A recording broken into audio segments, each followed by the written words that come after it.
like last 2 weeks ago, people lost their money here. People that are struggling, borrowing money, they will start paying that money like from nowhere, from scratch. So I don't see anything that the government is doing to help the youth future. If you are youth, I would like you to struggle on your own, plan your future daily, pray daily.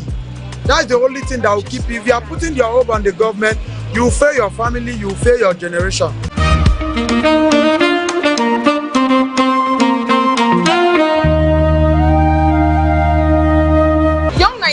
Have shared their concerns about issues affecting them and also offered possible solutions. But the question now is whether those responsible will listen, or not just listen, and act according to the needs of young Nigerians trying to earn a living. This is Citizens Direct on TVWest. I'm Victoria Okutende. Thank you for joining us.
You are watching the test transmission of TVWest.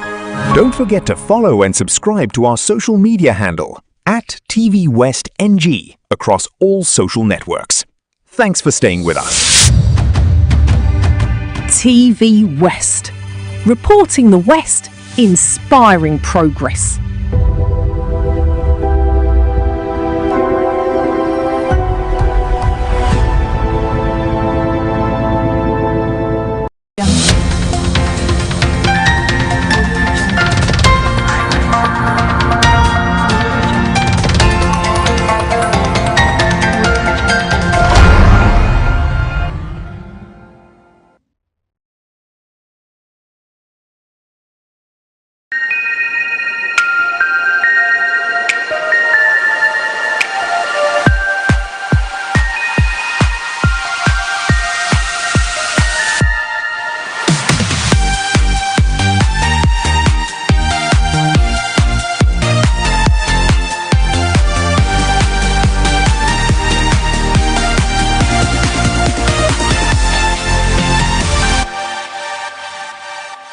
TV station other than TVWest. My name is Daniel Owoyemi. Welcome to Opportunity Radio TV.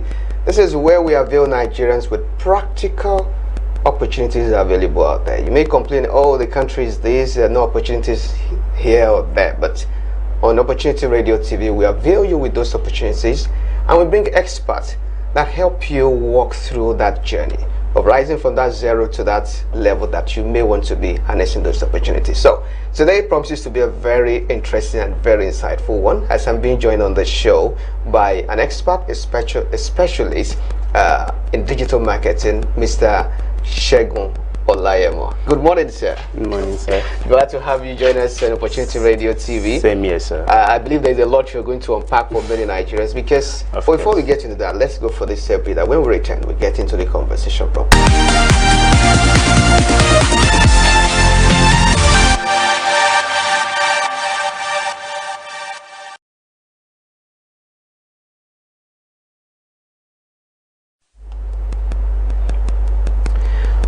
All right, welcome back. You're still on to Opportunity Radio TV, and before we went on that break, I did let you know that we're looking at opportunities in digital marketing for every Nigerian, regardless of where you find yourself. Whether you are a 9-to-5 person, or you're a business owner, or someone who is just still trying to figure out what to do, especially in this digital age where everyone is talking about AI. But what exactly is digital marketing all about? For someone who just knows the conventional marketing, the traditional marketing, now it's digital marketing. What exactly does digital marketing entail? So someone begins to know what to expect. Okay, so digital marketing is actually majorly you bringing your business to the internet, using different technology like social media, and also different web techniques and even AI to actually promote your business and get visibility for your business. Okay, so it's strictly about visibility for your business using the digital tools available. So, are there opportunities in digital marketing? Actually, there are a whole lot of opportunities in digital marketing as a skill. We have opportunities in social media management, social media marketing. So what that entails is you helping businesses to manage that social media profile, be it Facebook, Instagram, Twitter, LinkedIn, YouTube, Pinterest, whatever social media. Is there numbers? All this one that you have mentioned exactly. Now. Okay. So, and also we still have media buying aspect, which is you concentrating majorly on helping businesses run profitable campaigns to promote their business, to promote their goods, their services to the right audience, and also to the right buyers for them to be able to actually earn profit from the business. Then we also have content aspect of it, in terms of writing content for different businesses, for you to be able to promote your services through that aspect. It could be in form of blog content, it could be in form of content articles that people could read, learn, or even you could also earn from that as a content writer by monetizing your skill with AdSense on different ad levels. So there are a whole lot of opportunities. So you have mentioned three now. You have mentioned social media marketing. Yes. You have mentioned content writing.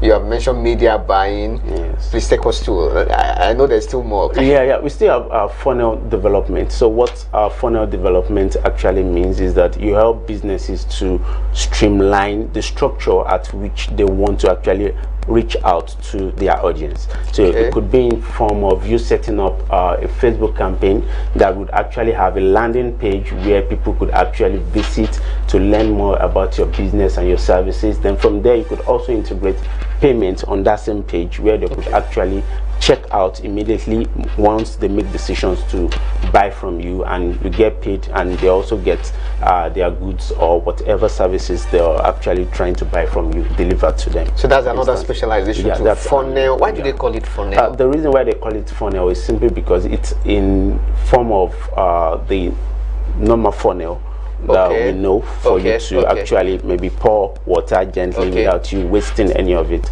So it's a funnel in terms of which has 3 levels. We have the top funnel, the middle funnel, and the bottom funnel. So what it means is that not everyone that sees your ad or your campaign would buy immediately. So you keep them in that funnel for you to be able to nurture them. So the nurturing now has to do with you selling to them different category of your product. You could have products in different categories of maybe 1 million, 500,000, 200,000, 300,000. So let's say you're pushing out a product of 1 million million to your audience and they are not buying. So you could also look at, okay, what other product can I push to those same people in the sales funnel, like maybe 500,000 products. If they are converting, you can now downsell or upsell your audience. So that's why you are giving a free masterclass already. Okay, so you have let us into the different dynamics of digital marketing now. Now, for a starter now, someone who is just hears about digital marketing, I mean, you see people who call themselves, why did I say who call themselves? People like you, digital marketing experts. Some of them, they don't go out, they just work from home, and they just, people are wondering, what are they doing? They must be doing cyber fraud. Is it real that you can stay at home within the comfort of your house and you just make money? I mean, is it real? Of course, it's very real. I would say I've been working remotely since 2021 as a digital marketer, and they pay you. Of course. The money is not remote money, it's original money. Of course, it's real money, spend. Like salary. Yes, now you get paid. Wow. For every gig or job that is being delivered. So for working remotely, it's in different levels. You could actually work as a freelancer. It means you'll be working and getting paid based on every project that is being completed. And you could also work on a full-time role as a remote worker, where you work, but just that you don't go to the office. You wake up the normal time. A 9 to 5 person wakes up, you do your work, then you close at whatever time you agreed with the company.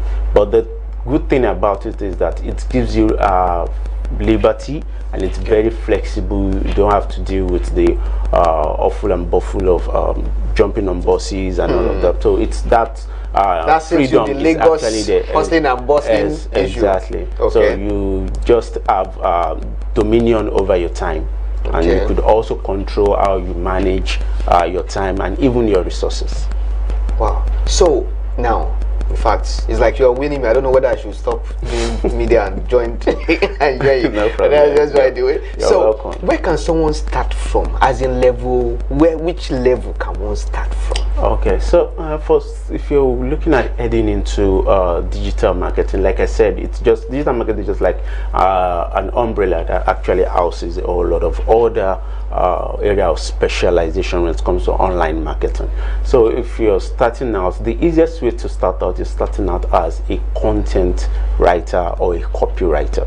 So the reason why I said that is the easiest way is simply because it's easy for you to sit down, write content for companies. It's not so technical. It's just as if you're writing a letter, or you're writing an essay. So you write that for businesses, for them to be able to promote their products, their services. Then you have it published online, and you still get paid handsomely for doing that. Okay, so for starters, you can consider content writing. Yeah. So what about which other one can? Also, you can also still consider social media marketing, just that it could now be a little bit technical, because nowadays most social media managers or marketers are being required to also understand some level of content creation, and also social media graphics design, and maybe video editing skills, although it's not even supposed to be one of the skills that should actually be in their portfolio. But based on job requirements, for most cases, that's why I said social media management may not be so easy like the way it was before. That all you have to do is just manage posts for businesses, respond to comments, replies, and also DMs. Okay, now I'm beginning to think that social media management is like taking the front role in digital market. So when people hear digital marketing now, they think everything is social media management. Of course not. No. Digital marketing, like I said, it houses a whole lot of other skills. So under digital marketing, we have social media management, we have email marketers, we have content writers. Email marketing is also part of digital marketing. Exactly. Wow. We have content writing, we have copywriting, and copywriting is actually an act of writing to sell. So it's still different from being a content writer. So for someone who has a passion, I mean, when it comes to writing now, who writes books, who writes articles here and there, does that person still need some level of training to be able to write to sell now, because he's writing to sell now. So what are the dynamics of writing to sell? Yeah, so for copywriting, like I said, writing to sell, it actually has a framework which we refer to the AIDA framework. So what that means is that is AIDA. So those 4 letters must be, acronym must be very much present in your content for you to be able to sell. So it means awareness, interest, then desire and action. Free masterclass. Awareness, interest, desire and action. So it's present in your writing. Exactly. So it means you have to craft a content that would make people want to read more, want to know more about what you're trying to talk about, or whatever product you're trying to sell. Then the interest for them to be able to want to get to the last stage of your content, which is where the action is going to take place, has to also be there. Then now the desire to now willingly take action. Either you want them to maybe submit their email, you want them to submit their phone number, you want them to buy from you, you want them to make deposits, you want them to make direct purchase. Now has to do with the action being binded into the copy that you're actually writing just for that act. It's getting really interesting now on Opportunity Radio TV as we continually delve into opportunities available for Nigerians. And on this episode, we're looking at opportunities in digital marketing for every Nigerian. And my guest has been a digital marketing specialist, Mr. Segun Olayemo. Let's go for this break there. When we return, the conversation continues as we shall be looking at some other areas that would interest. We'll be back after this time out. Stay with us.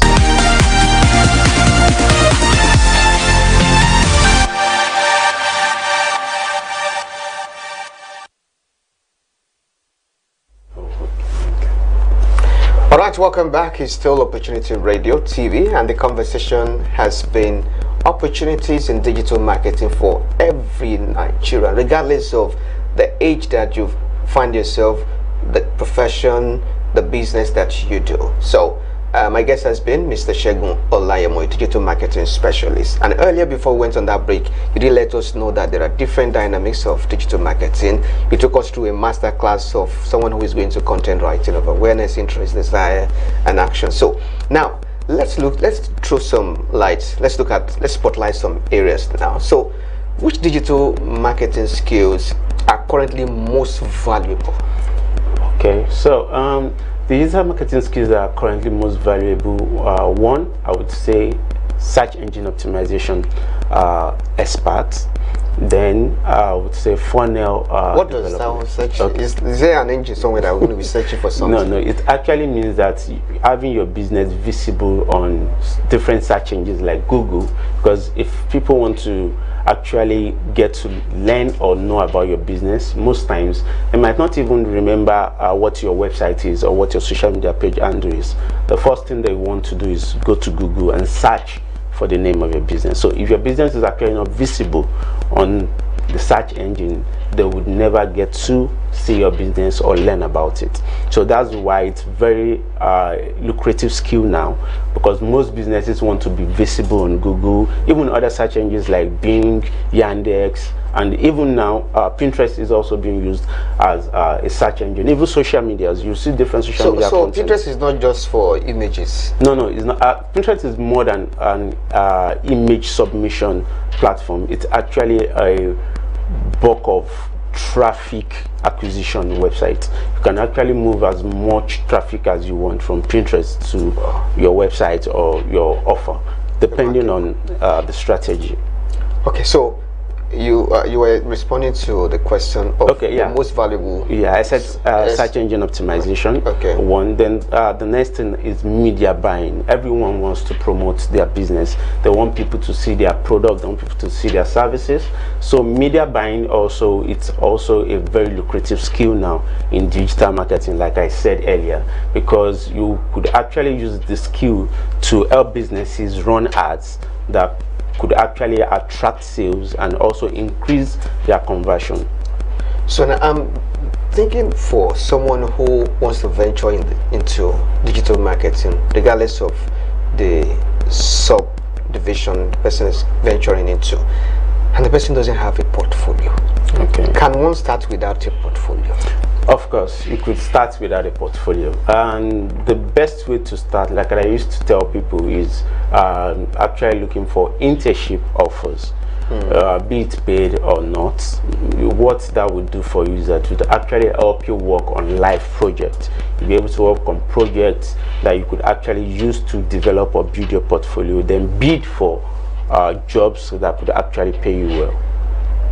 Okay, so how should someone like that now approach a business or an organization that, oh, I need to do internship, but in the event that such an organization feel that they are not willing to, they will not be paying such a person, do you think it's still worth it? Yeah, it's very worth it. Like I said earlier, the best way to actually approach them is make them understand that you are just starting out, you are at the entry level of your career, then you need to build your portfolio, whereas you could actually use your skill to actually help the business grow. In returns, you work on live projects with them, then you hand that as the reward for whatever job you've done for them. Okay, so what course or what background or what educational background should one have before one can really do well in digital markets? And for me, your educational background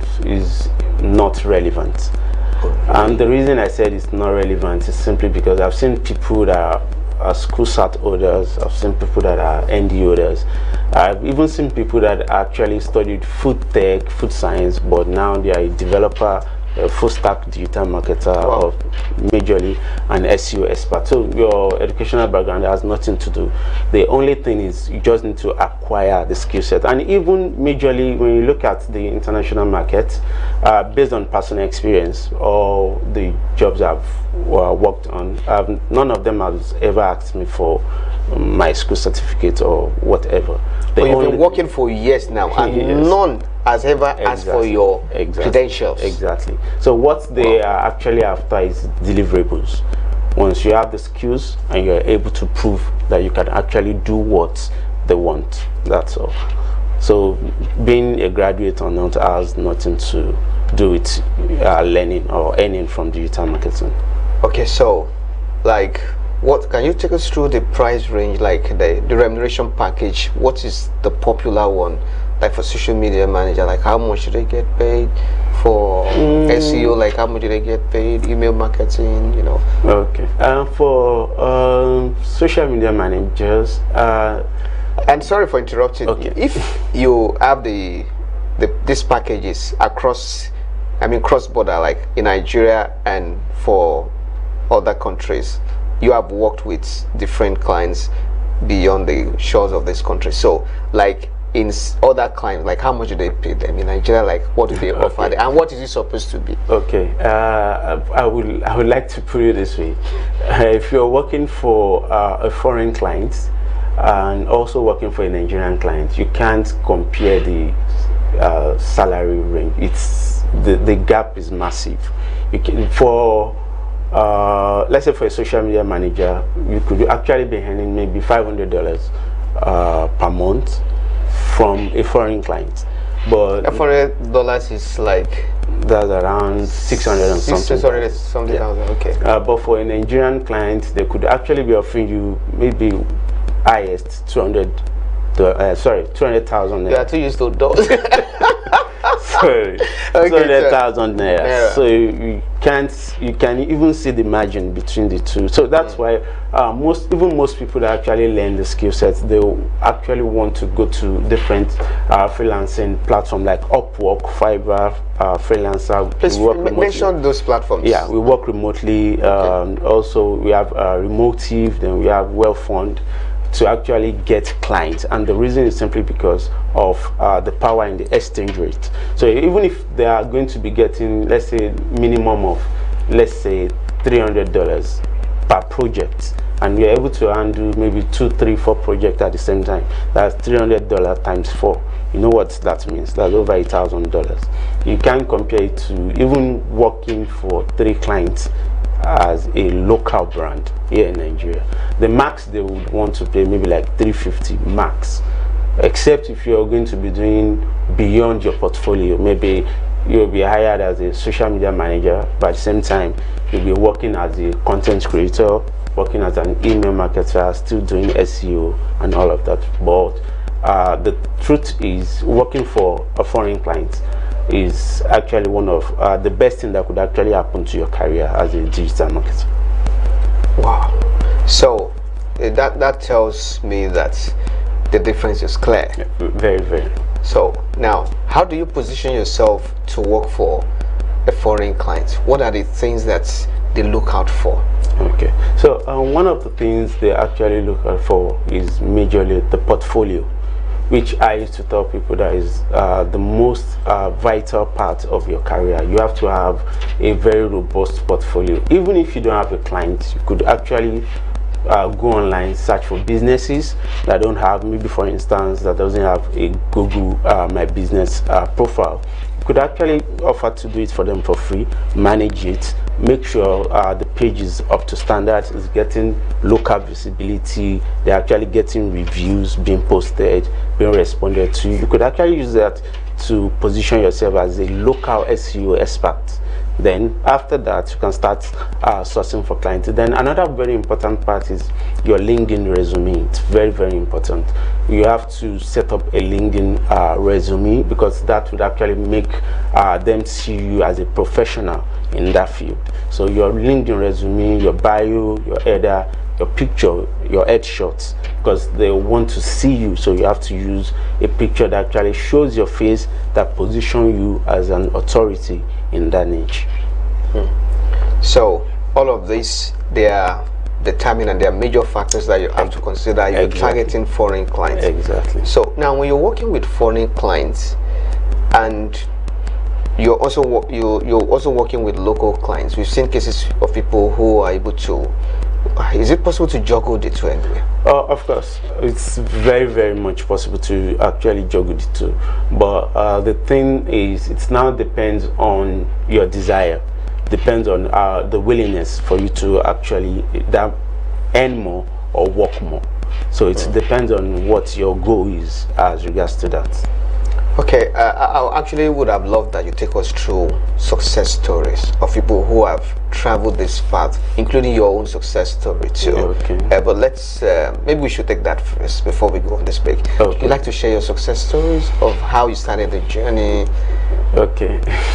Yeah, my story actually was, I started as a network system engineer, because after school, even before school, I had done some certifications in network system configuration. So I did MCSE for Microsoft, I did CCNA for Cisco.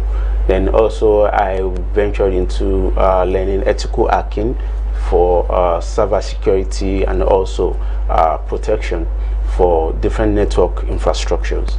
So later on, I did not feel fulfilled in that area, so I was actually given an opportunity to work with a business here in Lagos. It's a photography business, so I started with them as a content creator for their blog website for the photography business. So I was actually in charge of content for them. Then also I was doing a little bit of SEO. Then SEO wasn't so as popular as the way it is now then. So that was where I started off as a professional in my career. So after that, it got to a stage I got tired of going out, going to the office. It was stressful, so I started combing the web. So I was looking every site, every blog, every forum for opportunities. Then I stumbled on a lady's post on LinkedIn. She actually needed an SEO for a real estate company in North Carolina, USA. So I actually submitted my CV. So after the interview, they felt I'm actually a good fit for the role, so I got hired.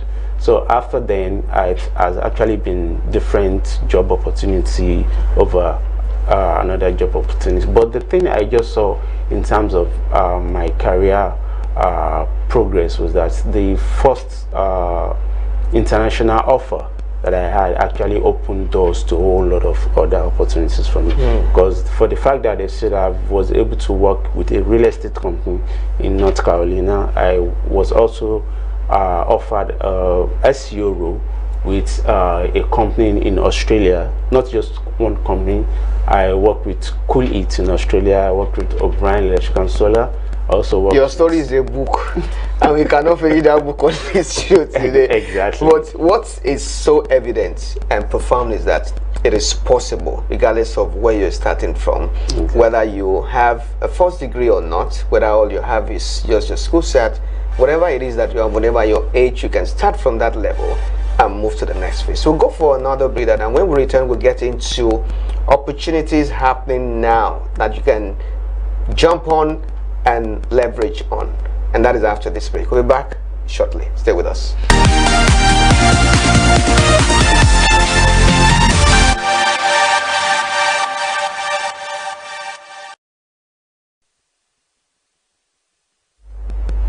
All right, welcome back. You're still on to Opportunity Radio TV, reaching you from TVWest, Nigeria. And my name is Daniel Owoyemi. The conversation has been opportunities available in digital marketing for every Nigerian, and it's been so insightful. A lot has been learned. And now we get into yet another very interesting part of the show, which is opportunities happening now. What are those opportunities that you can jump on? So because we have looked at digital marketing, we'll kickstart with opportunities in digital marketing. And this one, it's for those who are much more interested in the social media and digital marketing space. So this, I also believe that you can see this on the screen. The control room can help me project this on the screen for you. But so this for social media and digital marketing specialists. It's actually at Prime Life Limited. So, but then this is also an opportunity for us to look at this role. So this is what it contains. It's for the role of social media and digital marketing, and the salary there is between 200 and 300,000 per month. So, but let's just look at what it entails that the person coming into that role has to do. A part of what the person has to do is experience. Qualification is BSc, HND in mass communication or digital media. Minimum of 1 year experience in social media management. Also, the responsibilities, digital marketing strategies. You'll be able to work with LinkedIn, Facebook, TikTok, YouTube, WhatsApp. This is not too much. Create, design, and publish engaging content, including graphics. Develop and manage content calendars. Execute, monitor, and optimize digital marketing. Utilize AI-powered tools. This what it's like. So talk to us about this. Actually, this is more like a job that is meant for 4 different people, because I could actually see from the job role, I could actually see AI, ChatGPT, and all of that. Okay. So that is majorly for even for a 1 year experienced person.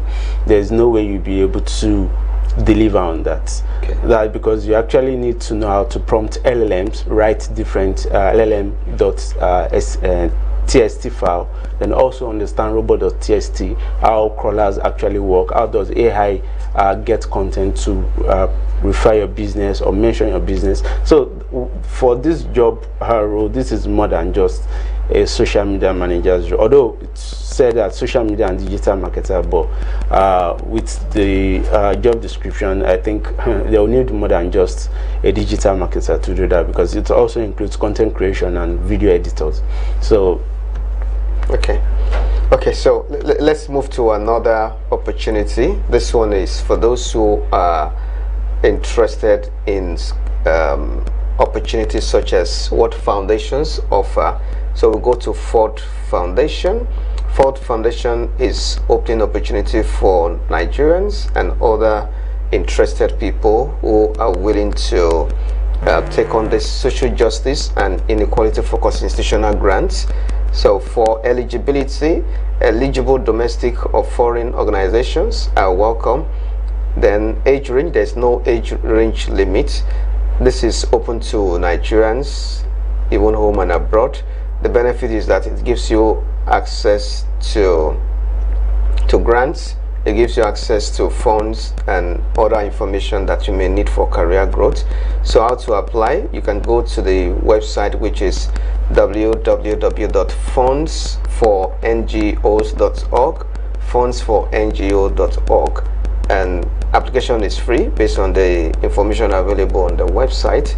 Okay, so it's a legit.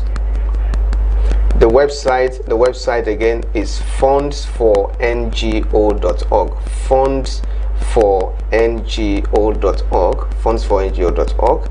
So you can go to the website and apply and also read some other information on the website. Okay, so the next to that is another opportunity, which is in NIH grants. So this is for those who are into biomedical related field. So for you to be eligible, the details of eligibility is not quite clearly stated, but it's open. You can give it a try, check the website. Okay, so another information is that for you to apply, you can go to grants.nih.gov, grants.nih.gov. so you have access to NIH funding. Okay, so for those who are interested, you can also seize that opportunity. All right, so this is always published every year. It's free to apply, and Nigerian institutions have to take advantage of this. Okay, so what do you think about grants like this? Yeah, for grants like this, I think it's actually a good thing that people could actually have access to facilities like this to actually help them increase or even create business or generate revenue for their businesses. And it's, for me, I've seen people that actually benefited from different grants and that are still actually doing very well even with their business after the grant support. So it's a very good thing. Okay, so let's go to another one, which is Grant Watch. Grant Watch is also giving opportunities for those who are willing to leverage on it. So it's a non-profit, those who can apply, NGOs can apply, small businesses can apply, schools can apply, agencies can apply, individuals and other applicants can also apply. For you to be eligible, you have to be any of those things that we mentioned. I mean, your organizations have to be into any of those things that we mentioned. For you to apply, you can visit the website grantwatch.com. Grantwatch excuse me, grantwatch.com is a website to visit and read other information about how you can benefit from that opportunity. The deadline is not clearly stated, but maybe when you go through the website, you can also see other details. And let's go straight to this other opportunity, which I feel that a lot of Nigerians will be really interested in. Okay, this is what is called the Nifemi, what do you call it now? Nifemi Brown Foundation. Let's check Nifemi Brown Foundation. Let's check Nifemi Brown Foundation. The Nifemi Brown Foundation is what we're looking at. So the Nifemi Brown Foundation is for undergraduates who are looking for scholarship, and they are asking for those people who are willing to turn in their application, and the deadline is August 24 this year. August 24th this year. So it's open to all Nigerian students currently enrolled in a higher institution of learning. So there's an essay that you are expected to write. It's about AI and how it's changing how people learn and work. So what do you think about this opportunity? Anyway, you can apply for that or get more information about this offer. Visit the website www.nbfafrica.org, www.nbfafrica.org. You can get more details. So what do you think about the NBF Yeah, I think it's a good initiative, because if you look at it now, AI is like the future of everything, be it commerce, be it education, business, and even now we even have AI automated websites that actually help you search for job. They apply for you, and once you are being invited for invites, they also still send you a notification for you to then even prep you. Hold on. there's an AI that will apply for job. Exactly. For me. Yes.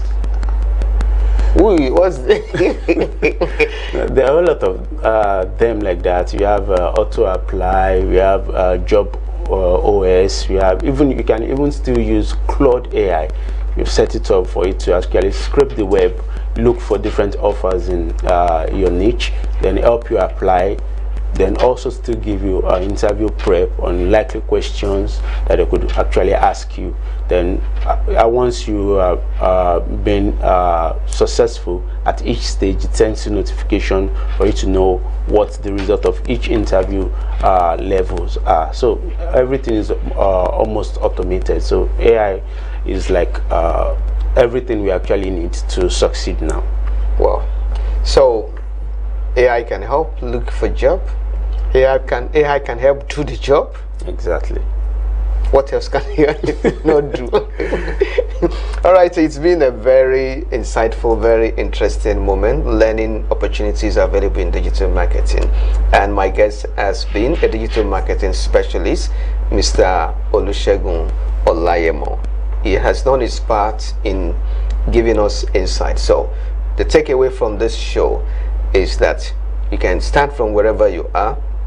You can start with content writing, and that if you want to. And so you can start with content writing, you can start with social media management, and that there are opportunities for you not only locally but even internationally. And to also let you know that no matter the amount that is being paid, you can actually scale it up and also make the best of it. So I believe that you have learned one thing or the other. I think home is calling. For everything that has a beginning, there's always an end to it. It's been a very good moment, and I must say thank you so much for coming to Opportunity Radio TV. You're welcome, sir. All right. So for my viewers, we really appreciate your time, and stay tuned for yet another show coming on Opportunity Radio TV. I'm Daniel Oyemi. Enjoy the rest of your day. Bye.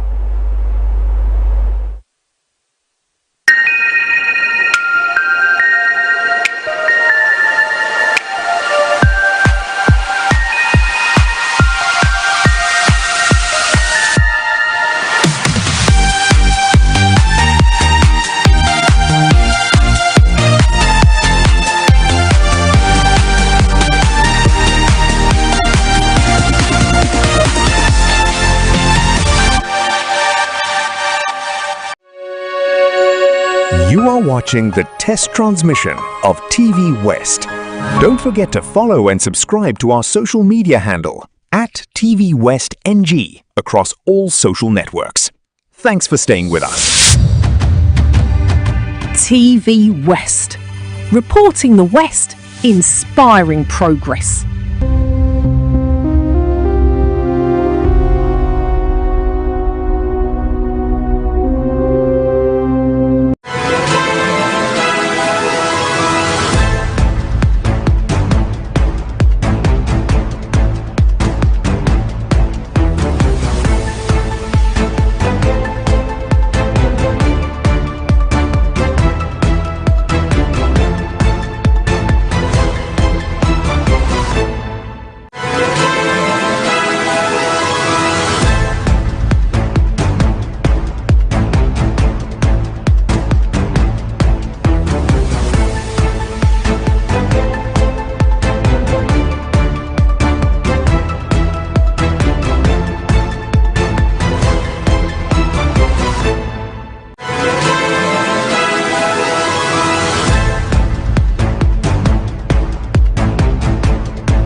Every issue has many voices. Before the experts debate them, before the politicians defend them, we hear it directly from the people.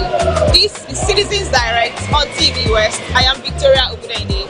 And today, we hit the streets to ask citizens about their biggest frustration with public transport in Nigeria and what solutions do they think can address this issue.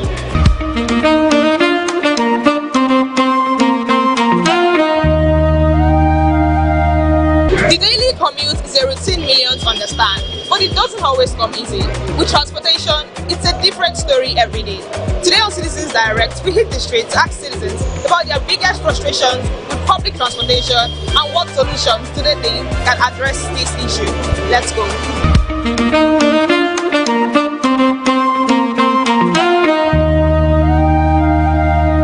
On Monday, I'm going to Ikeja. Now 700 naira Marwa is collect from Agege to Ikeja. The thing I want to do, you reduce the petrol because all the people, and then when the rain is fall, anytime the rain is fall, if motor is 100 naira, they do 700, 800. Help me tell the petrol to come down. I pray for you. And then the Nigeria is good. I like the Nigeria is good. My advice for government is that about the transport is that sometimes when rain fall, come and see how people can suffer. My advice is that all those tax they are removed for workers, they should use it to provide transport like from another country. They will provide enough BRT, enough korope, enough motor for streets, for road, so people cannot suffer about the transport. Like when rain fall, people can suffer. All those transport drivers, they will just increase motor.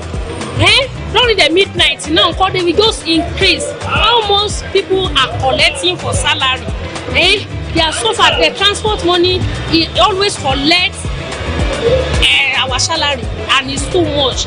And government they don't care.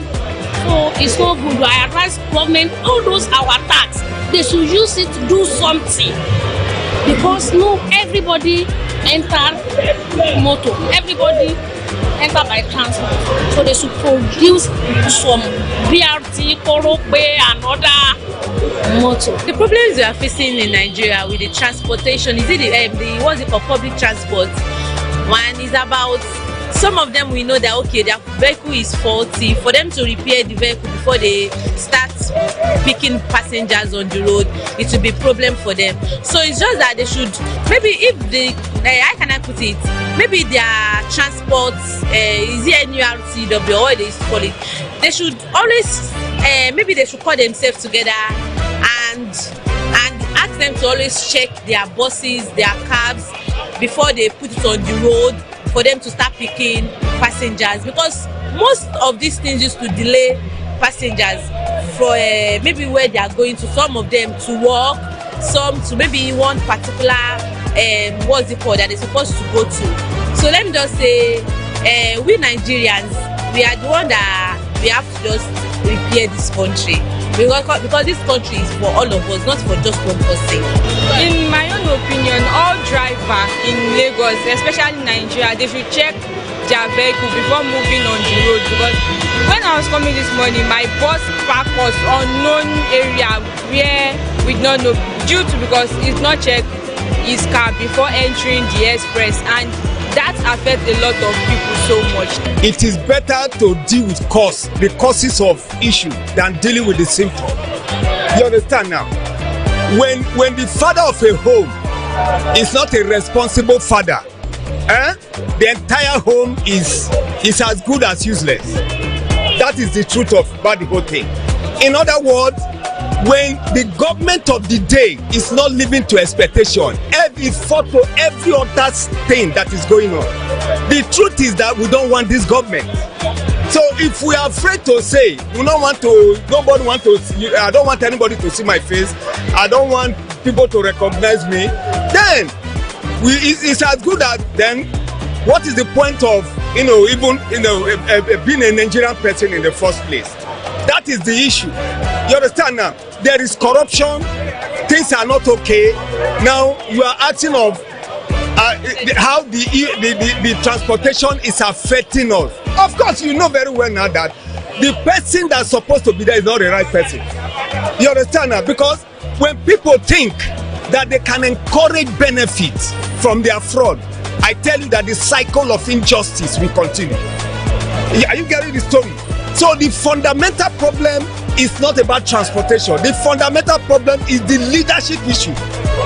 That is just the truth. When the right person is there, this whole thing will completely change. You will see it now. There will be somebody that will be on that throne now for the next 3 months or so. You will begin to feel the impact. That dividend of democracy, you begin to see it. The good thing, the reason why we go out to vote, you begin to see it. But when you have the wrong person on the throne, definitely the people there will groan. The Bible said in the book of Proverbs that when a bad king is on the throne, he said the people groan. And that is the truth. So it is not about transport issue. It is not about whatever. The issue is that it is a leadership system, leadership problem. And when that is done, that is treated and handled, every other thing will fall in place. I think it's a system problem. I think it's not a system problem. It's a system that was designed for it to function that way, and it is doing what it was made to do, right? So plus because the dependency of petroleum, the rate at which we adapt to developments and improve technologies to make things better is really slow. We are getting what we've actually, the system we designed basically, and a lot of us are not really aware of the system. That's why we have people in the seats of power drawing these whole things out, mapping it out to their favor. It is directed towards a select few and not the masses. Those few are the primary beneficiaries of these things. The masses are basically the sources of income, basically. So I think the whole thing is with the system. The system needs a revamp. I also speak to people that are exposed to innovations, and there are ways we could actually put all of these things. It doesn't have to be a government thing. We could work on better ways. There are options of electronic vehicles. We work it would improve the power system, because some of these things need to be powered right. But however, there are people making up of the lack of power. So the chain is long. So it's not just the transport. The transport is just a ripple effect of something that is way beyond our control.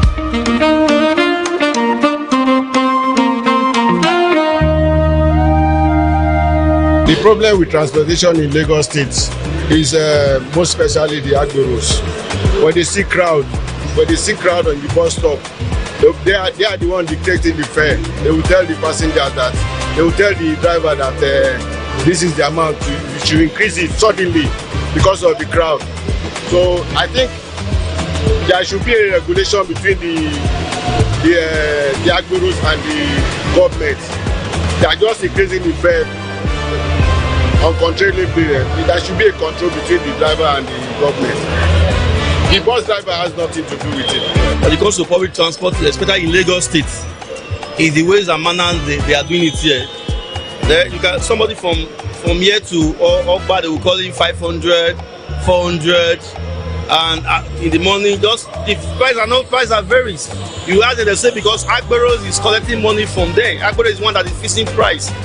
What I'm seeing there is that people that are now working, they don't own vehicle, they are the one fixing price on how people that own vehicle will be carrying people just sit on one side and be eating money. The other one that are working, they will be collecting money from there.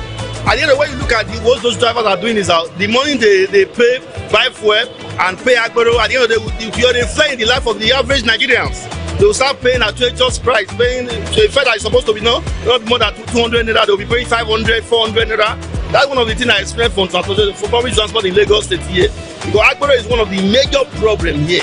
Because the way the manners, they are collecting money from those motorists, and they are now putting it on the life of the unpaid Nigerian in this country, they are now adding it to it. I think it's what government needs to do is totally scratch these people, allow the system to flow naturally, so that those people that are actually working, those drivers, the money they are working, they can take it home. So that somebody cannot be working. One people will sit down, one beer parlor, one bed like that place and be eating the money and be eating the money just like that. That's one of the challenges we face in this country. That some people are working, some people are just eating the money. If they can strike this national unity, I believe this transition will be okay in Lagos State. One of the experience I had with public transport is all this agboro.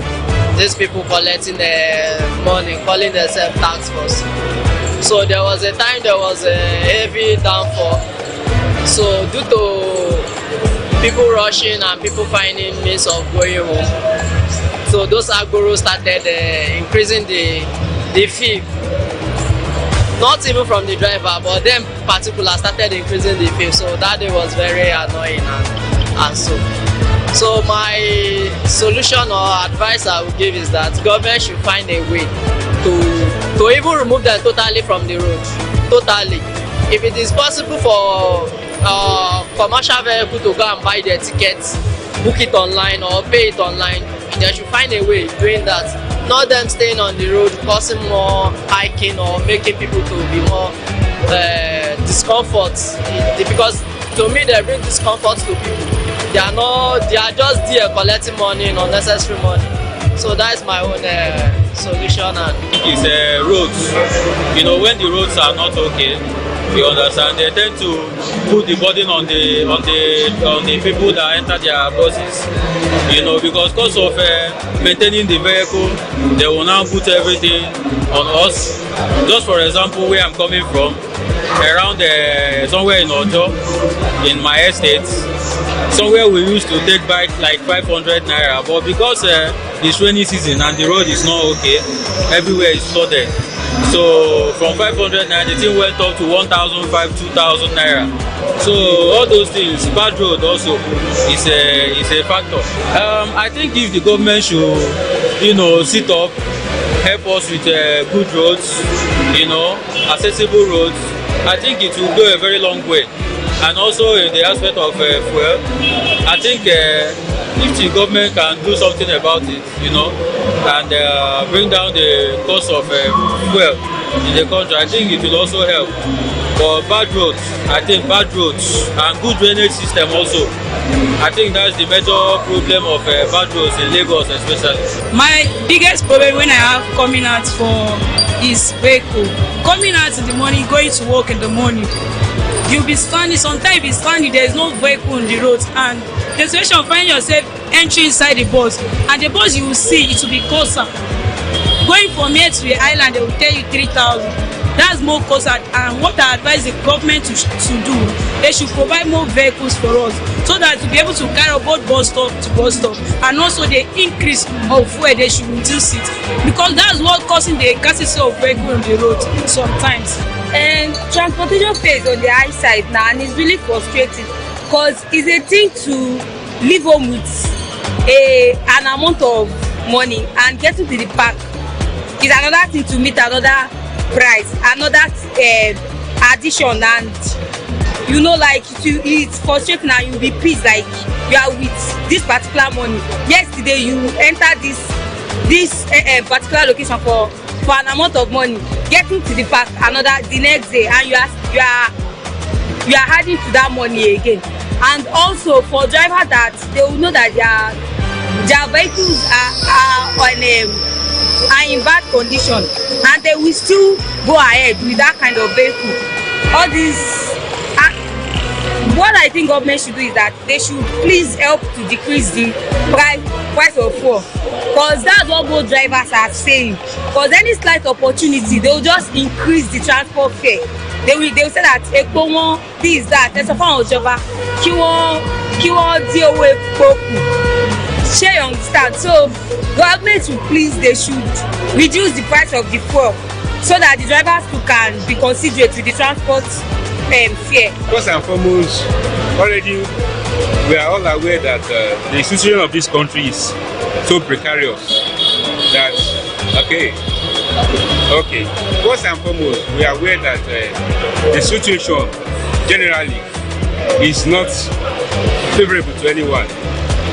And then secondly, this transportation issue is something that should go a long way to be supplemented by government in terms of making buses available at a fixed price and at affordable rates. I'm telling you, if that is done, it will go a long way to bring relief to both government and private workers. The people in the public transport, that is what frustrates me about them. Sometimes they usually do air pollution in the public transport, congestion, and mostly the government should find a way to solve it. I don't know how to solve it, but the government know better and the government know how to do it.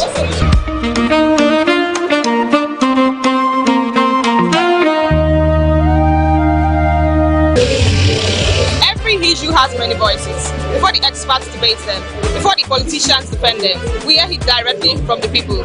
This is Citizens Direct on TVWest. I am Victoria Ogudende, and today we hit the street to ask citizens if you had the opportunity to advise leaders on one thing about the economy, what would it be? I asked the driver why. You just inflate the money suddenly. Yesterday, I bought it 500 naira in the morning. When I came there today, they say it's 900 naira. How comes? What could have brought the sudden increment? He told me that once there is hold up on the road, they must surely inflate it. I say, why? You people are just doing whatever you like concerning the masses. Things are not done that way. What if I did not equip myself? Like maybe I budget the normal monies that I normally used to enter, and I get there, you inflate the money. How will I get to my destination? The driver was giving me unnecessary excuses that, okay, what if they get to the road and they meet hold up? That hold up is cause of their inflation. Things are not done that way. People are not that convenient. If the rain is falling, you will suffer a lot. Because the transport you enter 100 naira, they will have triple or quadruple it. Things are not done that way. They are inconvenient the masses. I think everyone can proud themselves that they can be going with their motto. And they will have known their certain budget. But we masses, we are suffering. And we are not convenient. Maybe, and the only person, people that can intervene to make it regular is government. Because we cannot just tell them that they should do whatever that is not favor them. So those are the things those drivers are using to lie. So, and which we cannot do anything. We can only dance to their tone. Once we cannot afford to go anywhere than to enter the transport. Most especially in Lagos. There are some. The only thing I can say the challenges we are facing in Lagos is this unavailability of the proper parking system. You know, these garages of it. The volume of the transport, public transport vehicle in Lagos is far higher than the available parking places. I mean, the garages created by the government. That is one of the things that is giving us problem in, first always in Lagos. But I also dwell in Oyo State, in Ibadan to be precise. You understand? Something similar to this is happening in Ibadan as well. You see where the public vehicle and the commercial commuter will be parking beside the road. They will be causing the kind of hold up or parking, and in the sense that it will disturb other road users from moving freely. That is one of those things that is creating problem in Nigeria public transport system. You understand? And going to that kind of Oyo State, we need government to invest more in public transport system. Like Lagos State, we have BRT, we are even having this train system in Lagos State, but in Oyo State, it's not like that. Everything in Oyo State is almost 80%, 90% on private public transport system. Came from Bega to Agege here right now. There's a bus you enter and they are telling you 500, 600 naira, and there's some other buses that you enter and they feel like 400 naira and also all of that. So basically, what I think the government should do is I think they should regulate it. Should have a fixed price. Have a fixed price for public transportation for a particular location, so that we'll not be having all these random. It's not. You don't have a particular fixed price for it. So should have a fixed price, because that sometimes maybe we have fuel, the increase in fuel price, and some drivers may decide to take their price very high, while some may maybe also consider it. So I think fixing it in a very fixed price will help to curtail.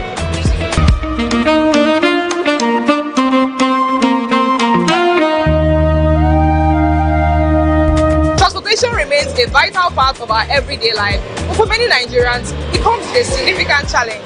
Citizens are hopeful that meaningful action will lead to a safer, more effective, even more affordable transport systems. I am Victoria Ogudaide. This is Citizens Direct, and thank you for joining us.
A new name has entered the race for the Lagos State House of Assembly. Honorable Moruf Ali Balogun has officially declared his intention to represent Shomolu Constituency 2, formally launching what he calls a mission rooted in service, accountability, and inclusive governance. In his declaration, Ali Balogun outlined a clear agenda for the constituency. Yes, I'm making my declaration today because my people are backing me. I've made my consultation, reach out to people that I'm supposed to reach out to, and they are with me, and they are giving me the backing that I should go ahead 100%, that they are going to stand with me anytime, any day. And that is why I'm doing my open declaration today to contest for that office. He is promising to deepen grassroots engagement, listening to residents, consulting widely, and co-creating solutions with the people he hopes to represent. Part of what I promise that I intend to do for them is to provide health insurance for them, to empower our widows, to support them, our market women. For the students, we will support them with free tutorial, support their education with the books and everything that they need, change the desk and whatever it is that they need. Then our youth as well, we will turn unemployment to empowerment through digital skills, vocational training, and so on and so forth. So we have this experience, and that's the reason why we are telling our leaders that they should give us the youth the opportunity to come out and contest, and they should support us. We can't continue the way it is. And I said it earlier on also, that for someone that is above 65, why is he contesting for the office of a House of Assembly? Let the youth run this office. Let the youth run it. And in the government also, once you are 60 years, you are supposed to retire, even as a civil servant. It's either you are 60 years or you spent 35 years in service. So why are we still having someone that is above 65 years running for a position when we youth that we are under 40, we are there? So what are they telling us? And they are telling us that they want to back that candidate for what? Is it that we are daft? Is it that we don't know what we are doing? We have the technology, we have the understanding, we have the knowledge. We went to school and we understand what we are doing. On development, his priorities include youth empowerment, job creation, better healthcare, quality education, infrastructure renewal, and support for small businesses. Ali Balogun says his bid is more than politics. He is now calling on community leaders, stakeholders, and residents across Shomolu constituency too to back his campaign. So mobilizing is never been an issue to us. We know how we do it. When the primary come, when we get to the bridge, we know how to cross it. The 2027 legislative elections are still months away, but in Shomolu, the race has already begun.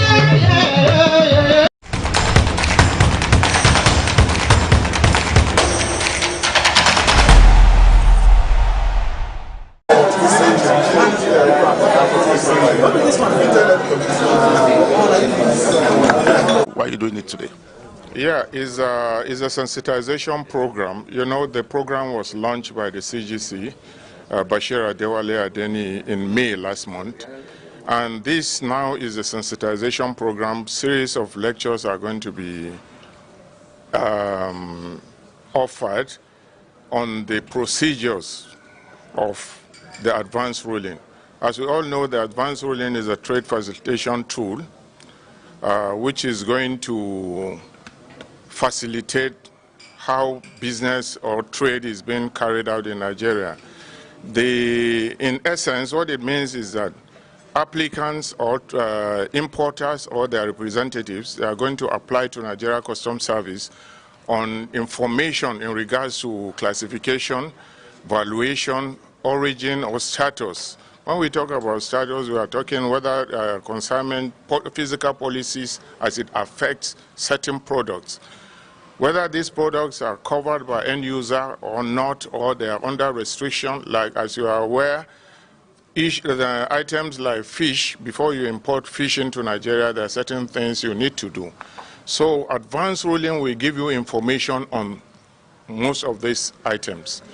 So when you get it, according to our laws, section 24 is going to be binding on both the applicant or the declarant as well as Nigeria Customs Service. So whatever information is given, the moment the importation is done, all items, as long as they are followed anyway, is going to be binding on both the importer and Nigeria Customs Service. All right, if I may ask, sir, I know that since the CGC came on board, he's been initiating so many innovative tools to facilitate trade. Now, what makes this one different from the others? I know some time ago we did something like the time release study. There was other one that has to do with AEO. Yes, AEO and all of that. So, sir, can you tell us why this is different from others and what this would do more, to advance trade? As you are all aware, the CGC is somebody that is very passionate about the Nigerian economy. We all know. From the beginning, when 1 year ago, what he did when he came on board was to engage stakeholders. That's part of the process of trade facilitation as well. There was a robust stakeholder engagement. Thereafter, just like you said in your question, there was a time release study which checks the time. It's part of the trade facilitation tool as well. There's the AEO, which is still the same, a part of the trade facilitation tool. Then the advanced ruling. we notice before now a lot of time is being wasted on arguments on classification, argument on values, argument of where origin of goods and all that. But at this point, why this is going to be different is information, specific classification guideline is going to be given on every item that is required by the declarant. Values are going to be given, is going to be on paper before the importation is made. So eventually if the importation is made, you are going to go according to what has been agreed on. You pass your declaration. Nobody is going to question it. You understand? So these items are going to come in exactly as stated on the certificate to be issued. So it's going to simplify everything. It's going to harmonize and make standard very clear. All right, talking about making standard very clear, I have to ask this question.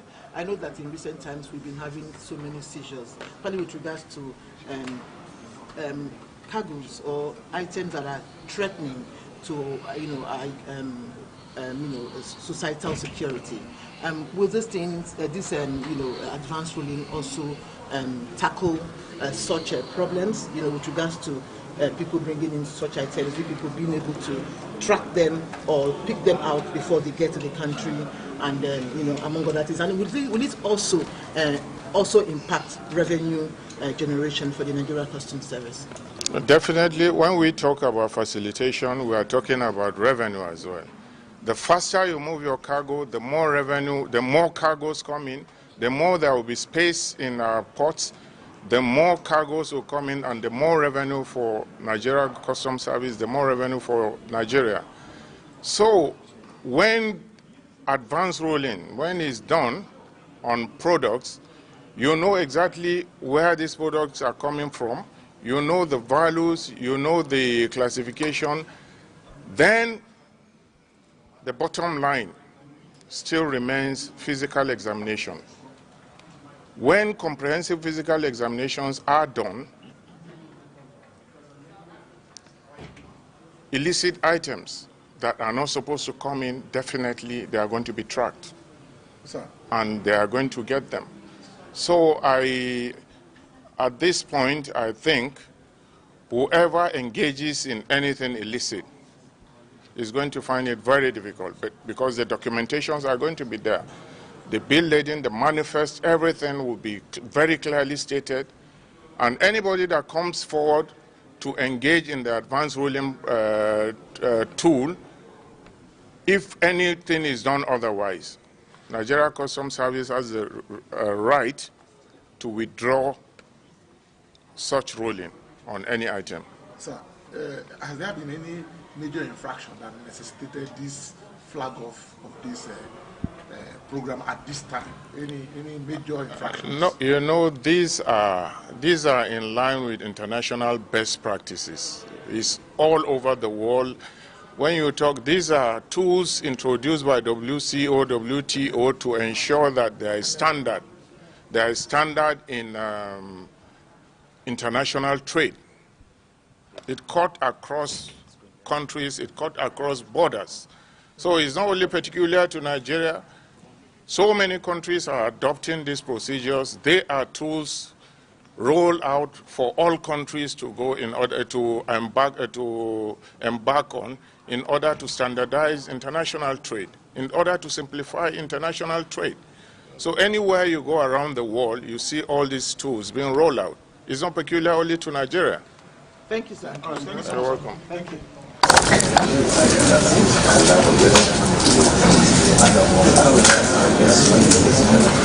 Okay.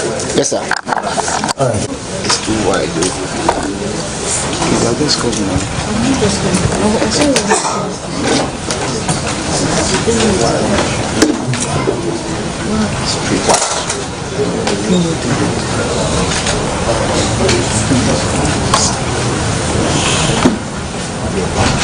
okay.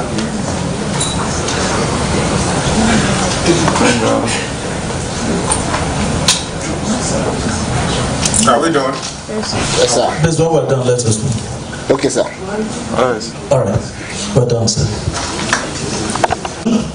The only thing left before the anthem is to keep memory. Thank you so much for being early, and also thank you for staying up. And I hope you know that. Thank you very much, sir. The representative till now, that's the joy of being in the public relations unit. So the officers prepared, and I was waiting until I was informed that this is the venue, so forgive me, sir. Let me start by thanking the Controller General of Customs for graciously approving that this course should take place. Nigerian Customs Service is at precipice. We have witnessed several training programs, but we have also seen that those training programs are yielding results. Besides our key performance indicators in the areas of revenue collection and anti-smuggling operation, we have been able to improve ourselves in the international community, culminating in the recent recognition by WCO congratulating the service at that level. It is a milestone that has been achieved through these trainings. Sir, we are indeed very grateful and communicate our gratitude to the Controller General of Customs and his management team. For the participants, I think nobody has been happier and luckier than you are. I joined this service over 30 years ago, and attending courses was indeed a big privilege if you are given the opportunity. But here we are, month after month, week in, week out. There are opportunities for officers to improve their capacity. Sir, the entire Nigerian Customs Service officers are very grateful for this opportunity given to them. However, as it said, to whom much is given, much is expected. It is our hope that you deploy the knowledge that we've acquired, particularly as this knowledge has been domesticated in our law, the Nigerian Customs Service Act 2023.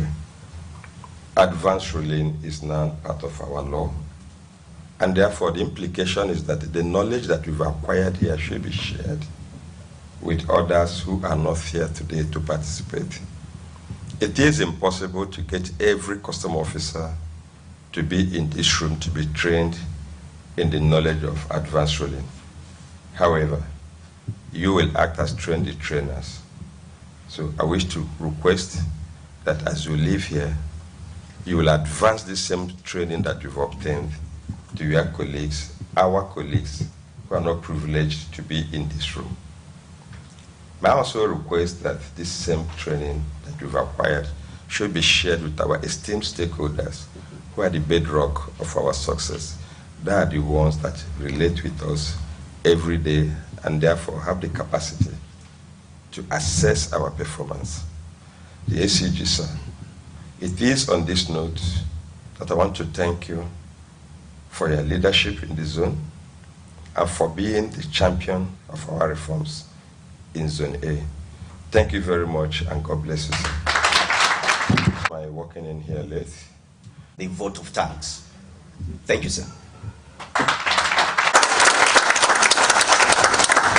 Customs Training College, Ikeja, deputy about able, very able, and super efficient of times.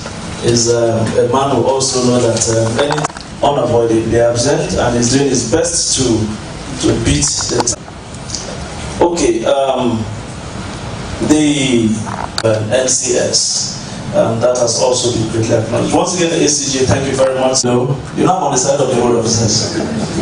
All right, that's on a lighter note. And on a serious note, why not speaking your mind? Okay, and you know, when you get to the management group, because I want the ACG to hear this. ACG, you good. And I want to implore the ACG, the Controller General of Customs, Bashir Adewale Adeni, MFR. I wish to welcome all of you to this sensitization program. Advance ruling, as we all know, is a trade facilitation tool which was launched by the Controller General of Customs, Bashir Adewale Adeni, on the 2nd of May 2024. Is a very key tool of WCO and WTO. Advance ruling is a procedure introduced to facilitate trade. And you are all here to ensure that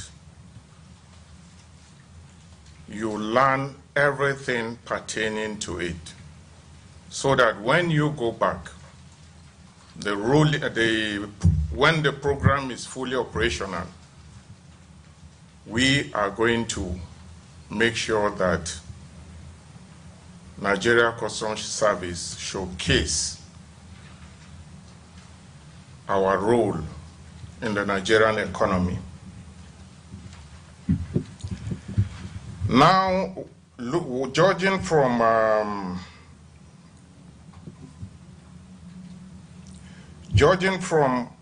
since the Controller General assumed office over a year ago, we can notice that a lot of things has been rolled out. First of all, he hit the ground running. There was this robust engagement program that he embarked on. Almost every stakeholder engagement, stakeholders were engaged. It's a very vital tool as well in the process of running modern day customs, stakeholder engagement. Thereafter, he rolled out the time release study. After the time release study, we had the AEO program. We now have the advance ruling. All these programs are introduced to ensure that we perform our duty effectively. And these programs are all tools of trade facilitation.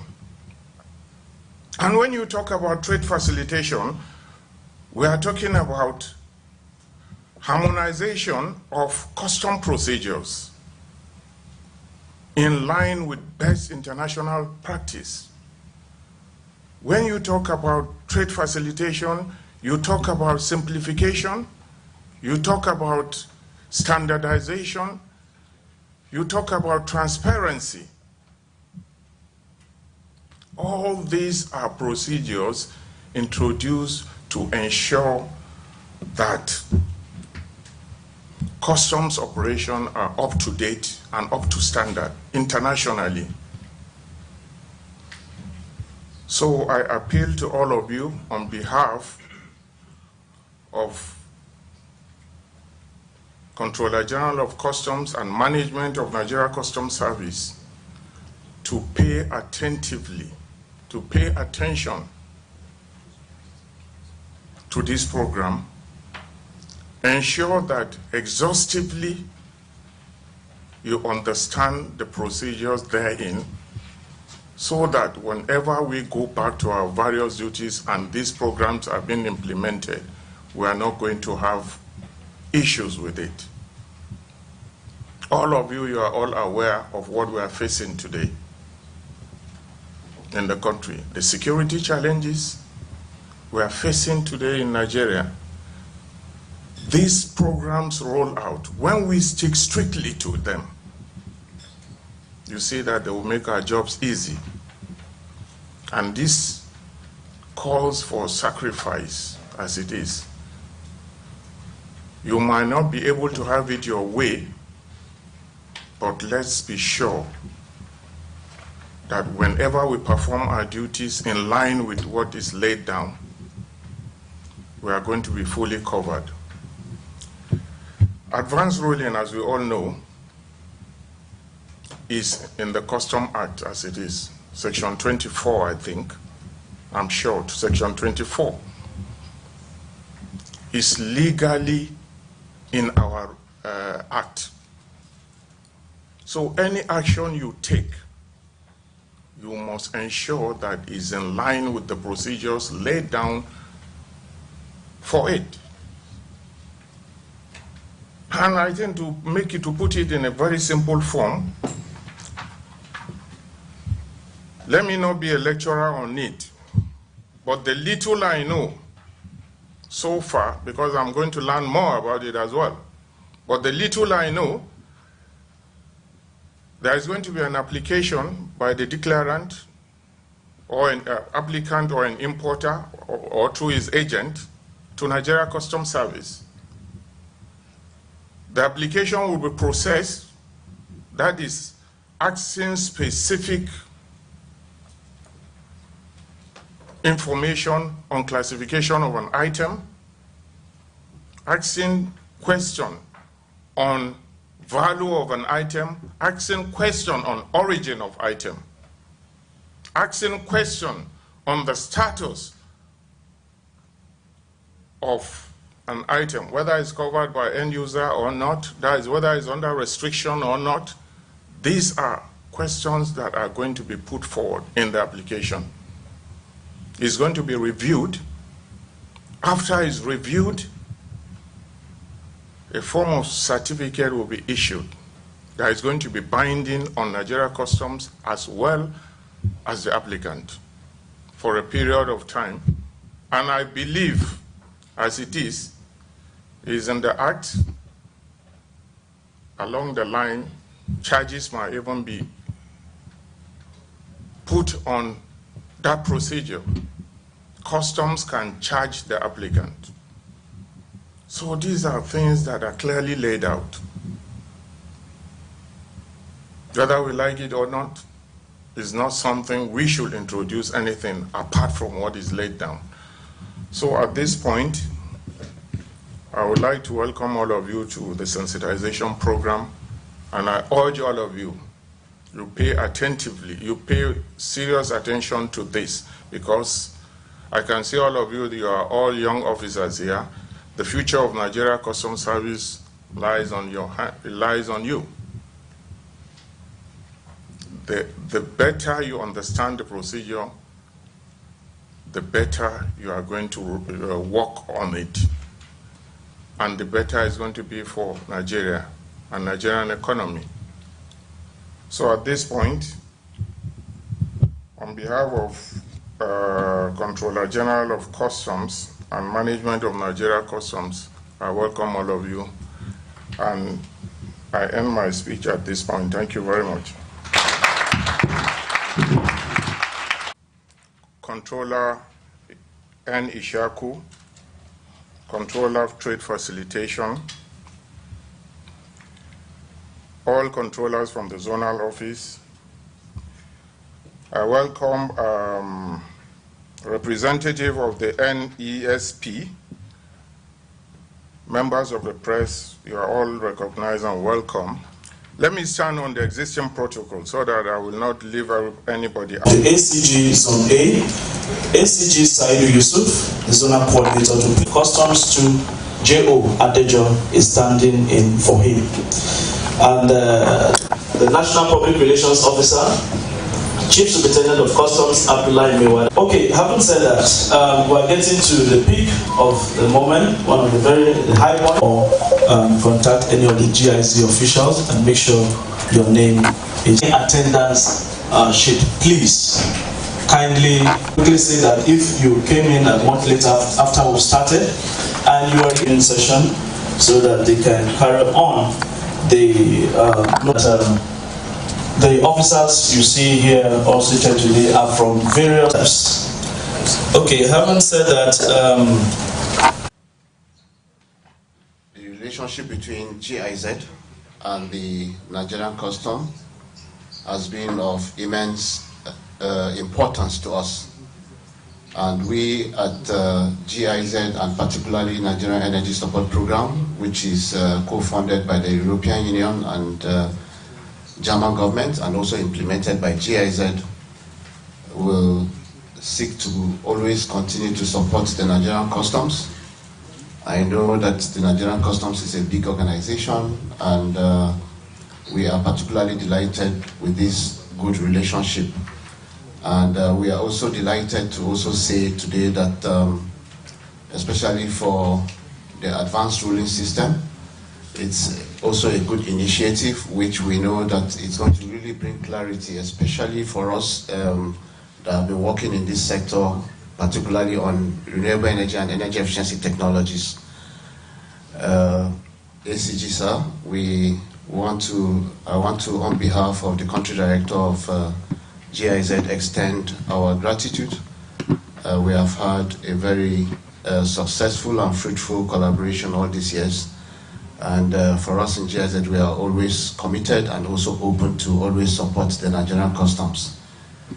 I want to encourage all of us here who are here, especially to also get an insight into what we'll be doing today, to be open-minded and also discuss, because this is for the good of our country, and I'm sure at the end of the day we will have an opportunity to improve on our processes, especially in terms of importation, bringing clarity. I thank you all for... of this event is to initiate the procedures for advanced rulings officially and to raise awareness among the officers of the Nigeria Customs Service of the application procedures, documentary requirements, and risk management controls. Advanced rulings serves as a trade facilitation tool, adopted as international best practice and recommended by the World Customs Organization, WCO, and the World Trade Organization. It aims to simplify the clearance of goods from customs control. The primary objective of an advanced ruling is to offer predictability and certainty for trade while promoting consistent application and interpretation of customs operational guidelines, such as the Harmonized System Convention and Article 7 of the General Agreement on Tariffs and Trade. As we proceed with today's agenda, we will outline the processes for applying for advanced rulings, discuss the legal framework, examine the types of advanced rulings, and elaborate on the issuance and verification methods, as well as the responsibilities of the documentary check officers and chief examiners. Following this, we will open the floor for questions and general discussions on the topic. Thank you.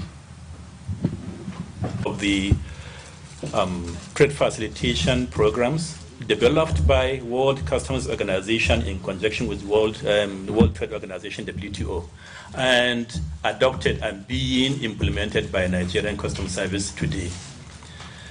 The program was launched before, I believe last month or so in Abuja.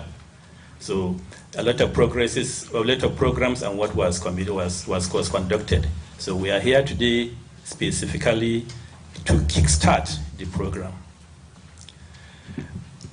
We decided to come to Lagos in particular because Lagos is the hub of activities as far as customs is concerned. So whatever program you are introducing, it is imperative for you to start from Lagos. But even in Lagos, we need to first and foremost sensitize the officers who are the implementers. So your being here today is strategic and very important because you are the drivers of this program. The focus of the current government is facilitation of trade. So we need to, as a service, we need to realign ourselves, change our orientation, and bring about change management. So your being here is a privilege because you are going to be the drivers of this new program, and what you do will make or mark the program.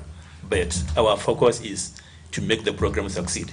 So we want you all to listen attentively and ensure that what you are going to get is what you are going to be implemented. Advanced ruling is, like I said, it's a trade facilitation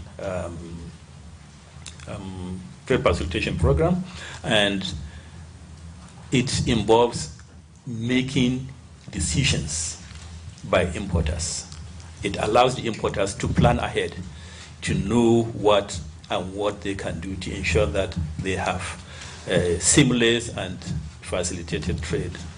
Trade facilitation is divided, advanced ruling is divided under rules of origin, classification, and tariff heading and evaluation.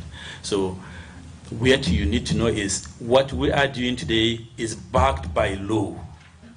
It is binding on the service. If a trader applied for a tariff opinion and it is granted, that tariff, that granting makes it imperative on the service to obey. So please and please, you should understand that what we are introducing today is different from what has been obtained before. Before you have, for example, tariff opinion. Opinion is an opinion and can be challenged or can be, but any opinion given under the advanced ruling is binding on the service, and nobody has the power to challenge it until it expires or it is cancelled. So as long as an opinion on either valuation or rules of origin or tariff classification is granted by the headquarters, then you are bound to accept it and ensure that it is carried out to the letter until the opinion lapses or it is cancelled. Let us have reorientation. Let us have refocus. Let us make sure that we embrace the change management that is being brought about through advanced ruling and other trade facilitation activities. We have other things coming up like AEO, which is a new concept as well. So when the right time comes, we'll come back together and sensitize you on how it's going about. I don't want to take much of your time. I will now hand over. If you want to clap, please do it very well. And the password I have is to moderate. But Controller Ndisiako I wish to seek your kind permission to call on the Controller Trade Facility of Activities of Nigerian Customs Service sensitization program, with the sensitization train taking off ruling system, basically, mainly and strictly. Distinguished ladies and gentlemen, public relations officers here present,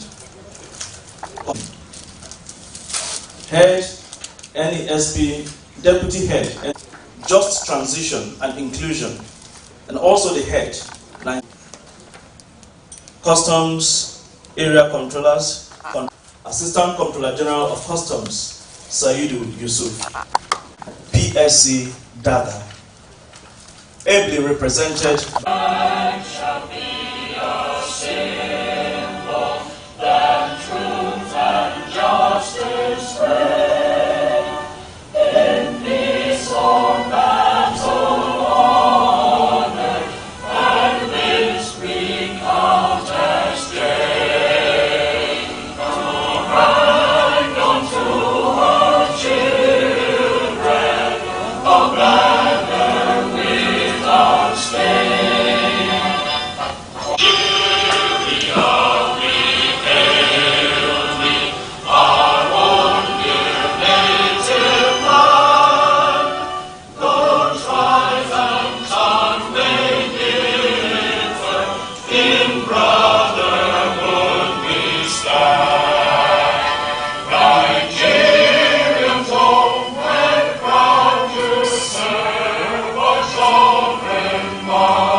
May I seek the kind permission of the ACG that will remain standing for the Nigerian. All rise.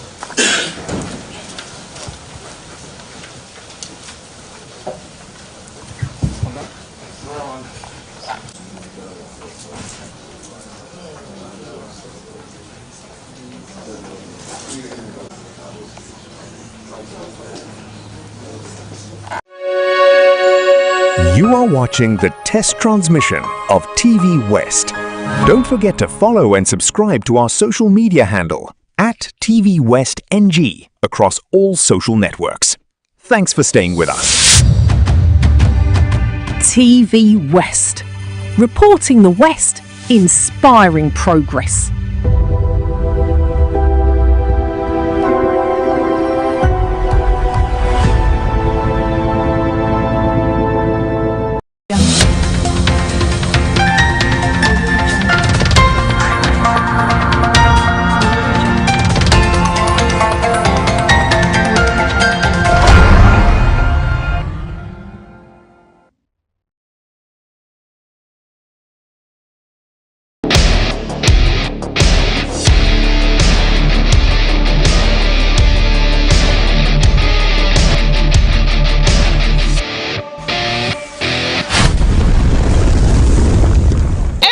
Has many voices. Before the experts debate them, before the politicians defend them, we hear it directly from the people.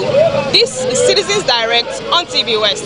My name is Victoria Ogudende, and today we ask citizens what they think could be done to address the issue of insecurity in Nigeria.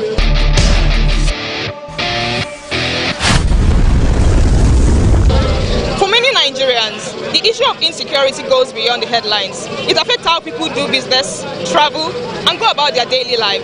Today on Citizens Direct, we meet with citizens to ask them what they think could be done to address the issue of insecurity in Nigeria and what role should individuals play to have a safer society. When we talk of insecurity in this country now, it's affecting everybody, both local and international and everything. You see, what we should do is we should go back to our regional system security in the olden days. Like local government everywhere, they're supposed to have their own local security, state, everything. Join with federal government. We need to assist federal government too, because this thing is affecting everybody in this country. We should try. Every local government chairman and all this thing, they should form security that will protect all the local ones and all this thing, all our farmers and everything. If you see now, because of insecurity in this country now, the food, something now, everything is raising. No food, nothing, everything. Because nobody to go to farm to do anything.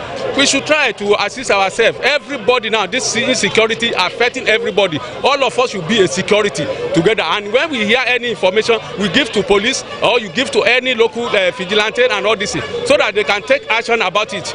That's what we're supposed to do. That's what my own idea about it. Okay, I think insecurity in Nigeria is more of a political issue rather than the natural issue. We have seen the likes of things that are happening in Nigeria in the present day is presently happening in other African countries, which they are not taking lightly.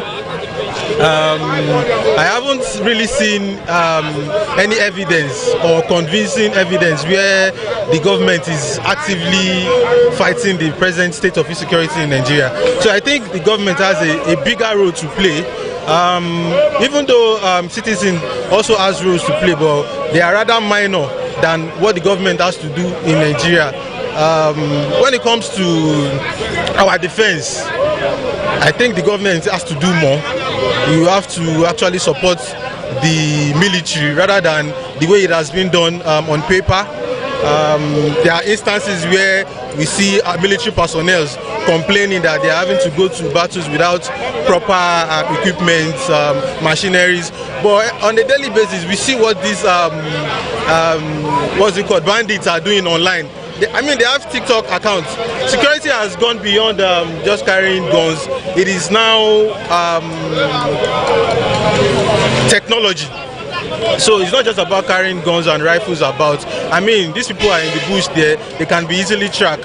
So we need to evolve tech more into our security system rather than just the regular way we have been doing it. So I think that is the major thing we need to focus on. My advice is that before the issue of insecurity, like all these banditry, kidnapping and all the other stuff, back then there was, before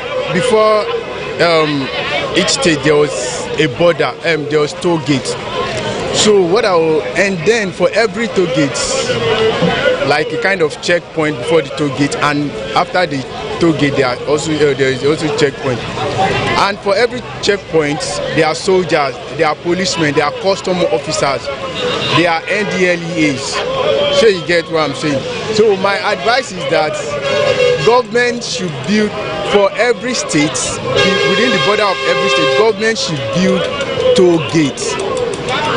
So if there are toll gates in every border of every state, and even within the states, it will be difficult it will not be easy for all this kidnapping and bandit to cause. For example, when you kidnap a child and you are trying to take the child through to another state, or you know what I'm saying, there will be soldiers, there will be policemen. So it will not be easy for them to it will not be easy for kidnappers to pass through the toll gate. So that's my own listing, that government should build toll gate at every boundary of every state. So it will not be easy for them. What actually happened is that I think the best approach to tackle insecurity in this country is probably the federal government should be able to implement the aspect of the camera aspect, input it in most important places. Because when you look at the most advanced countries, they have camera in most places, and then there's always this kind of way of whereby we have people that are in charge of the camera, that are always ready to take actions of everything. So, and also I think the implementation of these state policing, once it takes effect, there will definitely be changes. So these are some of the things that, and even we ourselves as citizens, we can always report everything, any kind of suspicious aspect in any environment, inform the security agency in as much as the information is important and needed as soon as possible. So I think with that, things will change gradually. For me, I would say if Nigeria is going to be better tomorrow or today, I would say that we should learn how to be loving, which means Nigeria should unite. We should be able to do things together, because right now all I can see is division. Nigerians are really, really divided. Nigerians are very, very, very, very greedy. I'm from the western part of Nigeria, and I can tell you that my tribe is one of the greediest tribe ever in this country. Nigerians are very, very greedy, and we really need to stop that selfish mentality. It's not me, it's my neighbor. You know, all of those things. No worry, if it affect my neighbor, it no go affect me. That type of mentality. So I would just say Nigerians can do better. If we are not doing better, we'll continue to live like this, and it won't stop. It won't stop. Nigerians don't know how to stand up for themselves, and we get carried away easily. Few weeks ago, we were still talking about the children that were kidnapped, and all of a sudden, the first lady of the country, she talked about empowering older women with helping them with funds for akara and corn. And the next thing, everyone turned it into comedy skits and all of that. And look at where it has gotten us. Those children are still in the bush, and we've all forgotten about them. But yeah, we are all here trending. We are all using everything in this country to trend. For me, I'll say it is really, really bad. It is really, really bad, because if we actually love ourselves and we really, really live in unity, things like this won't happen. We will still be able to talk about this matter. Man, it's over a month now that these children are in the bush, and we've not said any, we've not known anything, we've not heard anything about it. Nothing has happened, and everybody is just moving on as usual. My point is, Nigerians should stop. We should stop this selfish mentality. Well, as for the government, they need to focus on the less civilized area, and as for the citizens, like we need to focus on our curfew, because there are times that parents say like small children shouldn't stay outside till 10 p.m., 9 p.m. and we know that all these kidnappers, they are always outside in the night to do their bad things. So we need to focus more on our curfews, and parents should monitor their children, while the government need to like raid all those less civilized area to protect them well, because those bandits can't come to a place like this because it's well open, but places like the forest, bushes and all sort of that is where they stay, that's where they dwell. So the government needs to focus like their securities on that place. We need more tightened securities. I think that's what should be done for now. Do you know what about the security? As in, they should, like, all these children that they are kidnapping. You know, once they kidnap some children in Ibadan, those students in Ibadan, that is very bad. As government or President Tinubu should help us about this insecurity in Nigeria, and we citizens also should, I don't even know how to say it, as in we citizens in Nigeria too should play our role as a Nigeria person.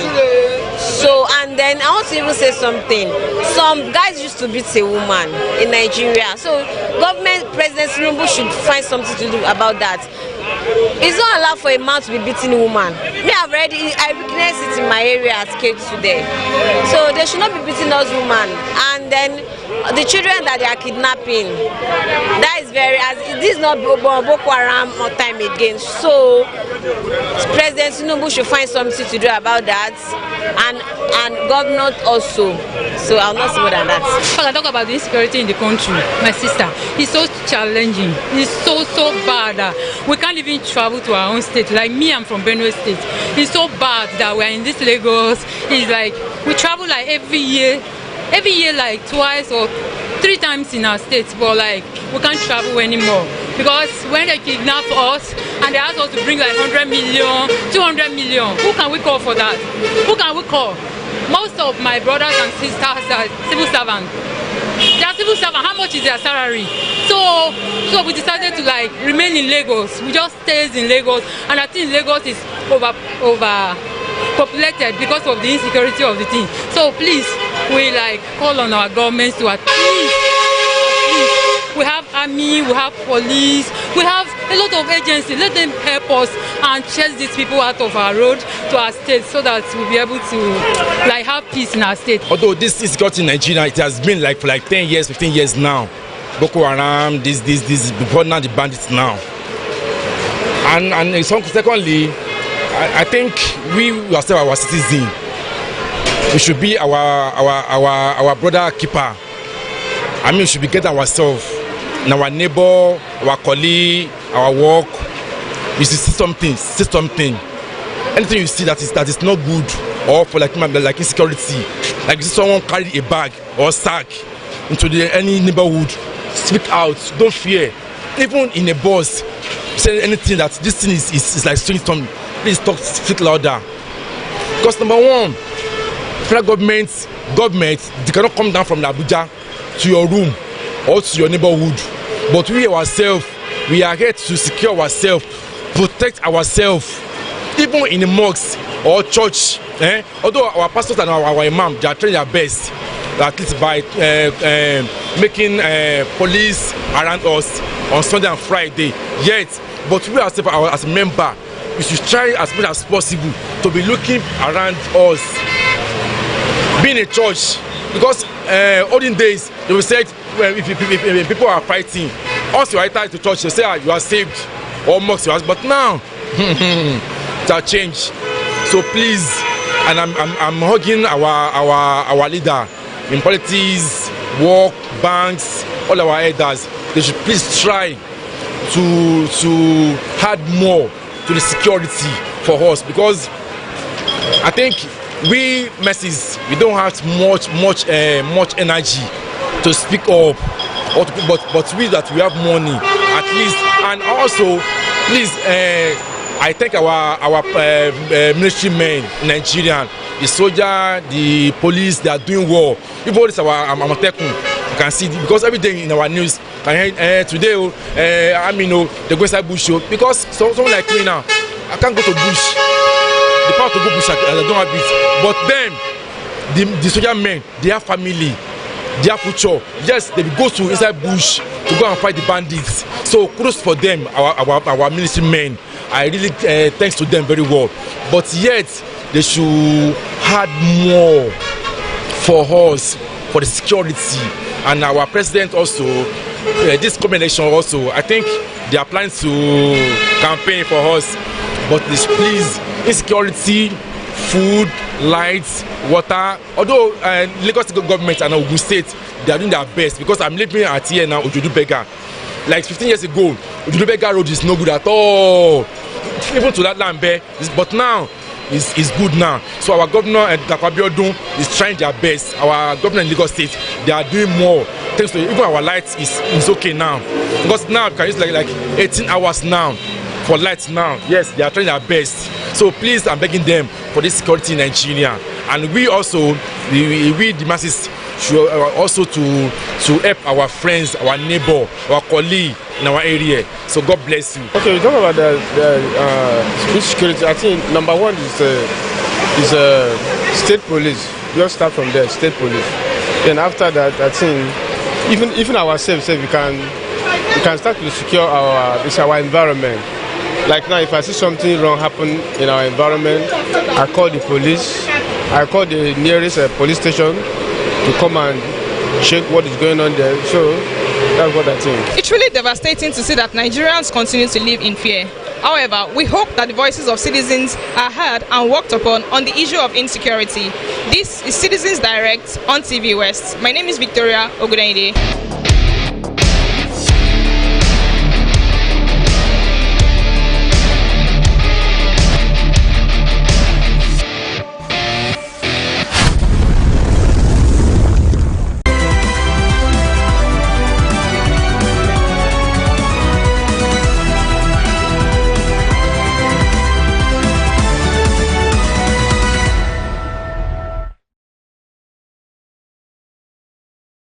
Ó tún sì kù ibi tó tún kù sí náà ni pé ẹlẹ́rù ló máa ń gbé ẹrù ẹ̀ ká tó tún sọ pé wọ́n bá fọwọ́ kún.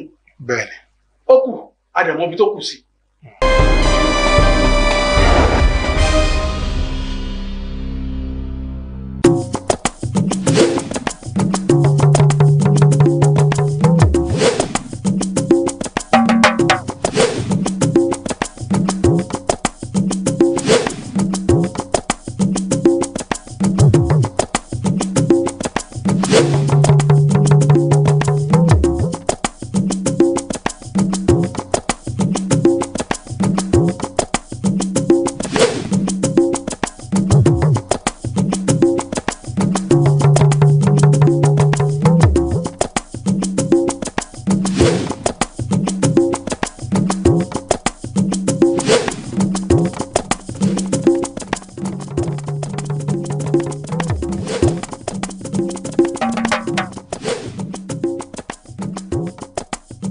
tó mo tún kí wa káàbọ̀ sórí àkọ́tún ètò káńsù wa fún ti sáà yìí lórí ìkànnì tá a wà yìí ìyẹn ìkànnì TVWest ọba adéoyè lórúkọ tèmi kí là ń ṣe lórí ètò yìí kò tó wípé à ń ṣe àtúpalẹ̀ àwọn nǹkan tó ń ṣẹlẹ̀ káàkiri láwọn ìjọba ìbílẹ̀ wa káàkiri ìpínlẹ̀ mẹ́fẹ̀ẹ̀fà tó wà nílẹ̀ Yorùbá àti ní gbogbo ìpínlẹ̀ yòówù tí ìran Yorùbá léwédé tí a sì tàbùdé a máa ṣàgbéyẹ̀wò àwọn káńsù yìí nítorí pé ìjọba ìbílẹ̀ gan ló súnmọ́ aráàlú jùlọ àwọn sì ni aráàlú kọ́kọ́ máa ń dé bá kí wọ́n tó dé bá àwọn ìpele ìjọba méjì tó kù ìyẹn ìjọba àpapọ̀ àti ìjọba ìpínlẹ̀ ẹ jẹ́ máa fi tó yín létí pé ká tó rí bí oṣù méjì mẹ́ta sí táìmù tá a wà yìí ìjọba ìpínlẹ̀ Èkó yóò ṣe ètò ìdìbò wọlé sáwọn ìjọba ìbílẹ̀ káàkiri ìpínlẹ̀ Èkó níbi tí àwọn alága tí wọ́n ti ṣọdún mẹ́rin àkọ́kọ́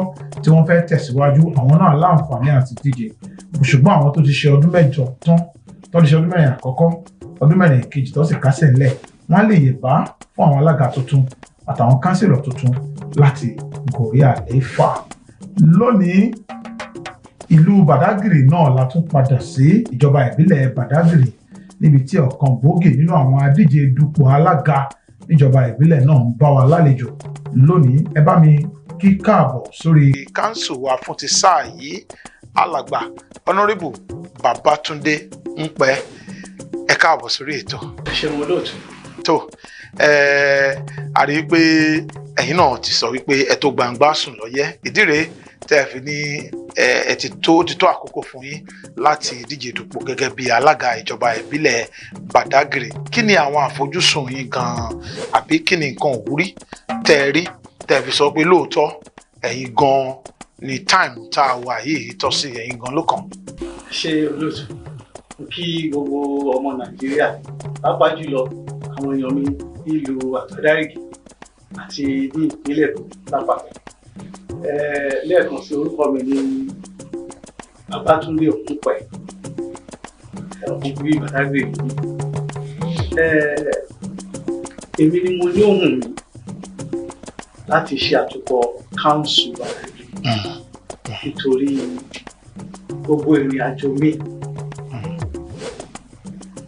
Ohun tí mo dá lé ni pé mo fẹ́ sin ìlú mi. Èmi náà fẹ́ ní ọwọ́ lára ògiri fún iṣẹ́ láti ran àwọn èèyàn mi lọ́wọ́ àti láti gbé ìlú mi sókè. Mo dúpẹ́ lọ́wọ́ Aṣíwájú Bọ́lá Ahmed Tinubu, bàbá wa tí wọ́n jẹ́ ààrẹ orílẹ̀-èdè yìí lénìí. Mo dúpẹ́ torí pé wọ́n ní tọmọdé bá dúpẹ́ orí àná a rí mi gbà tó ṣe bí òwe. Ẹ rí mi pa. Ṣé mo dúpẹ́. Nígbà tí mo ń ṣiṣẹ́ nílé ẹ̀kọ́ gíga fáfitì ti ìpínlẹ̀ Èkó, ibẹ̀ ni bàbá wa Bọ́lá Ahmed Tinubu ti mú mi. Wọ́n fi mí ṣe olùbádámọ̀ràn pàtàkì. Special adviser sí gómìnà nígbà náà, gómìnà wa Rájí Fáṣọlá. Fi mí ṣe olùbádámọ̀ràn pàtàkì lórí ètò ìdàgbàsókè ìgbèríko. Ohun tí mo kọ́kọ́ ṣe nìyẹn, bàbá wa Bọ́lá Ahmed náà ló fi mí síbẹ̀. Mo dẹ̀ dúpẹ́ lọ́dọ̀ Ọlọ́run pé a ṣe àṣeyè. Ìlú pápá mọ̀ pé a ṣe àṣeyè nípa Babátúndé Rájí Fáṣọlá. Mo tún dúpẹ́ lẹ́ẹ̀kan sí torí pé ìgbà tí sáà ti bàbá wa Rájí Fáṣọlá tó fẹnu gún, wọ́n tún fi mí ṣe olùbádámọ̀ràn pàtàkì sí gómìnà tó tẹ̀lé ètò gbaṣẹ́ lẹ́yìn tí bàbá wa Rájí Fáṣọlá, ìyẹn bàbá wa Akínwùmí Ambode. Wọ́n tún fi mí ṣe olùbádámọ̀ràn pàtàkì sáwọn náà lórí ètò àyíká tá à ń pè ní environment. Bẹ́ẹ̀ ni, so àdẹ̀dúpẹ́ wípé a ṣe àṣeyọrí níbẹ̀ náà. Àwọn iṣẹ́ wọ̀nyí, èyí tá a ṣe ńgbà tá a wà lẹ́nu iṣẹ́ ní Lagos State University àti èyí tá a ṣe gẹ́gẹ́ bí olùbádámọ̀ràn pàtàkì sí gómìnà méjèèjì, òun ló fà á tí àwọn èèyàn mi nílé nígbà náà wọ́n fẹnu kò ń pé èmi ni kí wọ́n lọ ṣàṣojú wọn ní ilé ìgbìmọ̀ aṣòfin kékeré ní ìlú Àbújá, House of Representatives. Ìyẹn ni mo ṣe títí di 2023 tí mo dẹ̀ dúpẹ́ lọ́dọ̀ Ọlọ́run pé nínú òfin, nínú làálàá tó ṣẹlẹ̀ ńgbà náà, a ṣe àṣeyọrí. Ẹ má gbàgbé pé ìgbà yẹn náà ni COVID wá fún gẹ́gẹ́ bí ọdún kan àbọ̀ la fi ń bá COVID yìí ńgbà náà. Bẹ́ẹ̀ dúpẹ́ lọ́dọ̀ Ọlọ́run pé ẹ̀mí wà, a dẹ̀ ṣe àṣeyọrí nígbà náà. Mo ní a ṣe àṣeyọrí nítorí pé yìnyín kẹ́ni lè ṣe mí ni. Kì í ṣe pé mo fi ń yin ara mi, kì í dẹ̀ ṣe pé bóyá mo fi ń gbéra mi ga, ṣùgbọ́n mo fi ń dúpẹ́ lọ́dọ̀ Ọlọ́run ni. Mo dẹ̀ fi ń dúpẹ́ fún àtìlẹ́yìn táwọn èèyàn mi ní Badagry tó ń ṣe fún mi lákòókò náà. Àwọn àṣeyọrí tá a ṣe nígbà náà ni mò ń wò pé kò ì tí ì tó torí gbogbo ara mi, gbogbo ọkàn mi láti fi sin àwọn èèyàn mi ni dé ibi tó bá lápẹẹrẹ. Nígbà tí mo lọ ṣe aṣojú wọn ní ìlú Àbújá, ibẹ̀ làwọn náà ti mọ̀ pé ǹjẹ́ lóòótọ́ wọ́n máa ń múrú nǹkan báyìí wálé. Mo mọye ilé ìwé ilé ẹ̀kọ́ bóyá ilé ẹ̀kọ́ gíga ni o ilé ẹ̀kọ́ alákọ̀ọ́bẹ̀rẹ̀ ni o tí a ṣe intervention sí ta kọ́ school síbẹ̀. Ó kéré ó pọ̀ máa ka 10 jù bẹ́ẹ̀ lọ. Bẹ́ẹ̀ ni ta ṣe. Yàtọ̀ sí yẹn àìmọye nǹkan la ṣe. Ṣé primary health care center ni àṣeyẹn náà sáwọn ìlú. Yàtọ̀ sí yẹn ṣé ọ̀nà ni a ṣe ọ̀nà. Mo lè máa dárúkọ àwọn ibi tá a ṣe sí pàpà tẹ́ bá fẹ́ gbọ́. Àwọn tó ń wò yìí gan pàápàá àwọn máa jẹ́rìí sí i. Bẹ́ẹ̀ ni ta ṣe bóyá ọ̀tọ̀ lẹ̀ sọ àbí rọ́lẹ̀ gbogbo ẹ̀ ta ṣe. Nígbà náà ṣé àwọn ọ̀dọ́ ni láà ṣe empowerment fún ni. A pín laptop a pín gbogbo ẹ̀. Ká tó pín àwọn laptop òṣèlú a kọ́kọ́ máa ṣe ìdánilẹ́kọ̀ọ́ fún wọn lórí ẹ̀. A ṣe ìdánilẹ́kọ̀ọ́ fún wọn a dẹ̀ tún pín tán máa lò fún wọn. Yàtọ̀ sí yẹn àwọn àgbẹ̀ pàápàá a ṣe fún wọn. Àgbẹ̀ oní ẹja ni o àwọn àgbẹ̀ oní nǹkan ọ̀sìn ni o àwọn àgbẹ̀ tí wọ́n ń gbin nǹkan ni o gbogbo wọn la ṣe ìdánilẹ́kọ̀ọ́ fún. Lẹ́yìn ìdánilẹ́kọ̀ọ́ àìsùn rú wọn lágbára. So yàtọ̀ sí yẹn oríṣiríṣi nǹkan la ṣe sílùú ṣùgbọ́n kò kí ń tó. Kò kí ń tó. Ìyẹn ni mo ṣe tún tọrọ lọ́dọ̀ àwọn èèyàn mi pé kí wọ́n fún mi ní àǹfààní láti ní green biro lọ́wọ́ kí èmi náà jókòó ní orí ìjókòó àga executive. Lóòótọ́ ni torí pé ìyàtọ̀ wà láàrin executive àti lawmaker. Executive àwọn lè bu ọwọ́ lù wípé bí báyìí la fẹ́ lọ ìrìn báyìí la fẹ́ rìn ṣùgbọ́n lawmaker kẹ́yìn ṣòfin kẹ́ẹ̀dúró tòfin ní iṣẹ́ tó jẹ́ ti. Kán wo ìgbà tí mo lọ ṣòfin tí mi ní àǹfààní pé kíni kó lọ bí báyìí kíni kó lọ bí báyìí ṣùgbọ́n Ọlọ́run ràn wá lọ́wọ́ láti mú àwọn nǹkan yẹn wá. Nísìnyí tán bá wá fún mi ní agbára láti jókòó lórí àlééfà gẹ́gẹ́ bí chairman local government màá ṣe gudugudu méje àmì torí mo mọ gbogbo ohun tí àwọn èèyàn mi ń fẹ́ nílé. Ọmọ ìgbèríko ni mí mo dẹ̀ mọ gbogbo ẹ̀. Mo ti lọ káàkiri gbogbo wọ́ọ̀dù wa kò síbi tí mi mọ̀ kọ́nà tí mi mọ̀ bẹ̀ kò sí nǹkan tí mi ò mọ̀ gbogbo ohun tí wọ́n fẹ́ gbogbo ohun tó máa mú àǹfààní wá bá àwọn ará ìlú yẹn kò sí èyí tí mi mọ̀ níbẹ̀.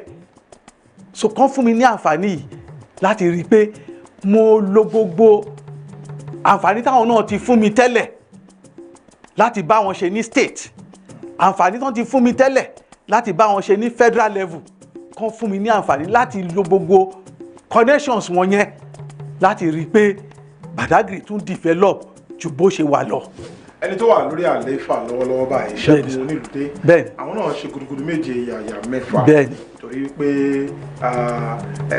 àríṣe àríkà ni bàbá rẹ̀ àti bá wọn sọ̀rọ̀ lóríṣiríṣi ọ̀nà lóòótọ́ àwọn náà ṣiṣẹ́ tó pọ̀ gan-an ṣùgbọ́n mo rí pé inú ẹgbẹ́ kan náà lẹ́yìn méjèèjì wà nígbà tí wọ́n bá parí ọdún kẹrin ẹ̀kejì tó ń ṣe lọ́wọ́ yìí tí kádàrá bá ṣe yín lórí pé kẹ́yìn náà bọ́ síbẹ̀ kí ni àwọn improvement tẹ́ fẹ́ mú wá sí program táwọn ti ṣe tẹ́lẹ̀tẹ́lẹ̀ nígbà táwọn wà lórí àlééfà torí pé ẹnìkan yìí ṣe tán aláṣekù láyé máa ń yìn àwọn náà ṣe débì kan wọ́n padà gbẹ́ ẹ̀rẹ̀ tì síbì kan ni ṣùgbọ́n nípa àlàálẹ̀ manifesto APC níbo lẹ́yìn ti fẹ́ gbé àwọn àyípadà wo àbí àwọn àfikún wo lẹ́yìn fẹ́ ṣe nígbà tẹ́yìn bá débẹ̀. Ẹ ṣé mo dúpẹ́ ẹ ti mú níbi tí mo fẹ́ torí pé tí a bá ní Onílùdé ò ṣe irọ́ là pa Onílùdé ṣe gudugudu méje yàyà mẹ́fà in fact ó yí àwọn nǹkan padà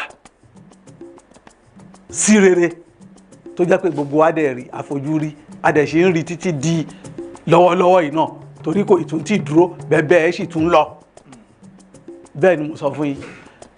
Inú mi wá dùn pé ẹni pé ẹgbẹ́ wa APC ti ní àlàkalẹ̀ tí wọ́n ń pè ní manifesto tí gbogbo wa ń tẹ̀lé tí a dẹ̀ máa tẹ̀lé. Kí ni àwọn àlàálẹ̀ wọ̀nyẹn dúró lé lórí? Ó dúró lórí ètò ẹ̀kọ́, ètò ìlera, ètò ìrónilágbára, empowerment, ètò gbogbo ọ̀rọ̀ iná gbogbo nǹkan tó dúró lé nìyẹn. A dẹ̀ dúpẹ́ lọ́dọ̀ gómìnà wa àwọn náà ń ṣe gudugudu méje yàyà mẹ́fà ìyẹn bàbá wa bàbá Jídé Olúṣọlá Sanwó-Olú àwọn náà ń ṣe gùrùgùrù méje ìyá mẹ́fà àmọ́ kò sí ni kò kí ń tó àwa máa tún ṣe àwọn oríṣiríṣi àyípadà lóríṣiríṣi kì í ṣe àyípadà àfikún bóyá kí n sọ pé àfikún tó máa láàmìlaka ju àwọn nǹkan tó ti wà nílẹ̀ yìí lọ. ẹ jẹ́ ká mú lẹ́yọ kọ̀ọ̀kan. máa bẹ̀rẹ̀ sí mú. ẹ jẹ́ àmú lẹ́yọ kọ̀ọ̀kan. ẹ jẹ́ àbẹ̀rẹ̀ látòrí ètò ẹ̀kọ́. ètò ẹ̀kọ́ ó ṣe kókó gan. ẹ ṣé mo dúpẹ́ àwọn èèyàn á mọ̀ pé àwọn èèyàn wa mọ̀ wípé ẹni tó ní ìfẹ́ ètò ẹ̀kọ́ ni mí fúnra mi mo sọ fún yín pé mo ṣiṣẹ́ ní Lagos State University yàtọ̀ sí yẹn ìgbà tí mo ní àǹfààní láti wà ní ipò ìjọba láti mú nǹkan wá ó ju iléèwé mẹ́wàá lọ tí mo facilitate kan kọ́ school sí primary school ni o secondary school ni o 3 classroom 6 classroom 12 classroom 24 classroom ní àwọn schools kankan tó ju school mẹ́wàá lọ yàtọ̀ sí yẹn a tún ṣe ètò kí n ṣe nǹkan tó tún jẹ́ ètò tó yìnbọn tó tún láàmìlaka fún yín àwọn ọmọ tó ń wá láti ẹ̀yìn ọ̀sà wá sí iléèwé ní àárín ìlú ń bí mo ṣe ètò wọ́n ra ọkọ̀ àti boat engine nídìí ẹ̀ tá à ń pè ní engine boat àti life jacket tó fi ń kó àwọn ọmọ yẹn lọ tó ń kó wọn bọ̀ lójoojúmọ́ eléyìí fi hàn pé mo ní ìfẹ́ sí ètò ẹ̀kọ́ tó pọ̀ jù yàtọ̀ sí yẹn nígbà tí mo wà lọ́dún mẹ́rin tí mo lò house of rep ni mo ń sọ yẹn a ṣe ètò tá a pín uniform fún àwọn ọmọ tó kù díẹ̀ káàtó fún ní close to 50 schools primary schools ní Badagry nígbà náà yàtọ̀ sí yẹn a tún pín ìwé size book bag fáwọn ọmọléèwé in fact ìgbà tá a fẹ́ ṣe ètò ìdìbò tó kọjá tó gbé governor àti president wa wọlé mo sì tún lọ sáwọn primary schools lẹ́yìn yẹn mo ti lose primary election mi o mo sì lọ sáwọn school tí mo lọ pín àwọn exercise books fún gbogbo school wípé ẹ̀yin ọmọ tẹ́ bá délé ẹ bẹ̀rẹ̀ sí ń pariwo mọ́mì dádì Tinubu ni ẹ dìbò fún mọ́mì dádì Sanwó-Olú ni ẹ dìbò fún. ẹ fi ṣe pé ẹ̀yin lose primary o. mi ò wo yẹn tí mo fi lọ ṣe gbogbo yẹn káàkiri nígbà yẹn ètò ẹ̀kọ́ jẹ́ nǹkan pàtàkì tó jẹ́ pé ó wà ní ọkàn mi láti ran àwọn ọmọ lọ́wọ́ láti encourage àwọn ọmọ àti láti rí pé ibi tán ti máa kàwé ó jẹ́ ibi tó jẹ́ pé environment yẹn máa dára fún wọn torí tí environment bá dáa tọmọ ó rí classroom tó jókòó tí kìí ṣe pé èèyàn 500 ló wà ní class kan tó jẹ́ pé kìí ṣe pé tí gbogbo ẹ̀ ó rọrùn fún wọn ẹ̀kọ́ tí àwọn olùkọ́ ń kọ́ wọn gan á máa wọ orí wọn so ètò ẹ̀kọ́ ó wà nínú àwọn tó ń jẹ mí lógún tó jẹ́ pé ibi tí wọ́n ti ṣe dé ibi tí ìjọba ti ṣe dé àá tún gbé kọjá ibẹ̀ tó jẹ́ pé ó máa dẹrùn fún wọn àwọn akẹ́kọ̀ọ́ àwọn olùkọ́ pàápàá a ṣe fún àwọn olùkọ́ náà kọjá tó jẹ́ pé àwọn olùkọ́ tó ń kọ́ àwọn ọmọ ní science ìmọ̀ ìjìnlẹ̀ a kó wọn jọ a ṣe training fún wọn lẹ́yìn tá a train wọn tán a ṣe nǹkan díẹ̀díẹ̀ tó máa encourage wọn fún wọn we will continue with this all our agendas and we will ensure wípé gbogbo àwọn ọmọ wa tó bá ṣe primary tó bá máa fi graduate lọ sí secondary grade tó dáná máa mú láti secondary tó bá ṣe WAEC wọ́n máa mú grade tó dáa tó bá ṣe JAMB wọ́n máa pass a dẹ̀ máa ensure wípé a encourage wọn tó jẹ́ pé courses tó wà ń tà ń sìn tó máa ṣe àǹfààní fún ìlú tó máa ṣe àǹfààní fáwọn náà ni wọ́n máa mú gbogbo àwọn ìdánilẹ́kọ̀ọ́ yìí la máa ensure pé à ń ṣe fún àwọn ọmọ wa kó tó di pé wọ́n lọ jókòó fẹ́ exam so oríṣiríṣi wà ó pọ̀ níkùn mi ì ní lè sọ gbogbo ẹ̀ lórí afẹ́fẹ́. díẹ̀ lẹ sọ yẹn ok ẹ ṣeun ẹ kó àtótónu àlejò wa lórí council wa fún ti sáà yìí àwọn ni alàgbà honourable Babatunde pé àwọn náà ni wọ́n ń díje dupò alága council ìjọba ìbílẹ̀ Badagry. Á dánu dúró díẹ̀ ní ìsìn, á lọ fún break kékeré. Tá a bá padà dé, wọ́n á tún máa yànnà nínú àwọn ètò wọn yòókù tí wọ́n ní lákọsílẹ̀ tí wọ́n fẹ́ gbé ṣe tí kádàrá bá ṣe wọ́n lóore láti dípò alága ìjọba ìbílẹ̀ Badagry. Ẹ má lọ síbi kankan, council wa ń tẹ̀síwájú láìpẹ́.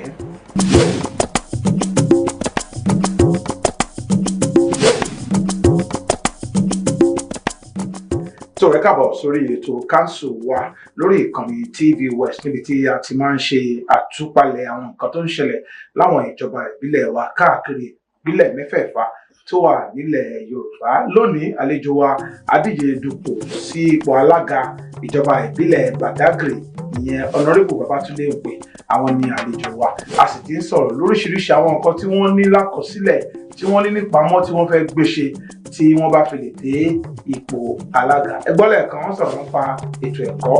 Ẹ jẹ́ ká kò ní àyè ibẹ̀ yẹn, ẹ jẹ́ ká lọ sí healthcare delivery, that is ètò ìlera ní ìjọba ìbílẹ̀. Àwọn ètò owó náà ní fún àwọn olùgbé àti ọmọ bíbí ìbílẹ̀ Badagry lórí ètò ìlera.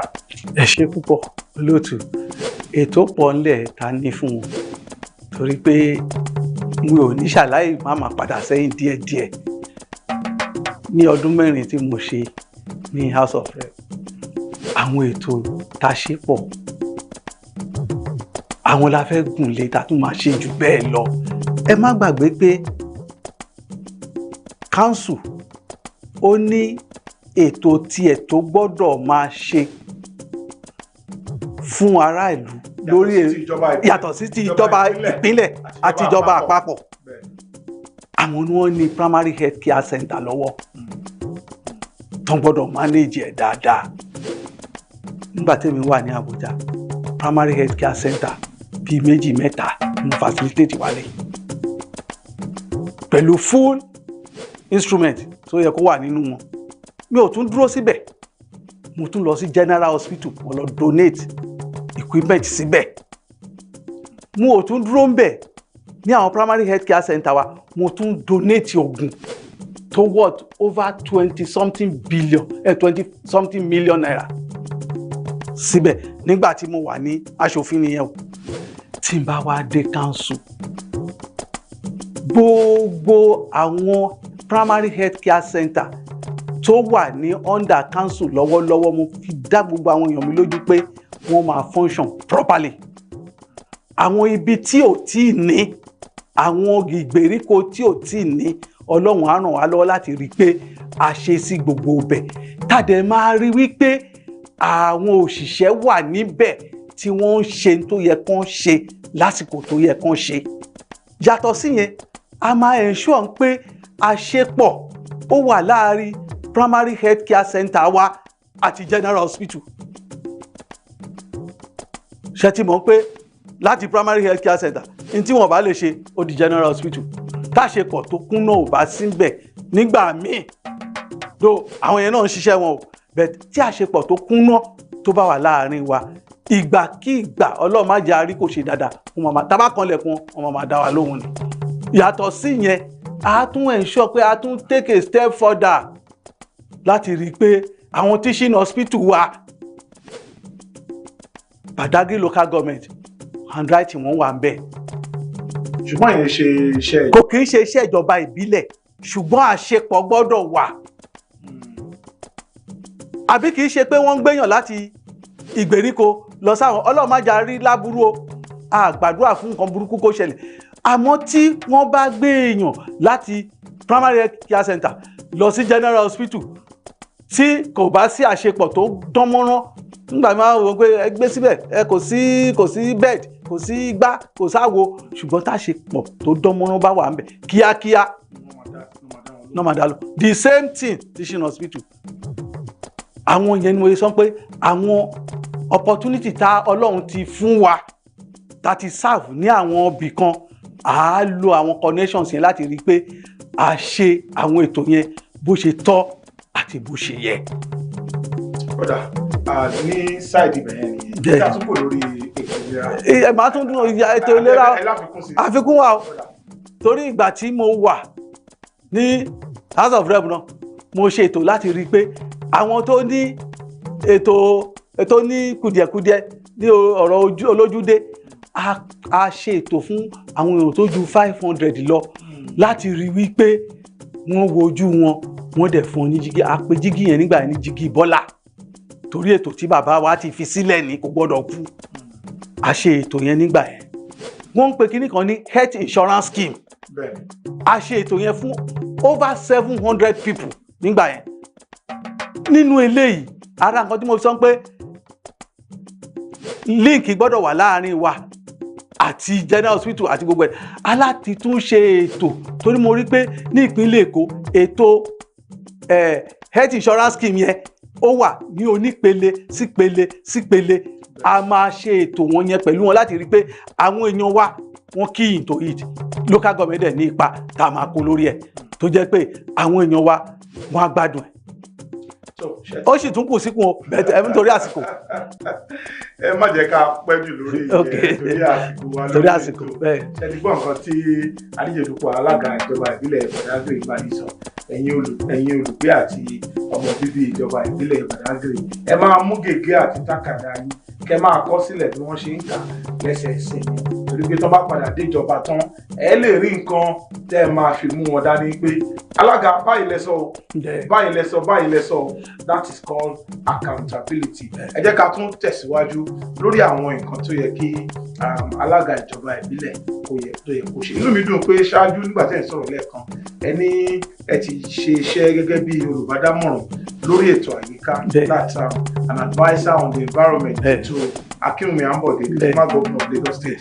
So Badagry local government pàápàá ó jẹ́ local government tó wà peculiar torí pé etíkun ní Badagry wà fún díẹ̀ yìí wọ́n máa ní àwọn àdójúkọ kan tàbí méjì àbí bẹ́ẹ̀ lọ nípa environment àwọn owó lẹ́yìn ti ṣe àkíyèsí ẹ̀ àti ètò owó lẹ́ni láti fún àwọn problem and solution. ẹ ṣe púpọ̀ mo dúpẹ́ lọ́dọ̀ yín fún ìbéèrè tẹ́ béèrè yẹn inú ẹ̀jẹ̀ ló máa ń wà àwọn nǹkan mi wà jẹ́ pé inú ẹ̀jẹ̀ ló máa ń wà bí ṣe wà yìí mo ti kúrò ní Minister of Environment nsìn ó ti ju ọdún márùn lọ díẹ̀ tí n bá ń kọjá ní títì tí n bá ṣe báyìí tí n rí ilẹ̀ níbì kan àyà mi máa ń já gbìm kí lélẹ̀ torí ìgbà tá a wà ń bẹ̀ ò lè rí ilẹ̀ kí àyà ẹ má jà torí nǹkan tó máa kọ́kọ́ rò ní pé gọ́vnà lè ti kọjá ń bì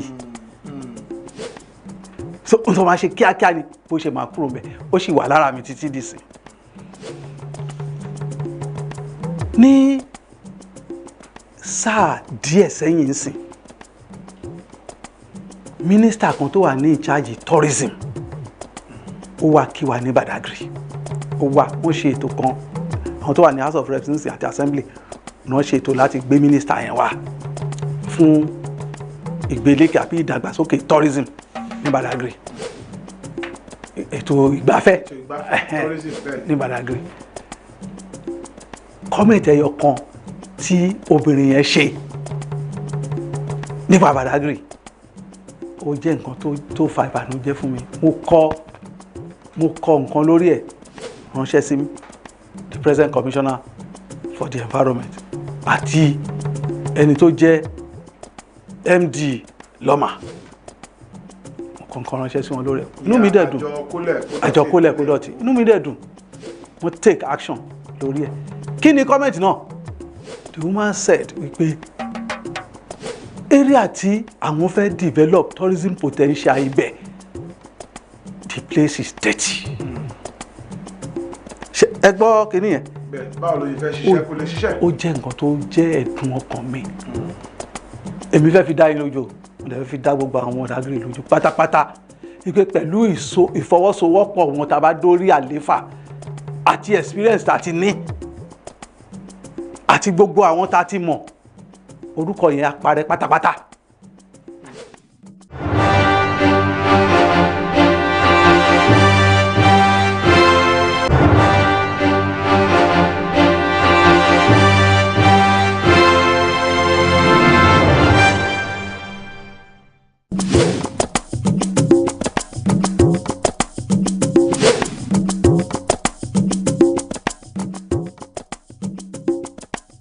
lónìí alàgbà Babátúndé Òǹpè ní àlejò wa, àwọn sì ni wọ́n jẹ́ gẹ́gẹ́ bí adíje dupò alága níjọba ìbílẹ̀ Badagry, that's chairmanship aspirant for Badagry local government ní ìpínlẹ̀ Èkó. Oríṣiríṣi nǹkan láti mẹ́nubà láti àárọ̀, ṣùgbọ́n a tún tẹ̀síwájú lórí àwọn ètò wọn tí wọ́n ní fún aráàlú. Alàgbà Òǹpè, tí a bá wò á rí i pé àṣà àti ìṣe àti ìgbafẹ́ ó jẹ́ nǹkan tí àwọn ará Badagry fẹ́ràn dáadáa, wọ́n fẹ́ràn púpọ̀ jù.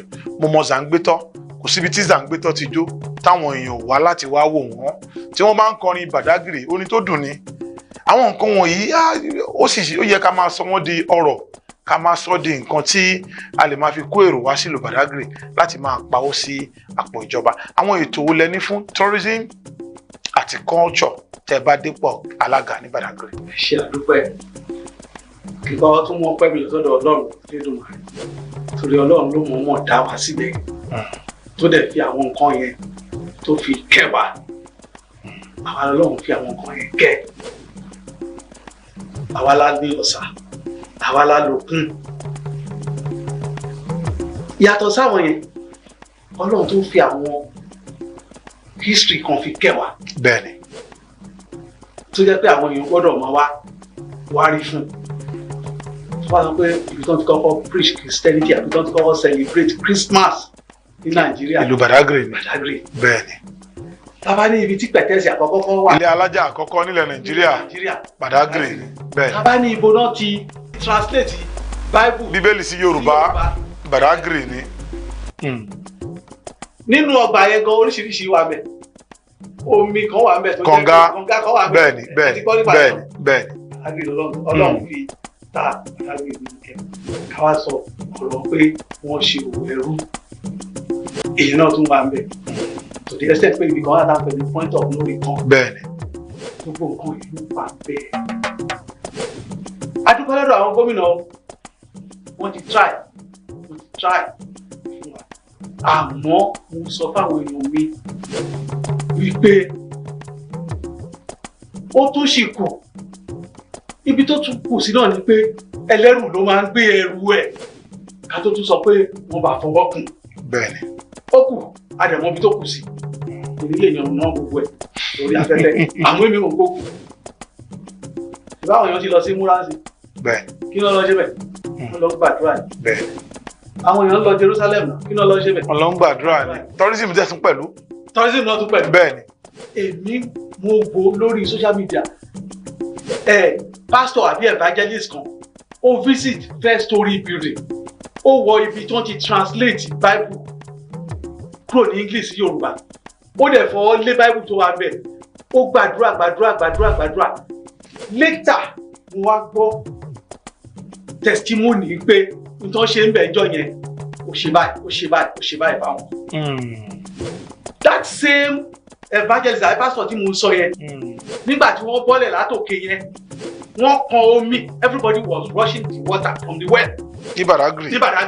Wọ́n pọn omi yẹn wọ́n rọ́ lọ. Later mo gbọ́ gbogbo nǹkan tó ń fi omi yẹn ṣe tọ́lọ́run dẹ̀ gbà. Torí gbogbo kìíní yìí náà publicize ètò. Bẹ́ẹ̀ni. Ètò tó lórí ẹ̀. Excuse me, màá tún sọ kan fún yín. Mo sọ fún yín pé ìjọba ìpínlẹ̀ Èkó ti try fún wa tó pọ̀. Site Agiatri. Ibi tí wọ́n ti kọ́kọ́ celebrate Christmas. Bẹ́ẹ̀ni. Lagos State government ti bá wa tún ṣe. Kí là ń ṣe sí láti rí pé a protect good use. Slave market ní Bẹ̀rẹ̀kẹ́tẹ̀. Lagos State government ti bá wa tún ṣe lẹ́yìn. What are we doing to ensure pé àwọn èèyàn wà láti wá wà àti pé àwọn nǹkan míì wà tó jẹ́ pé ó yẹ ká lè ṣe nípa àwọn nǹkan tí mò ń sọ yẹn tó jẹ́ pé number one Lagos State government fúnra ẹ̀ agbádùn ẹ̀ lórí ètò tourism ni mò ń sọ yìí o lórí ètò àwọn tó wà ní diaspora tó jẹ́ pé wọ́n lè wá patronize wa àti ẹ̀ máa ń ṣe àwọn ètò kan lọ́dọọdún ẹ má jẹ́ kí n ti sọ fún ẹ má ṣiṣẹ́ lójú eégún tán. mo máa sọ fún yín pé in the area of tourism and culture. ètò ń bẹ ńlẹ̀. Sure, we should be rest assured. Èmi nìkan kọ́ ni mo fẹ́ ṣe. Àwọn ọmọ wa tó jẹ́ ògúnná gbogbo ní orí iṣẹ́ tourism. Expert, àwọn tó jẹ́ expert. The expert they are with me. I will still bring more from outside. We are going to collaborate. Àwa náà ní fi yín lọ́rùn sílẹ̀. Gbogbo èyí tẹ́ ń sọ yìí náà la máa mú yín lọ́wọ́ báyìí láti rí dájú wípé ẹ ṣe lóòótọ́ àti lódodo. Ẹ jẹ́ ká kásẹ̀ ètò yìí ńlẹ̀ báyìí. Àwọn àgbẹ̀ Badagry Agrarian Society ni. Kí ni ètò tẹ́ ní fún wọn ní pàtó? Ètò pọ̀lẹ̀. Àgbẹ̀ apẹja nǹkan bẹ́ẹ̀ yẹn pọ̀ Badagry. Ètò pọ̀lẹ̀. Àgbẹ̀ ni bàbá tèmi náà kan tó.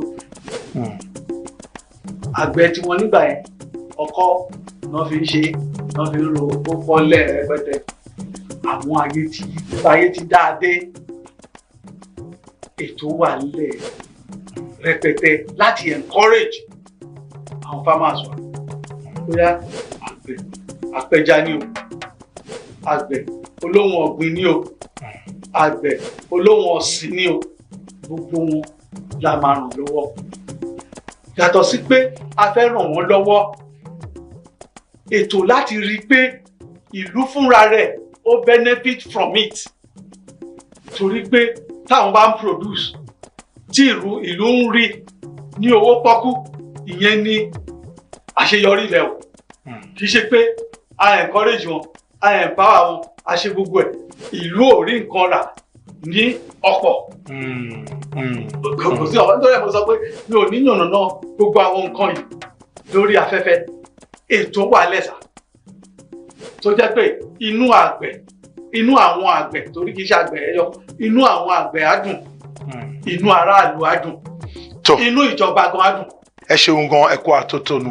Mo fẹ́ dúpẹ́ lọ́wọ́ yín fún ààyè tí ẹ fi sílẹ̀ láti wá sórí ètò council wa fún sáà yìí, láti wá sọ fún àwọn ọmọ bíbí àti àwọn olùgbé ìlú Badagry pé báyìí lẹ ṣe ṣe nígbà tí ẹ bá dé ipò alága gẹ́gẹ́ bí alága ìjọba ìbílẹ̀ Badagry. A sì gbàládùra fún yín pé Elédùà á ràn yín lọ́wọ́ láti mú àwọn ìlérí iṣẹ́ tí ẹ bá dépò tán. Ṣùgbọ́n kẹ́ ẹ tó lọ, ẹ máa báwọn ènìyàn wá sọ àgúnù èdè ègùn kan tàbí méjì láti bá wọn sọ̀rọ̀ tààrà ní ìṣẹ́jú kan tàbí tí ò tó bẹ́ẹ̀. Kí n tó ṣe yẹn, èmi náà fẹ́ dúpẹ́. Mo dúpẹ́ lọ́dọ̀ Ọlọ́run ọba tó mú arọ́jọ́ òní láyọ̀ àti àlàáfíà. Mo dúpẹ́ lọ́dọ̀ ààrẹ orílẹ̀-èdè wa, bàbá tiwa lẹ́kọ̀ọ́, Aṣíwájú Bọ́lá Ahmed Tinubu fún àwọn àǹfààní tó ti fún mi àti àǹfààní tí mo tún mọ̀ pé wọ́n tún máa fún mi láti rí i pé mo ṣe aṣojú wọn ní council Badagry local government. Bákan náà, mo dúpẹ́ lọ́dọ̀ gómìnà wa, bàbá wa Mr. Selebu. Babájídé Olúṣọlá Sanwó-Olú. Mo dúpẹ́ lọ́dọ̀ wọn fún àtìlẹ́yìn wa ní gbogbo ìgbà àti dẹ́pútì wọn, bàbá wa Ọbáfẹ́mi Hamzat. Bẹ́ẹ̀ni. Mo dúpẹ́ lọ́dọ̀ wọn, Ọlọ́run á máa dúró tì wọ́n. Mo wá dúpẹ́ lọ́dọ̀ gbogbo àwọn èèyàn ní Badagry. Mẹ́ṣẹ́rẹ́ Dọ̀ndómìnà Ìkúdò rẹ̀ wẹ̀lò wíwáṣe gbọdọ̀ náà bá yí council sí nǹkan nítorí mi tán ó tu ẹ̀. Ẹ máa ń yẹn tán tí ó wù tún yẹn. Ehe náà dì mí ọ̀pọ̀ mi náà tó bá yìí. Ẹ máa ń mèrè kó sí hó. Dé gbáàgì mi tán láti mọ tó yán dóònù kan àti dóònù kan. Wù tún tó wá dọ̀nà báyìí. Mi jàre. Mi sin àrọ̀ tó pọ́pọ̀ yẹn kóró. Mi ná mi àǹfààní ehe àti sọ́dọ̀ tó ba ewu gan dé nǹkan bí ba ìdókòtò. Rẹ̀ ìbí ọ̀dọ̀ mi sí náà mi. Máa kúkú ìlọ yìí fídé ọ̀ máa yí ǹdé kankan. Ìlọsúnyàn lọ́wọ́lọ́. Bí mi pọ́n gòtò, ìnámọ̀ ní ṣuṣu dé yí wá rẹ̀. Wẹ́pọ̀n tó yí Àbújá, mi pọ́n àríwó gbági tánbó, Lagos Badagry Express Road, mi pọ́n dé tébó. Dé tó tán fílẹ̀, mi pọ́n dé mi bá dé fídé jẹ́wèé zé ìjẹ́bó. Naza mẹ́yìnyán dé iyán tó Àbújá tó àwọn rìn, kò tó yí ìdàgbére wa kàkì. Ń fẹ́ mi wẹ̀. Ìkémi ní pọ́n nọ̀dọ̀. Àbí mẹ́dẹ́ yín lọ́gbọ́dọ̀. Yé tán ṣó wọ̀ èèyàn. Mi jàre, mi ní jókòó ilẹ̀ rẹ̀, mi máa pọ́n rẹ̀ bro. Mi máa dó àgùn kó mẹ́dẹ́ pépépó. Mi tán yín lọ́gbọ́dọ̀. Fídé mi jẹ́ wẹ̀ mímí pọ́n dé gbági náà gbọ́n tó yán dé gbági náà gbọ́n tó yí àdá dé òfin yọkọ́ rẹ̀ àwùrí rẹ̀ tẹ̀pẹ́ rẹ̀ àti mẹ́hó rẹ̀ àti yánsí rẹ̀ dé àyìnbó náà fífi náà yé dó náà mímẹ́ pété dó wẹ̀ mí lẹ́yìn jẹ́wé náà sọ báyìí náà mímẹ́ pété láì bá o. Ajúṣe o ajúṣe ó sì dá mi lójú pé gbogbo nǹkan tí wọ́n ti sọ kalẹ̀ yẹn pátá lẹ́yìn tí ẹ jẹ́ ará àti ọmọ bíbí ìlú Badagry ti gbọ́. Lẹ́ẹ̀kan sí mo dúpẹ́ lọ́wọ́ yín fún àsìkò tẹ́ ẹ fi sílẹ̀ láti bá wa lálejò lórí ètò council wa fún ti sáà yìí. Ajúṣe fún yín. Mo ti dúpẹ́ ó yẹ kí n dúpẹ́ lọ́dọ̀ council chairman tó wà mẹ́rin. Bẹ́ẹ̀ni. Mo dúpẹ́ púpọ̀ lọ́dọ̀ council chairman wa torí pé yínníyínní kẹ́ni lè ṣe mí ni. Mo dúpẹ́ lọ́dọ̀ bàbá wa Olúṣẹ́gun tẹ́lẹ̀ onílùdé council chairman wa Olúṣẹ́gun Adéníran onílùdé. Mo dúpẹ́ púpọ̀ lọ́dọ̀ ibi tó ń gbé council wa dé lọ́wọ́lọ́wọ́ báyìí gbogbo wa la mọ̀ pé ẹ ṣe gudugudu méje yàrá mẹ́fà àti àwọn ọlọ́tẹ̀ tí wọn ò ní sọ òótọ́ gbogbo wa la rí ó dẹ̀ dá wa lójú pé èyí tẹ́ ẹ ṣe sílẹ̀ kò ní bàjẹ́ lágbára Ọlọ́run èyí tẹ́ ẹ ṣe sílẹ̀ kò ní bàjẹ́ tẹ́ bá kúrò lórí ipò yẹn ipò ńlá míì Ọlọ́run ti máa pèsè ẹ̀ fún yín torí pé a rí pé ẹ nífẹ̀ẹ́ Badagry ìgbà tẹ́ wà ní secretary NGA ẹ ṣe gudugudu méje yàrá mẹ́fà ìgbà tẹ́ tún ṣe council chairman ẹ ṣe gudugudu méje yàrá mẹ́fà ibi tẹ́ tún máa lọ lẹ́yìn ilé Ọlọ́run á dúró tì ẹ tún ṣe ètò máa lápẹ̀rẹ̀ jù yẹn lọ ẹ ṣeun. tó ní ìlà máa fi àdàgbà ètò council wa rọ̀ sí fún ti sáà yìí. Ẹ má gbàgbé pé lóòrèkóòrè ni council wa máa ń wá sí ojú ìwòran yìí níbi tí a ti máa ń yànnàná àwọn ọ̀rọ̀ tó ní í ṣe pẹ̀lú ìjọba ìbílẹ̀ káàkiri ilẹ̀ Yorùbá àti àwọn ìpínlẹ̀ yòókù tí aléwédé tí àtàgbòdé. Ọba Adéoyè lórúkọ tèmi títí ìgbà míì tá a tún máa pàdé. Ire o.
You are watching the test transmission of TVWest.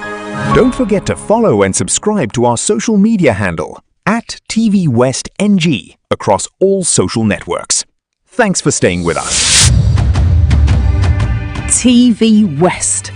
Reporting the West, inspiring progress.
You are watching the test transmission of TVWest.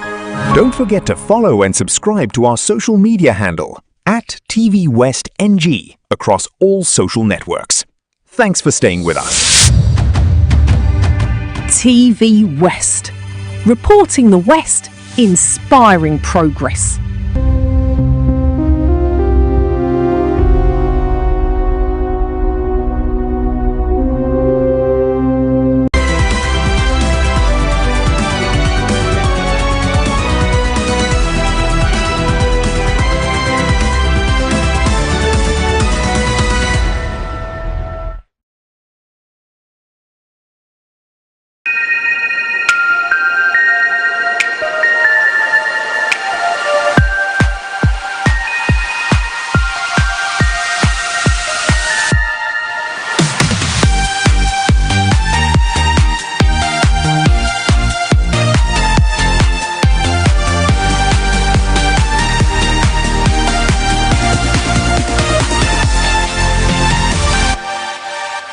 Could cost absolutely nothing.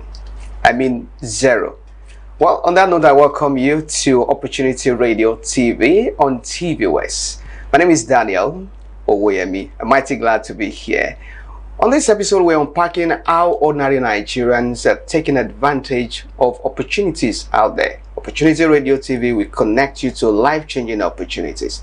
But before I really get into details and unveil who my guest is, so you can get into the depth of this, let's go for this breather. I'll be back after this time out. Stay with us.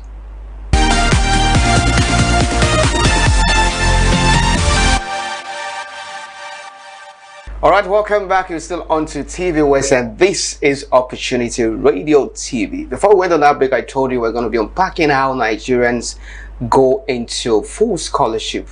What are the opportunities available for them? And I'm being joined this moment by an amazing one who's going to be helping us to unpack this.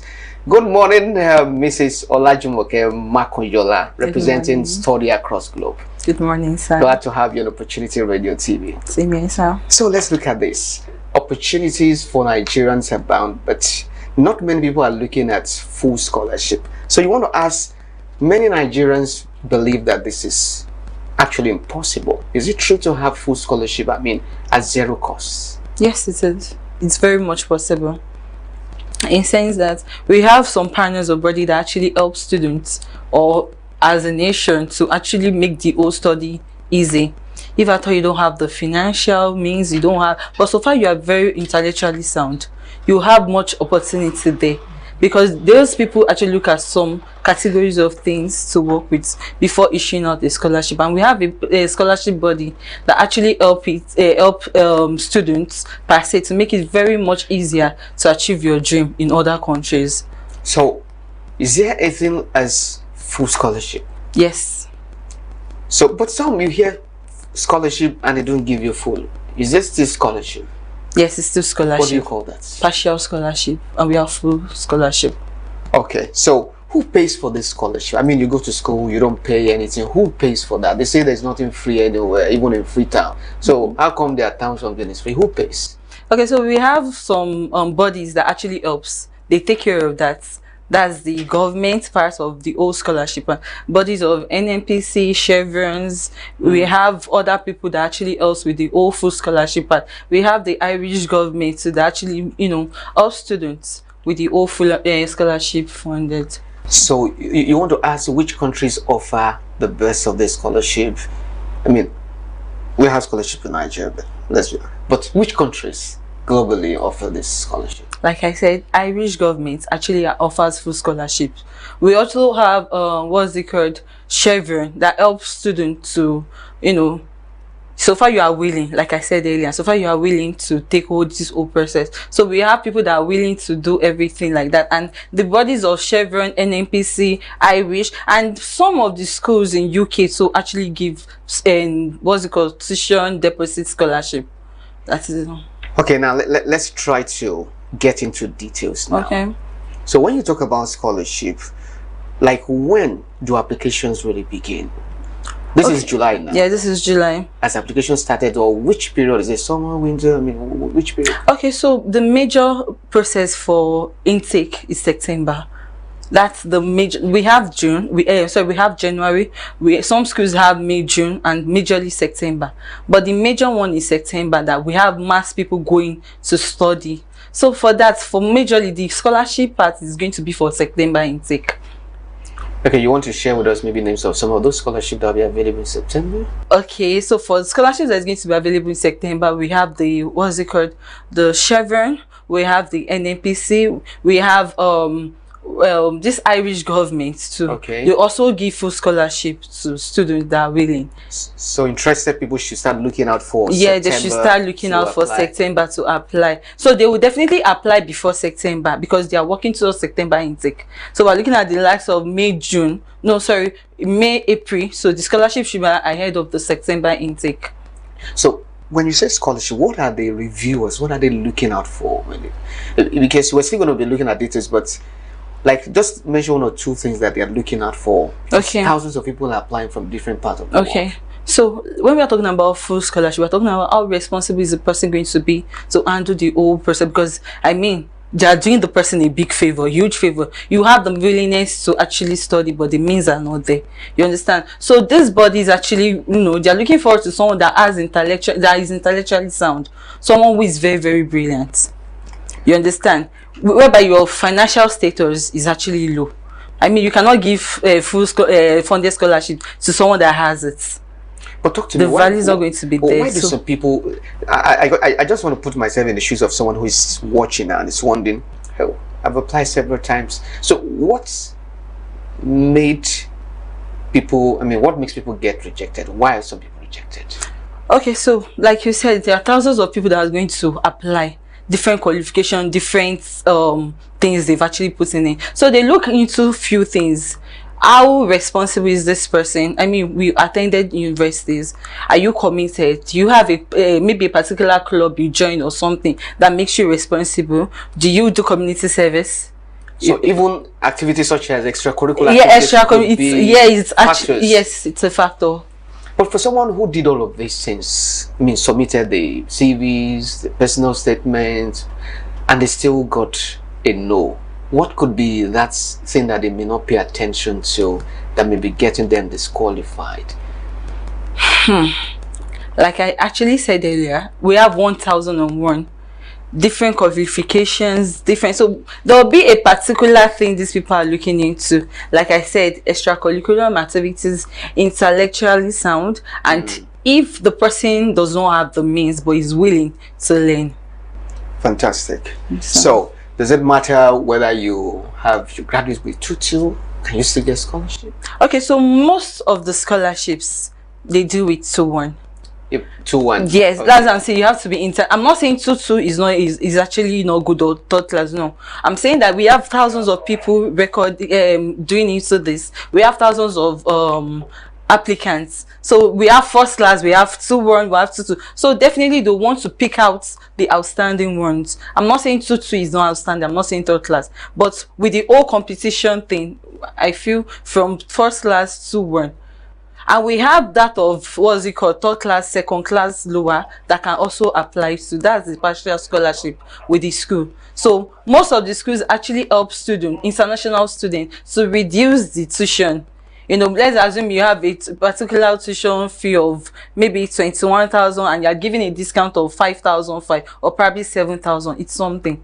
You understand? But we're looking at full funded scholarship whereby you don't need to pay tuition fee, you don't need to do living expense, your health fee, everything is going to be taken care of. So I mean, it's a world of competition.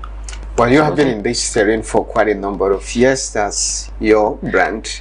So you'd like to share with us, have you seen anyone who has gone through this, or have you seen anyone through the process of application for full scholarship and the person came out with yes? Have you seen such? Yes. Oh, tell us about it. So in my agency, that was last year September, Study Across Globe, we have one of our students that applied to University of Austin, located in Birmingham City. So we have that person last year September. The person actually got full funded scholarship from the university. 100%. Yes, 100%. And you took the person through the whole application? We actually took the person through the whole application process and everything. So we have thousands of people that actually applied. Can you let us into something spectacular that you do applying that, of course, I mean, for that person now that made the person get a yes, I mean, something spectacular. Okay, so the person applied very early. Early application, right? Yeah, it matters a lot. Matters a lot. Yes, person applied very early, and the person actually put the whole process, did the CV, did everything, the extracurricular, whatever she was doing, into the community service she was doing, and then she actually attached everything. So it's More not like proofs, she, right? yes, it's not like she lied or anything. Everything was genuine, and she had a good result. Okay, well, in case you're just joining us, you're still on to Opportunity Radio TV, reaching you from TVWest, and I've been speaking with my guest, none other than Mrs. Olajumoke Makonjola, joining us from Study Across Globe. We'll go for a break now, and when we return, the team may get bigger than this. Do not be surprised. We're just unpacking opportunities, particularly as Nigerians leave this money on table for scholarship for study abroad. We'll be back after this time out.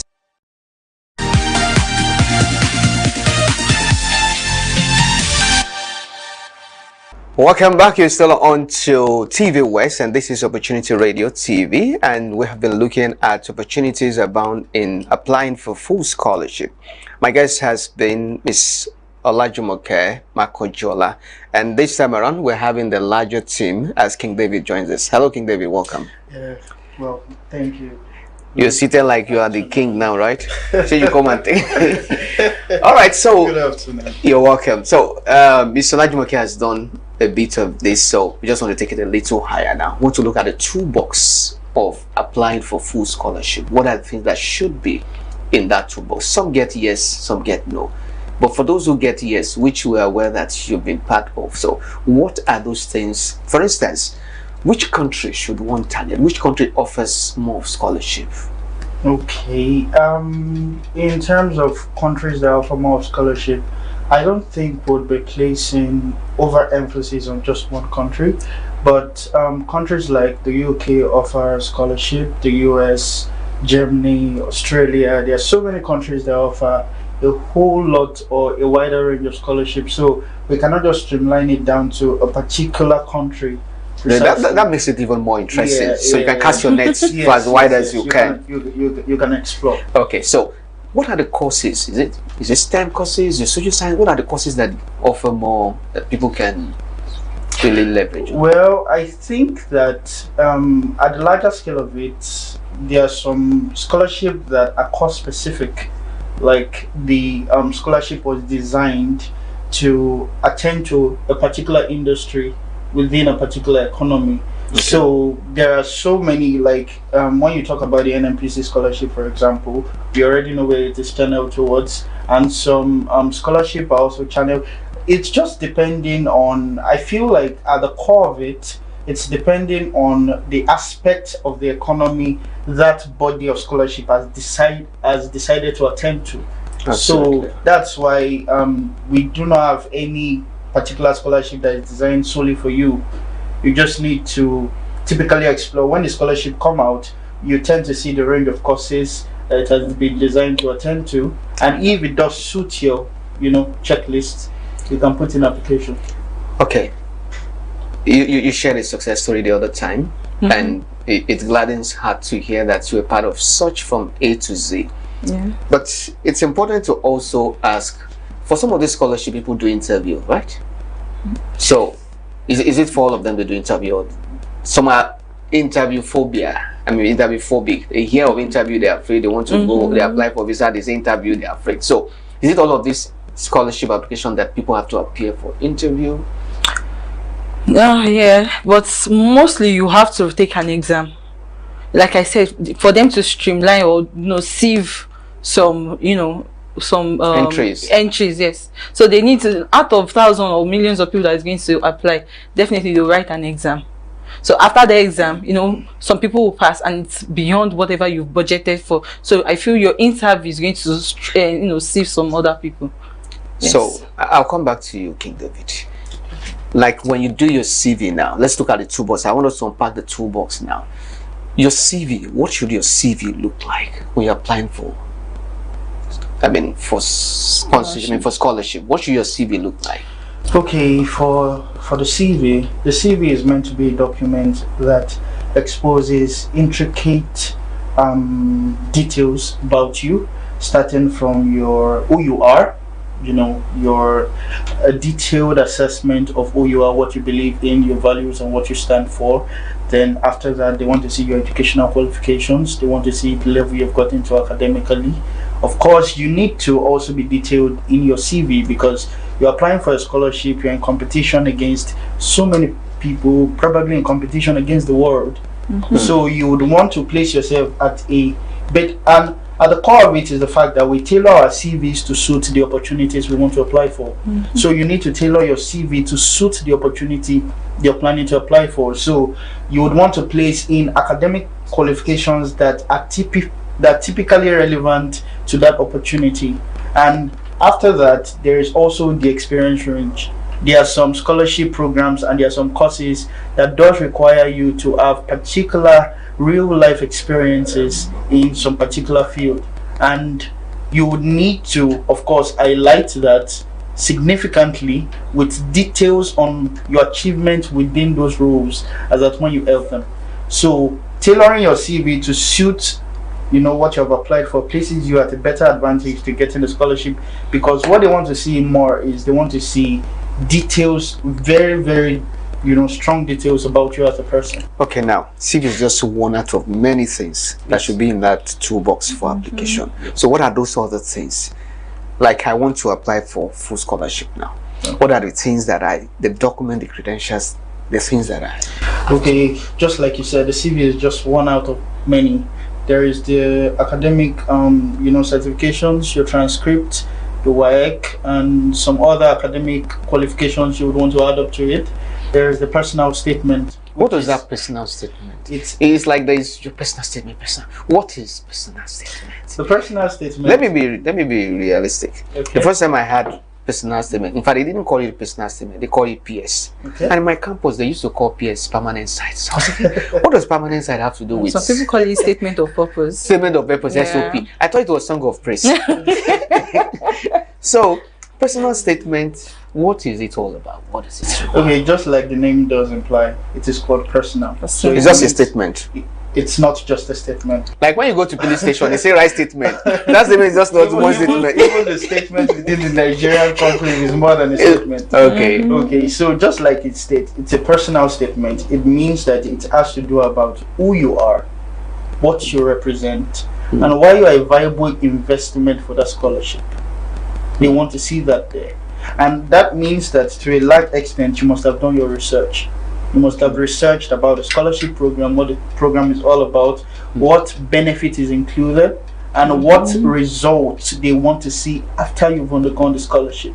Wow. And so all of these details is what would help you and guide you and inform you about what to put in your personal statement. But at the core of your personal statement is they want to see who you are, they want to see your future ambitions, they want to see prospect, you know, your future prospect. So your personal statement, like I said, is personal. It gives details about who you are, what you represent, and before you actually jump to write your personal statement, you need to make a very detailed research about what you're writing your personal statement for. Yeah. Oh, impressive. In case you're just joining us, you're still onto the program, which is Opportunity Radio TV, and we have been looking at how Nigerians can leverage on full scholarship, and we have been joined by people who have hands-on experience taking people through how they apply for scholarship and they got a yes. So we'll be right back after this time out, but in a moment, if you have interest in applying for something of this nature, I think you should wait for the next segment, which I'll be unpacking some other interesting approaches to this. We'll be back after this time out.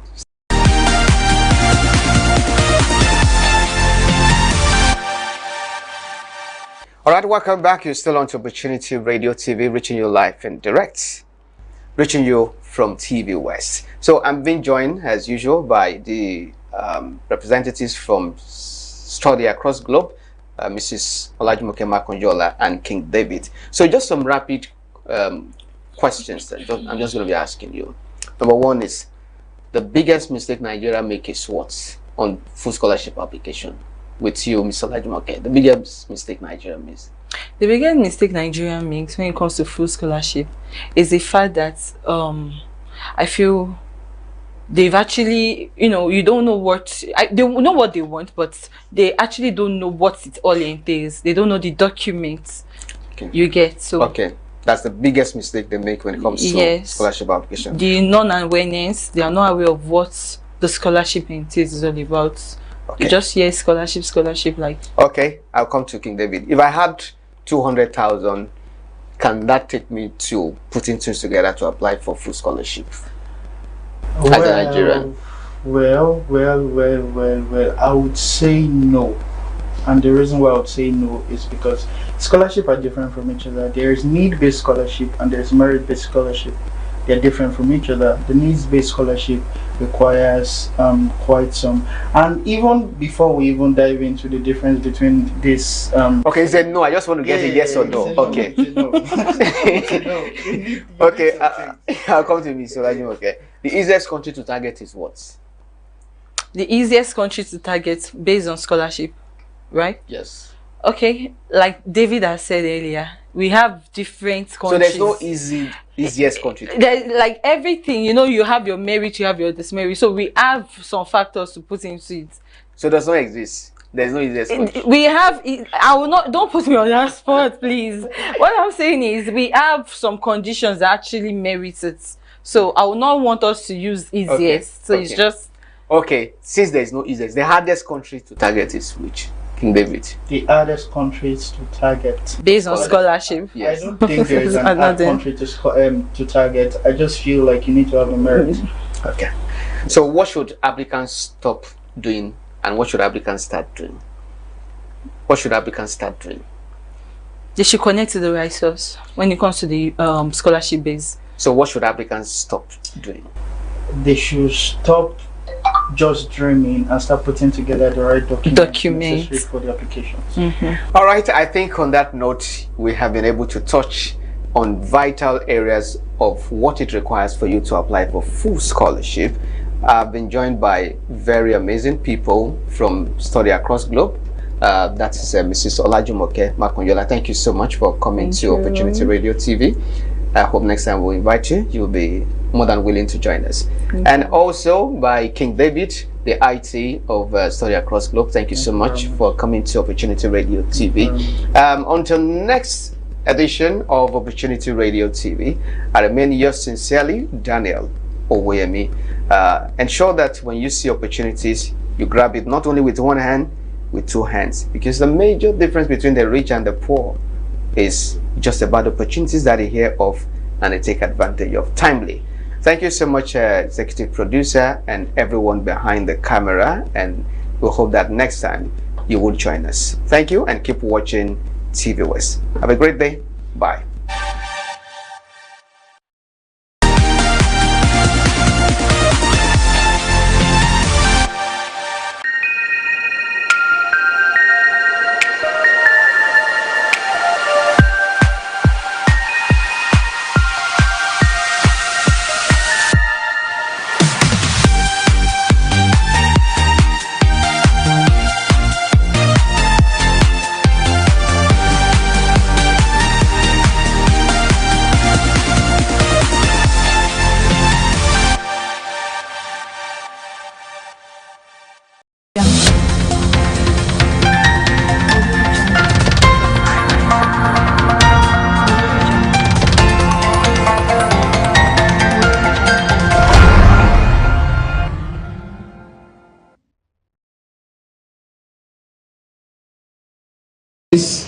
Seizures and what happens to those that have been identified to be associated with the seizure.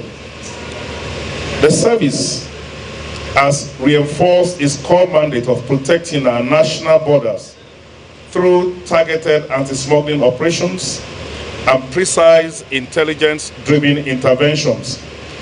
Our track record intercepting illegal arms and ammunition underscores our frontline role in the maintenance of national security. The handover ceremony that we are about to witness exemplifies our active collaboration with stakeholders in ridding our society of illicit weapons and strengthening public safety. Let us recall the event of May 2018, when the service intercepted significant cache of arms, including that of 440 pump-action rifles and accessories ingeniously concealed within 516 bags of plaster of Paris cement in 120-footer container with the number PONU 210024/1. And if you can just look across, you will see the container just behind here. This particular gray container. The seizure of this container coincided with heightened security challenges from armed bandits in Northwest and illegal arms proliferations in the Southeast, revealing the linkage between some transnational smuggling networks and our domestic security challenges. Through sustained intelligence operations, later in that year, we also intercepted 2 additional containers, CMAU 189817/8 and GESU 255208/1 at Tinkham Highland Port. And these containers also concealing arms and ammunition, amongst others. Therefore, today we will be handing over a total of 1,599 assorted arms and 2,298 live cartridges recovered from these operations. But I'm going to talk to you first about this particular container that is here. Following this particular seizure, we deployed forensic capacities to conduct detailed electronic analysis of customs documentation and shipping records. Through established diplomatic channels, we partnered with the Ministry of Foreign Affairs to engage the authorities in Turkey, leading to definitive identification of the purchasing company. The investigation trail, which was supported by financial records obtained through court orders in Nigeria, enabled us to establish the identities of those behind these illegal arms shipments. And through our strategic interagency cooperations, particularly with the assistance of the Office of the Attorney General of the Federation, we successfully prosecuted the case, and the suit number was FHC/L/339C/208 before the Federal High Court in Lagos. The defendants in the case were Great James Oil and Gas Limited, Ifeoluwa Moses Christ, and Emeka Yume Festus, also known as Amankwa. All of them were convicted on 8-count charges bordering on improper importation. The prosecution successes reinforces the service's zero-tolerance stance against armed trafficking, and it validates the effectiveness and of our judicial collaboration. The proven investigative and prosecutorial approach is currently being applied to recent seizures at the port of Onne, where ongoing investigations continue to yield significant progress within established legal frameworks. And regarding the other ones, those in the 2 other containers, prosecutions is currently going on in the law courts. I can also tell you that we are making progress, and as we hand over these exhibits to the National Center today, we are also going to be handing over the prosecution of the case to the center. Our strategy, combining thorough investigation, decisive prosecution, and successful conviction, has proven effective in dismantling smuggling networks.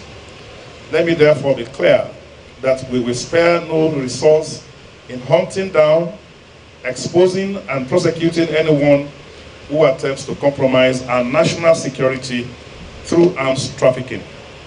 We stand ready to deploy our full arsenal of intelligence and enforcement capabilities to protect legitimate trade as we ensure Nigeria's security interests remain paramount.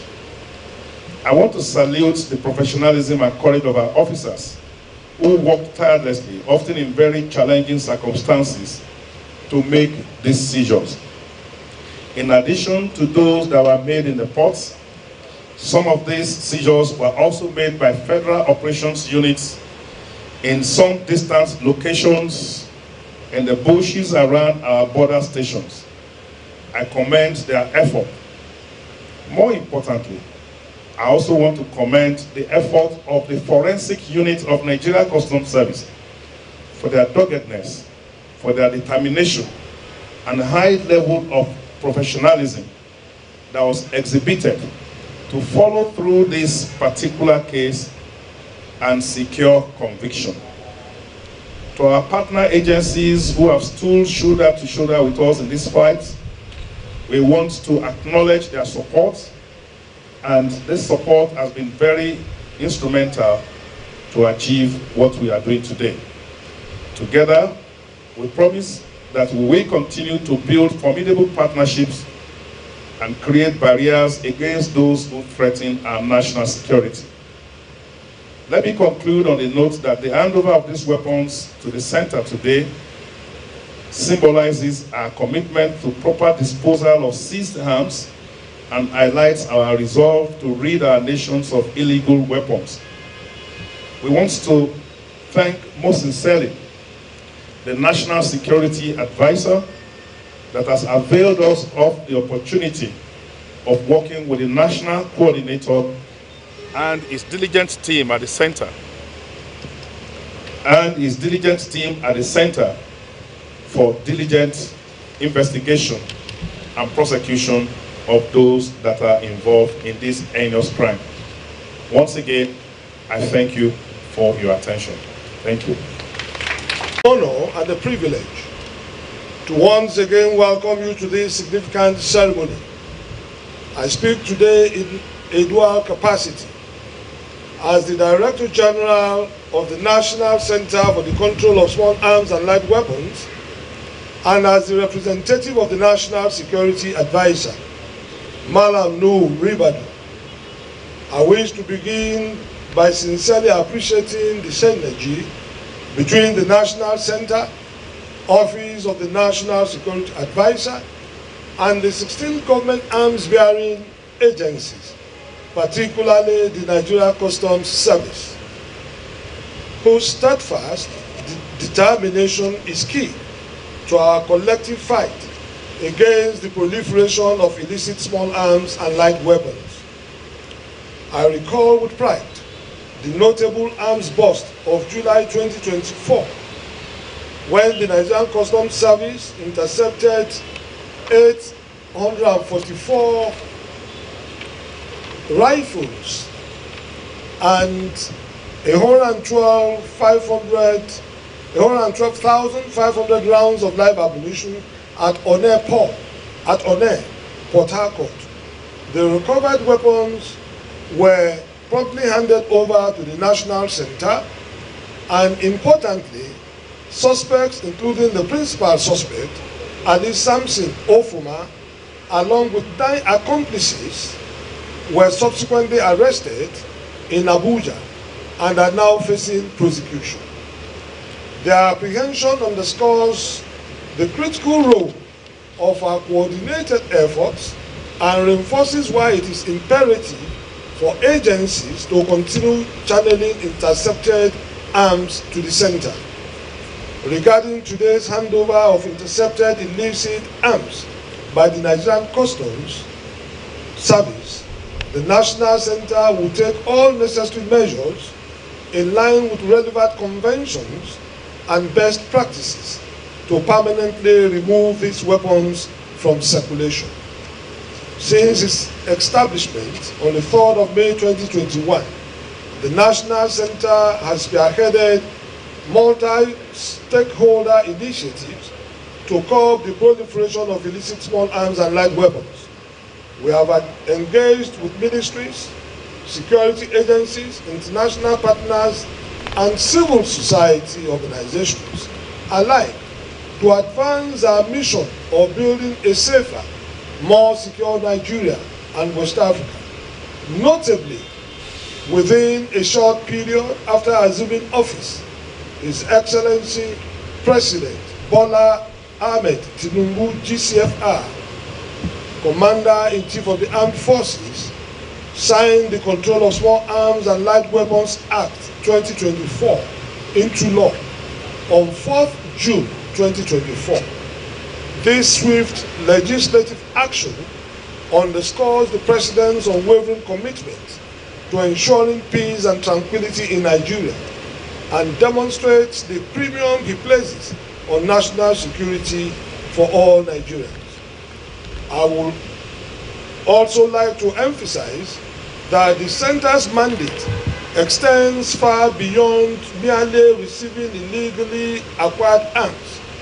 As the leading organization for controlling the proliferation of illicit small arms and light weapons in Nigeria, the National Center implements and supervises strategies and policies, collaborates with law enforcement and international bodies, including ECOWAS, the AU, and the UN, manages a national database of weapons, and secures recovered arms.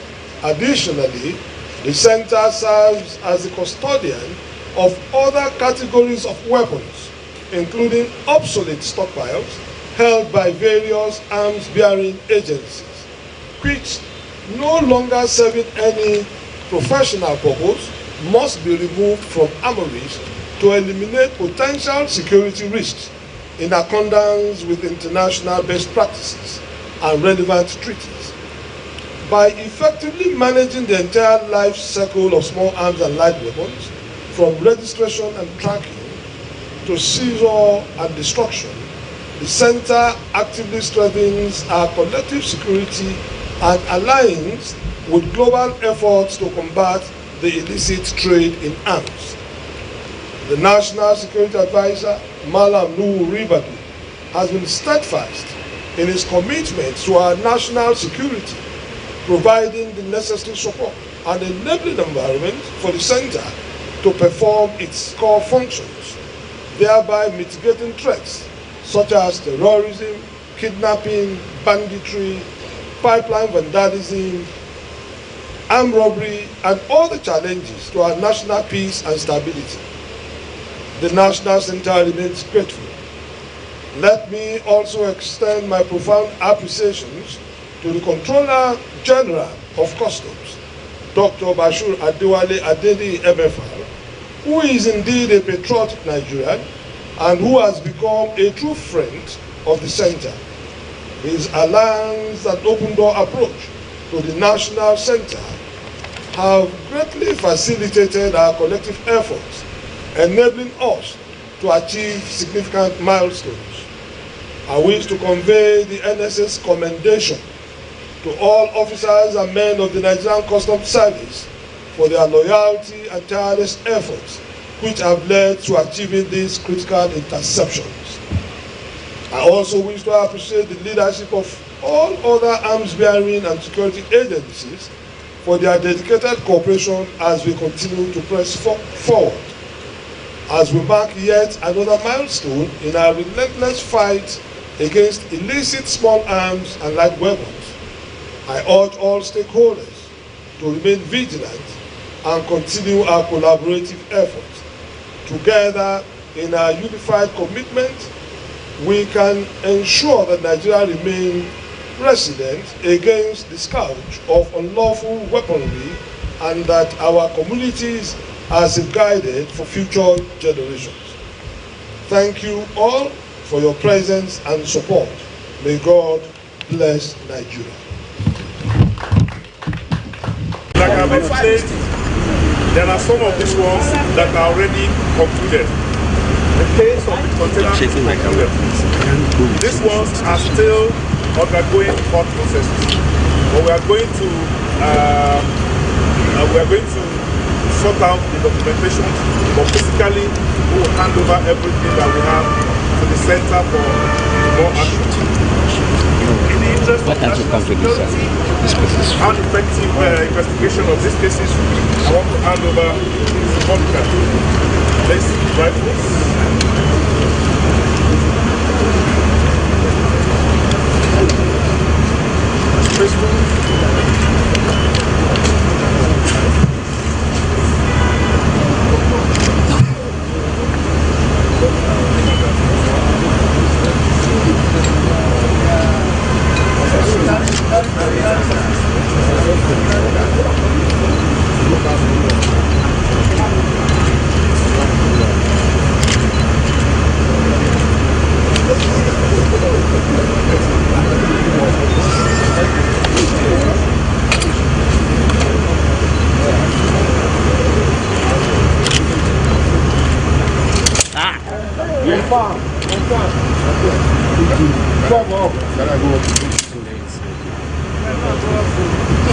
No bullets inside. There we can put bullets inside.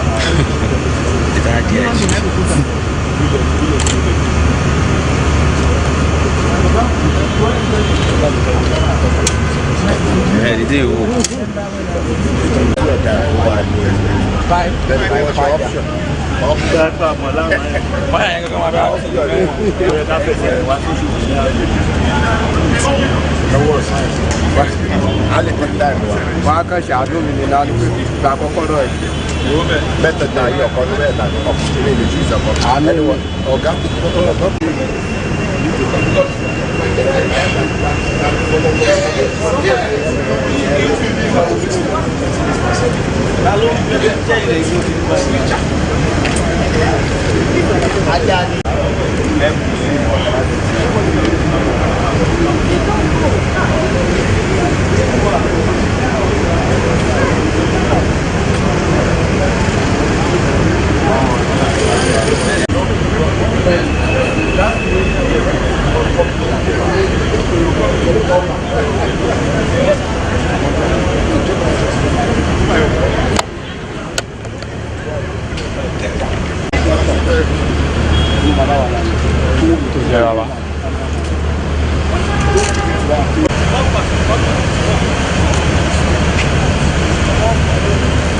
Be fast, be fast.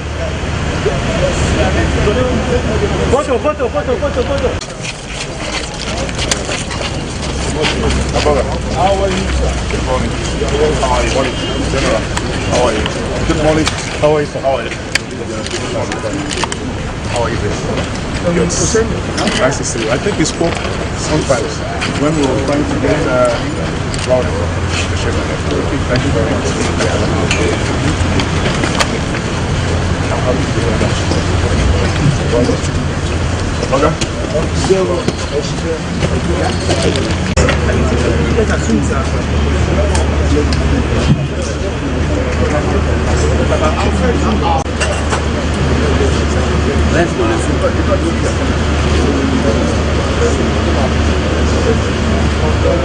Agitating the mind.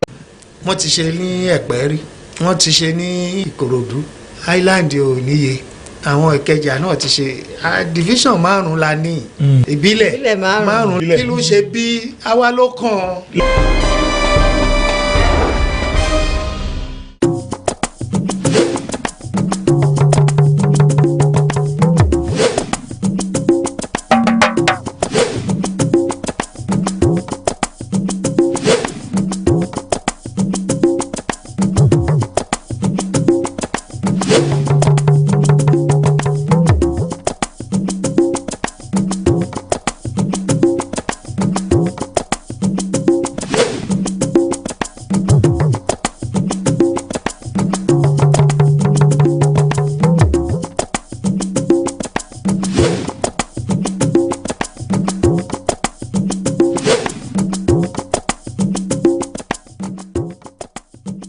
bẹ́ẹ̀ ni orí ètò wa náà lẹ́sìn wa council wa ẹ má gbàgbé pé podcast yìí gbogbo ìgbà ló ń wá sí ojú ìwòran yìí lórí ìkànnì TVWest bẹ́ẹ̀ ni ìdí tá a sì fi gbé ètò náà kalẹ̀ ni láti máa yànnà náà bó ṣe ń lọ sí láwọn ìjọba ìbílẹ̀ wa káàkiri gbogbo ìpínlẹ̀ mẹ́fẹ̀ẹ̀fà tí ìran Yorùbá wà àti káàkiri gbogbo ibi tí ọmọ Yorùbá tá a léwédé tí a tàgbòdé lónìí mo sọ fún yín ká tó dánu dúró lẹ́ẹ̀kan wípé ẹja ńlá ni àwọn tá a jù sódò mú lónìí lórí ètò alága ìjọba ìbílẹ̀ Badagry local government bẹ́ẹ̀ ni àwọn ni àlejò wa lórí ìpele tá a wà yìí tá a pè ní ẹ bá wa sọ̀rọ̀ àwọn náà ni Honourable Ṣẹ́gun Onílùdé ẹ káàbọ̀ sórí council alága. olóòtú mo kí yín o ẹ káàbọ̀ sórí ètò. bẹ́ẹ̀ ni ṣọ́kọ̀ òjò po. ó ti mọ́ wa lára bá. dáadáa lẹ dé Ìkẹjà. ọ̀yá ẹ jẹ́ ká sáré ṣe báyìí ẹ ti lo ọdún mẹ́rin àkọ́kọ́ ọdún mẹ́rin kejì lẹ́ ń lò lọ yìí àwọn ìpèníjà wo ní pàtó lẹ lè tọ́ka sí àti wípé báwo lẹ ṣe dojúkọ àwọn ìpèníjà yìí tó fi ṣe àwọn aráàlú láǹfààní. ẹ ṣe olóòtú ìpèníjà àkọ́kọ́ ni àwọn ọ̀nà wa nígbà tá a fẹ́ fi débẹ̀ wọ́n burú jọjọ tí èèyàn bá kúrò níbi irú Ìkẹjà bí tó ń lọ sí Badagry aago tó kúrò níbí ló lè sọ kò lè sọgbà tó máa dán yàtọ̀ sí yẹn àwọn nǹkan tí wọ́n fi ń ṣẹ̀ṣọ́ bíi infrastructure tó lè sọpọ́tì ìdàgbàsókè wa wọn ò fi bẹ́ẹ̀ sí níbẹ̀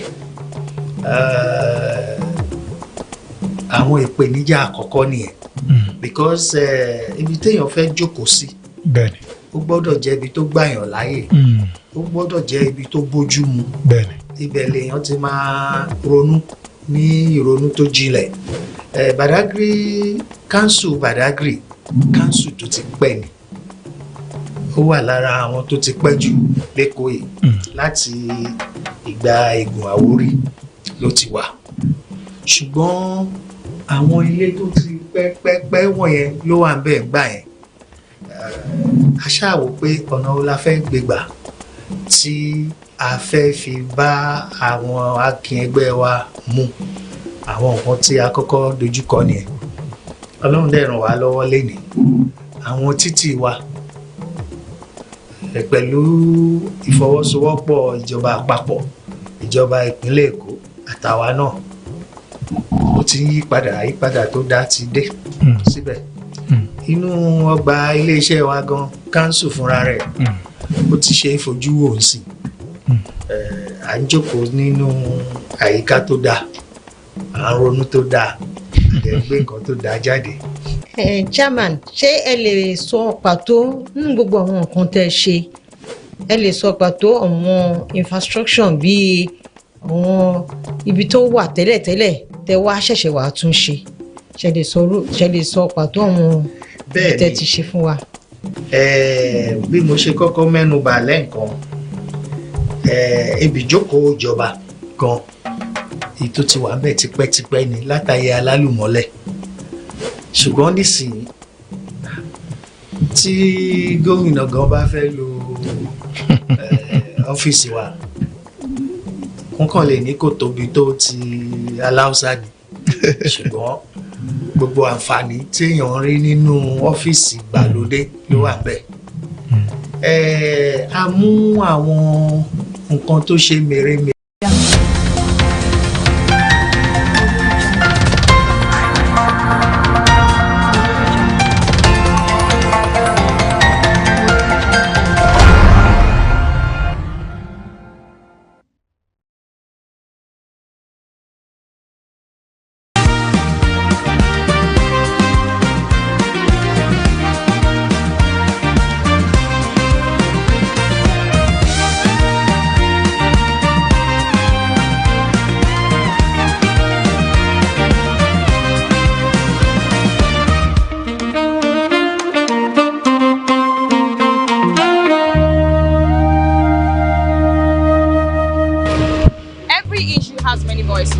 For the experts debate them, for the politicians defend them, we hear it directly from the people. Hello and welcome to Citizens Direct on TVWest. I'm Victoria Obudenge. And today we hit the streets to ask citizens if Nigeria is doing enough to help young Nigerians thrive in Nigeria.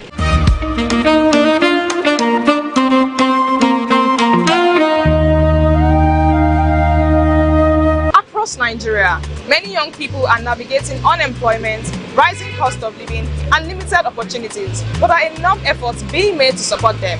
Today on Citizens Direct, we hit the street to ask, is Nigeria doing enough to help young Nigerians thrive? We'll find out. The government is not really helping the youth in the society at all. Like, no job, youth are just walking around. Some people we won't finish. We have a lot of graduates every day that are graduating from school. No job opportunity for them. They're just walking around trying to like survive. But if the government is able to like give them empowerment, create job opportunity, when we have graduates each year, there's job available for them to like do whatever they want to do. There's job available for the field of their study. Maybe learn a skill. Even when they want to learn a skill set, the government has to still make it easier for them. I know for those young people, I don't see anything. I don't see anything that they will do to help themselves. Everybody go also from January to January. Nothing will come aside. I'm not sure apart from politician begin, because now only politician begin, and then they success for this Nigeria. Like now, if my papa no be politician, so I don't go success for Nigeria without that. Except you know, not only us, make government like to me, make government switch me mind that politics, so I can be able to success for this Nigeria. Enough have not done to youth to succeed in Nigeria. The Nigerian government to find work for youth. There are many youth outside that haven't done anything to themselves. We are just hustling into the streets. It's not making sense. Every day is about hustling every day. But it's not enough. Is not done for we, the Nigerian government. Please try. The youth, the offer that you have in your hand, just use it well. For you, the youth, any offer that you have in your hand, just use it well. I think the government should grant the youth grants. Like grants, since we have enough natural resources in this country, the youth should be in that poor. They shouldn't be going to fraud. If the government can grant us grant to help them in places like IT, tech, and some other stuff, probably farming, let's just say stuff like that. And at least we have natural resources in this country enough, like a lot. I don't think this country should be the way it is now. So I'm only pleading to the federal government to help the youth in grants. It's not only the NYC should be getting their allowances. I think the youth of this country should be getting allowances also. And I think if the federal government can't do it for all the whole state, maybe the states should prioritize that on their own end. Or most of all the states have natural resources also, and they should help the youth with it. My advice about youth is that the way Nigeria is going to soar, is not okay by me, because when we talk about youth, they are the future of tomorrow. Then the way Nigeria is the way Nigeria is today, I don't think our leaders think about youth, because everything is very difficult to every human being. When you are not thinking about youth by tomorrow, you yourself that have children, meaning say you are not thinking well about your children, because if you not do things in order for other people who don't have the capacity to put themselves in order, even your home will not be able to settle in order. When you do well for other children, youth, let's say other generation concern youth, the way you do another person, God will surely put yourself in order too. So our leaders, is not by begging, it's by reality. We should try to work against future generation. Enough is not being helped to help Nigerians thrive, because in this country, for example, if you stop 10 people on this street right now and you open their accounts, up to 10 people does not have at least 5k in their account. The poverty level in Nigeria, in average Nigeria, is low. In fact, the bar is in hell. And I can tell the government are trying to help us, but they are not helping enough. Like, we're not seeing the news, we are hearing the blogs, we're not seeing the results. all the premises and everything. We're not seeing the result. And in normal Nigeria, if you're pushed to the wall, if you find out like you're pushed to the wall, the wall is going to be elastic. Like we don't have any limits. Keep suffering. Tomorrow, if fuel price increase to 5,000 naira, everybody's still going to adapt. We'll keep adapting. Till when? We've been talking online, we've been bashing, we've been dragging on X, in fact, all over social medias, and we're not seeing visible results. We need to hold our leaders accountable. In fact, we need to drag them.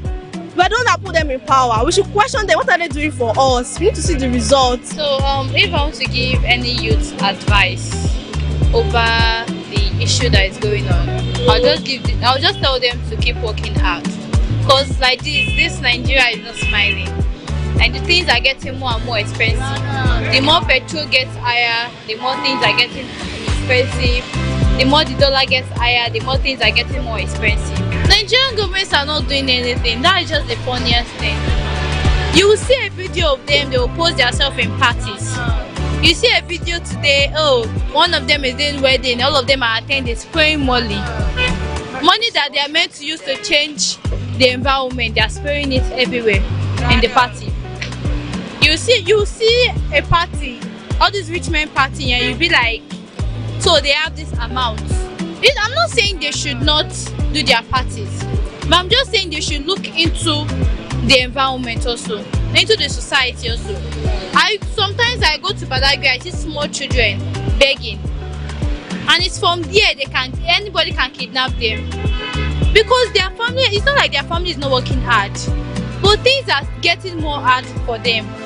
The food that they're eating to survive is getting more higher. You hear price of rice today, you hear 1,000, tomorrow you hear 1,500, next tomorrow you hear 2,000, which is not meant to be like that. How do you want them to survive?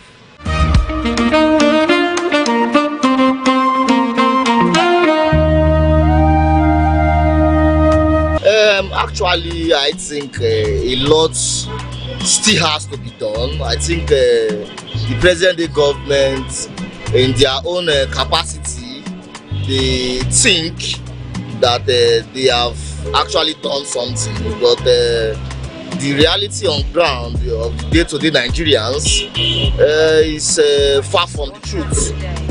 I still believe that a lot more still has to be done, most especially in our educational sector.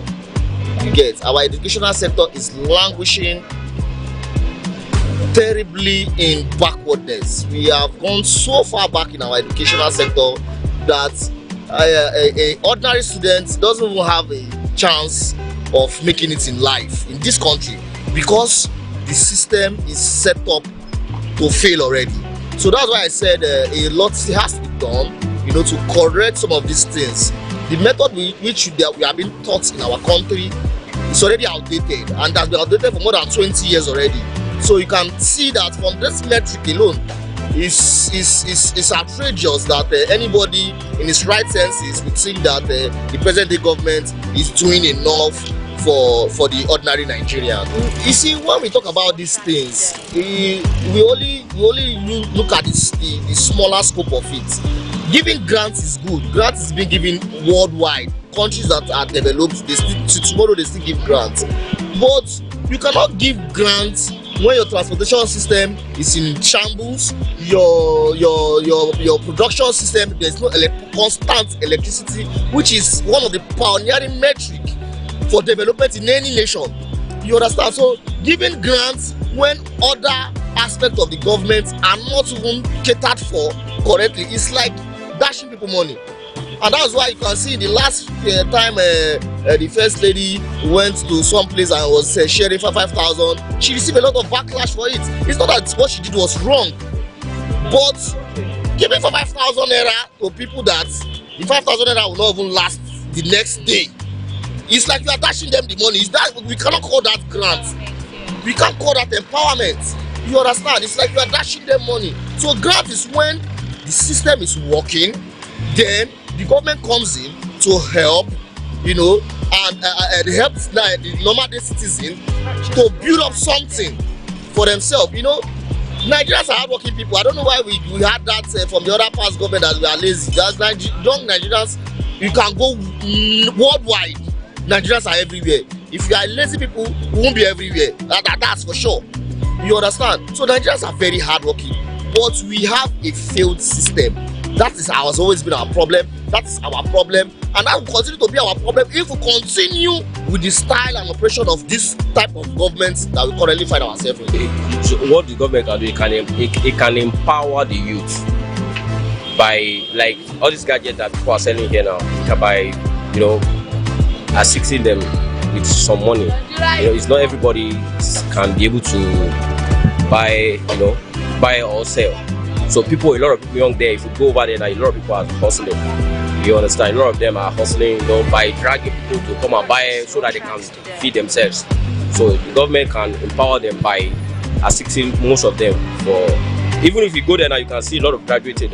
Most of them are graduated. So some of them are there. Enough is being done because when you look at the environment generally, so they give us free access, free movement to do a lot of things.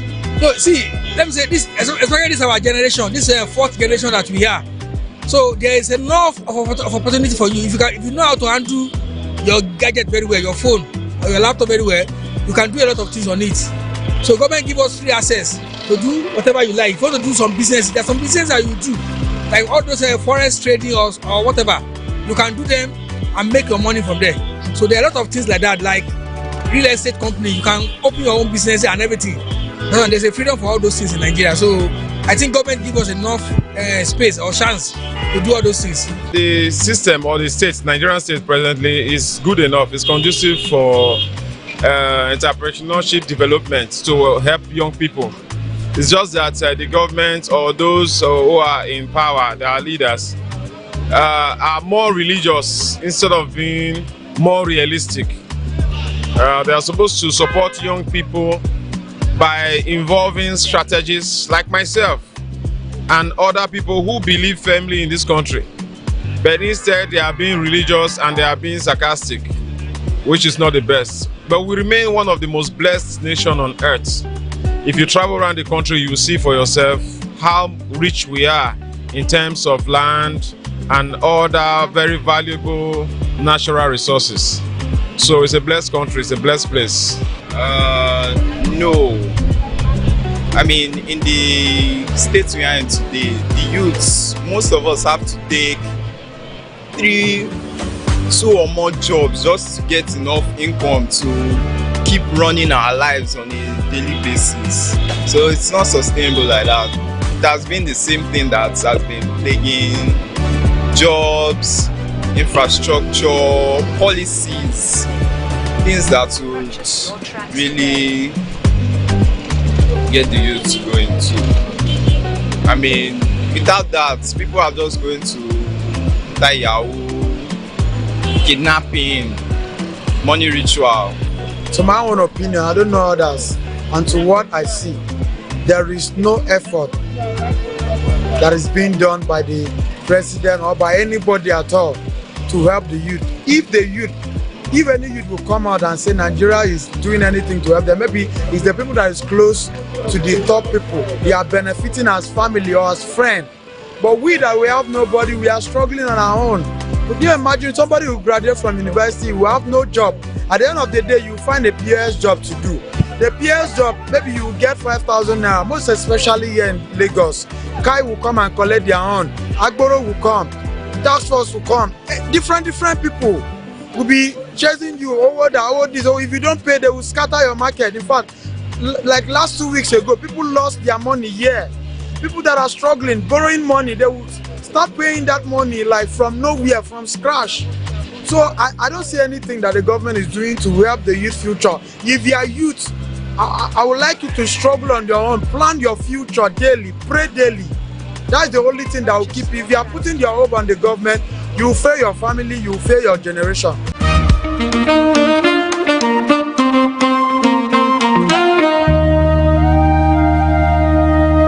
Young Nigerians have shared their concerns about issues affecting them and also offered possible solutions. But the question now is whether those responsible will listen, or not just listen, and act according to the needs of young Nigerians trying to earn a living. This is Citizens Direct on TVWest. I'm Victoria Okudende. Thank you for joining us.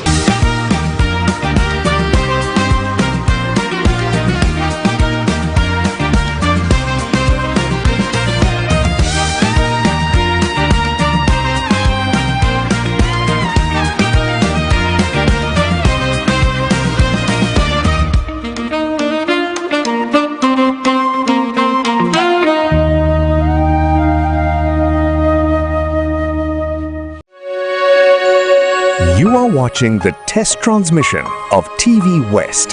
Don't forget to follow and subscribe to our social media handle at TVWestNG across all social networks. Thanks for staying with us. TVWest. Reporting the West, inspiring progress.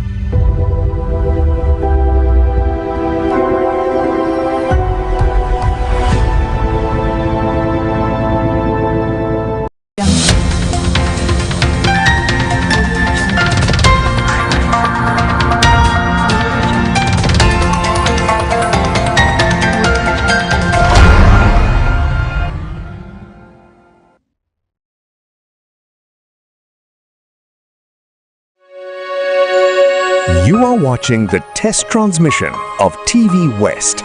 Don't forget to follow and subscribe to our social media handle at TVWestNG across all social networks.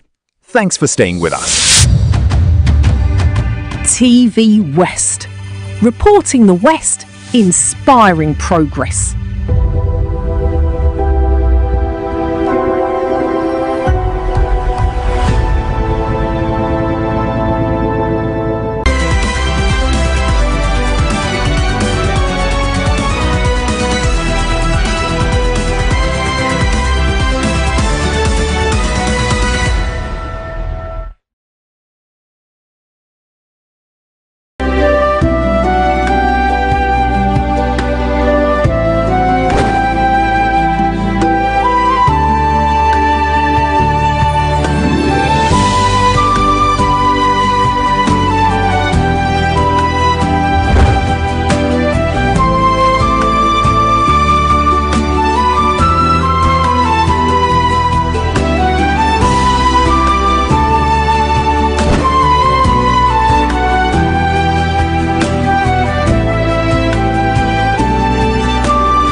lọ́wọ́ Ọlọ́run ọba dániwáyé ọba ṣẹ̀dá ọba tó ka èmi àti ẹ̀yin sí ní àkókò tí ẹ̀ ń wo ìkànnì TVWest yìí a mú ètò kan pàtàkì kí la pè ètò náà kí ni Bíbélì sọ lórí ètò yìí la ó ti máa jíròrò la ó ti pe àwọn akọni ẹ̀dá àwọn tó mọ̀ ti fún tẹ̀dọ̀ inú Bíbélì ìyẹn àwọn àlùfáà àwọn pásítọ̀ tí wọ́n mọ ibi tí wọ́n dojú ọ̀rọ̀ Ọlọ́run kọ nínú Bíbélì ibi tí a ó ti máa jíròrò àwọn ọ̀rọ̀ tó ta kókó lónìí àlùfáà wà nínú ilé agodo níbí báyìí ìyẹn àlùfáà wo ni mò ń pè rí the Venerable Simeon Ajayi láti inú ìjọ the African Church Emmanuel Parish Ọgbà àwọn ni a ó jìjọ máa gbé àkórí ọ̀rọ̀ tòní ni pé kí ni Bíbélì sọ lórí ìdámẹ́wàá àti ọrẹ orúkọ mi ò yí padà Àbọ̀sẹ̀dé Adégbóyèga lórúkọ mi ẹ máa bá wa.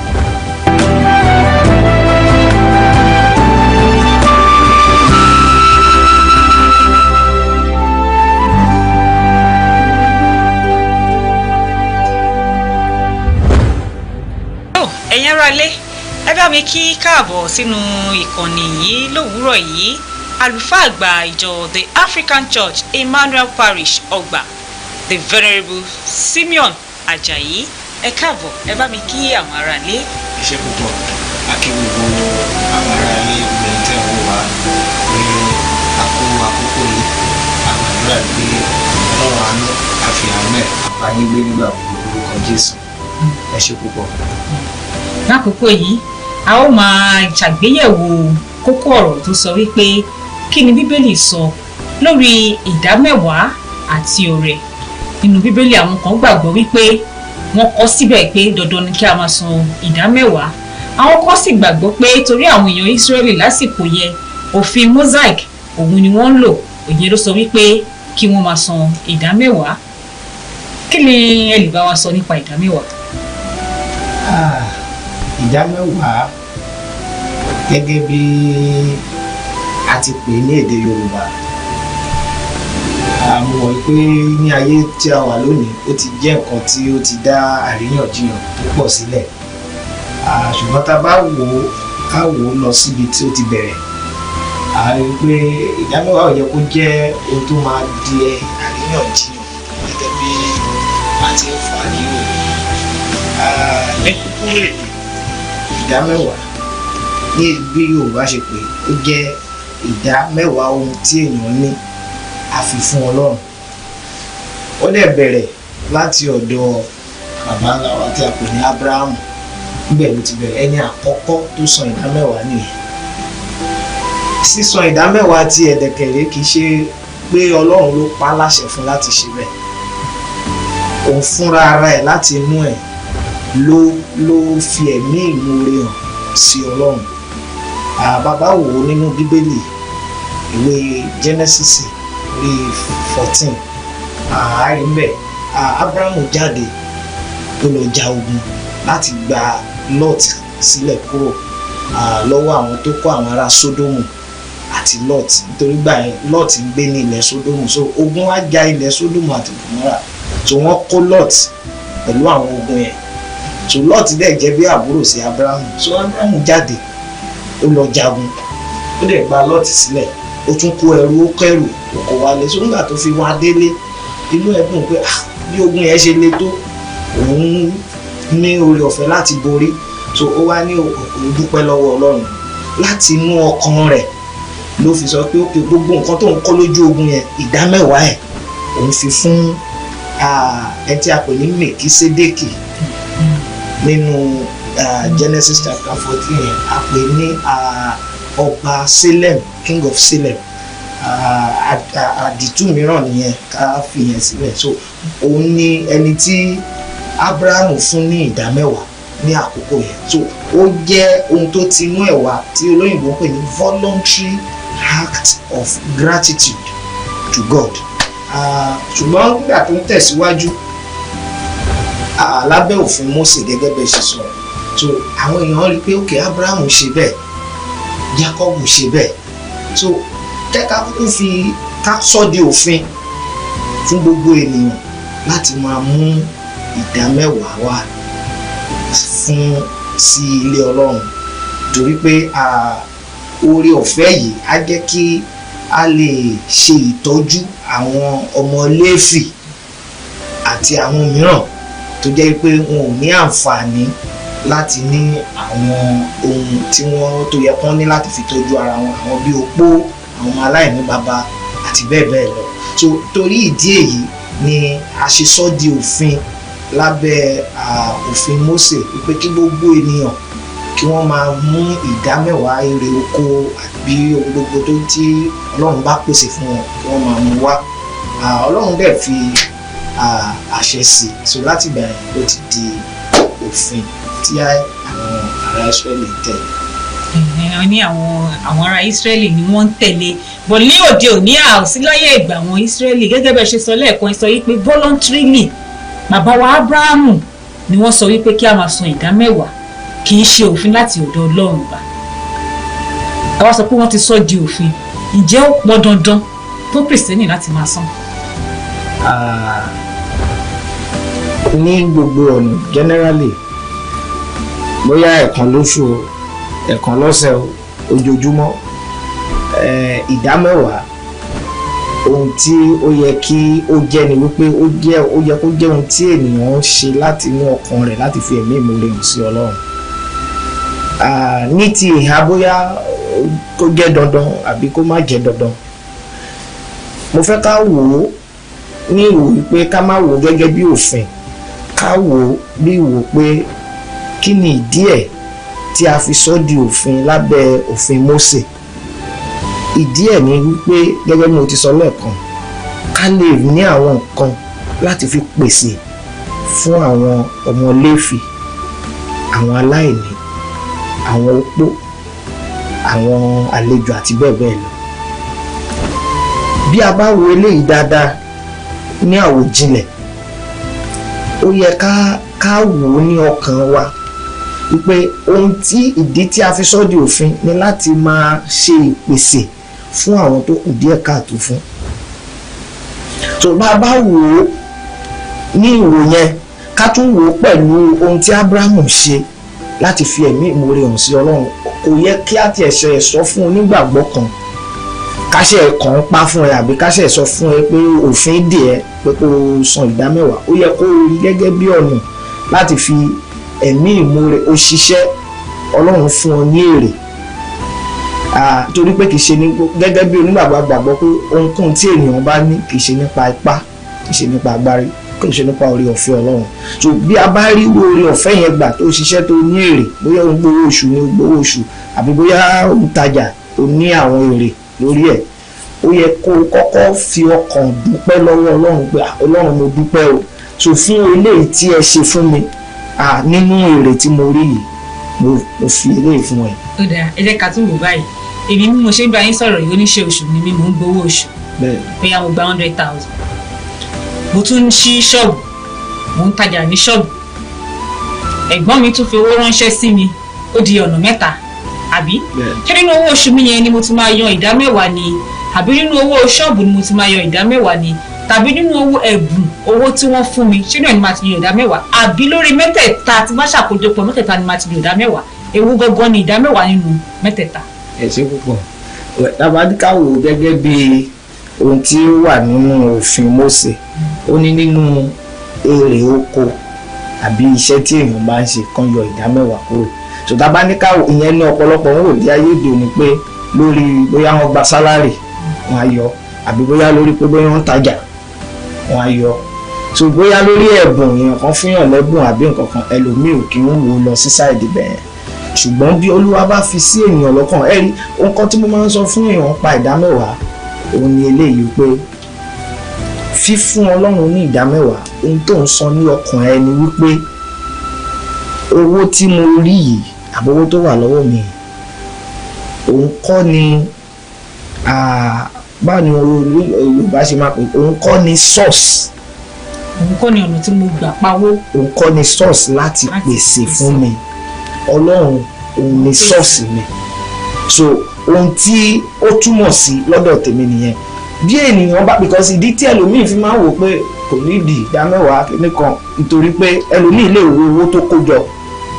Ẹ wá wò pé tó bá yọ ìdá mẹ́wàá lórí ẹ̀, ó wo bí ìdá mẹ́wàá ẹ̀ ṣe pọ̀ tó ẹ̀ máa kó ilé ó ti pọ̀ ju, máa kó lẹ̀ fọlọ́run. Lọ́kàn tiẹ̀ nǹkan tó ti ń rò lọ́kàn ẹ̀ ni pé bóun bá yọ owó yẹn, èyí tó kù lè má tó òun náà. Níwàá àwọn tó ń yọ tí wọ́n fi ìgbàgbọ́ sọ́kàn rí pé kì í ṣe owó yẹn gangan ni ó ń tọ́jú mi bí ìbá ṣe Ọlọ́run, wọ́n á yọ láì ronú pé méjì, torí pé wọ́n mọ̀ pé kò sí ohun tí mo yọ yìí àbí èyí tó ṣẹ́kù ohun gangan kọ́ ni ohun tó máa gbé mi di bóyá oṣù tó ń bọ̀ àbí whatever, bí kò ṣe wípé mò ń fi fún Ọlọ́run ẹni tó jẹ́ orísun ìpèsè mi.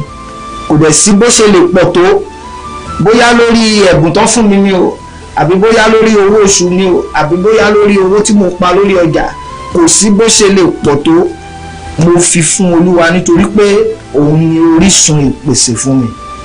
So ohun tí mo máa ń gba àwọn ènìyàn níyànjú nìyẹn, nǹkan tí Ọlọ́run fẹ́ rí gan nìyẹn, torí pé ọkàn kì í ṣe pé nípa kákan wípé mo ń tẹ̀lé òfin ní ká máa ṣe, mo dẹ̀ ń ṣe, no, ọkàn tó fi ṣe. Jésù sọ nínú ìwé Matthew orí 23, ibẹ̀ ló ti bá àwọn Farisí wí, tó láwọn ẹ̀ mú òfin yẹn gan pé o gbọ́dọ̀ san ìdá mẹ́wàá, o gbọ́dọ̀ ṣe báyìí, o gbọ́dọ̀ ṣe. So ìyẹn ní ọ̀pọ̀lọpọ̀ àwọn èèyàn máa ń kóòtù láyé òde òní, Matthew 23 pé Jésù náà fara mọ́ ìdá mẹ́wàá.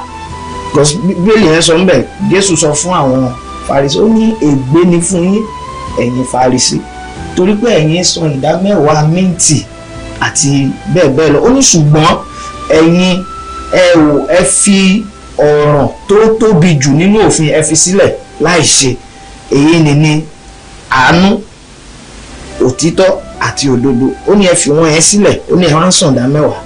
Ṣùgbọ́n nígbà tó máa parí ọ̀rọ̀ ẹ̀ mẹ́ẹ̀, ó ní gbogbo ìwọ̀n yìí ni ẹ ò gbọ́dọ̀ fi sílẹ̀ láì ṣe, àti ìdá mẹ́wàá náà.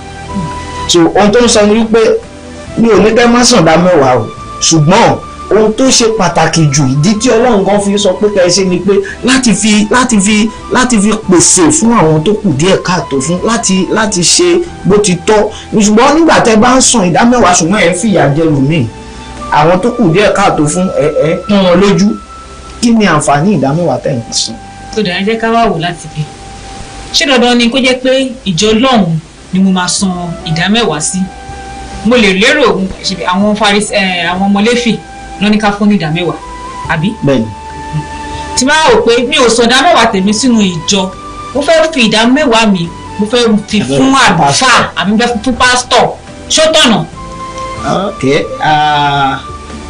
láti ìbẹ̀rẹ̀ nígbà tó di òfin lábẹ́ òfin Mósè àwọn ọmọ Léfì ló ń gbà ìdá mẹ́wàá ẹ mọ̀ nínú àwọn ọmọ Jákọ́bù 12 ni wọ́n so ìran Léfì nínú gbogbo àwọn ọmọ Jákọ́bù ìran wọn ni wọn ò ní ìpín bóyá pín ilẹ̀ fún wọn torí pé a pè wọ́n ní ọmọ Léfì so a gbàgbọ́ pé nínú iṣẹ́ Léfì iṣẹ́ àlùfáà nìkan ti lọ máa jẹ so nípa bẹ́ẹ̀ ni a ṣe sọ pé àwọn nìkan máa gba ìdá mẹ́wàá ẹ wá sí ayé òde òní nírú ìjọ tí èmi ti wá tó jẹ́ African Church ètò ti wà ètò bíi pé ẹni tó bá jẹ́ àlùfáà nínú ìjọ wa ó ń gba sálárì lóṣooṣù àti ṣètò pé tóṣù bá parí òye báyìí la máa fún ẹ gẹ́gẹ́ bí owó oṣù ẹ so nítorí bẹ́ẹ̀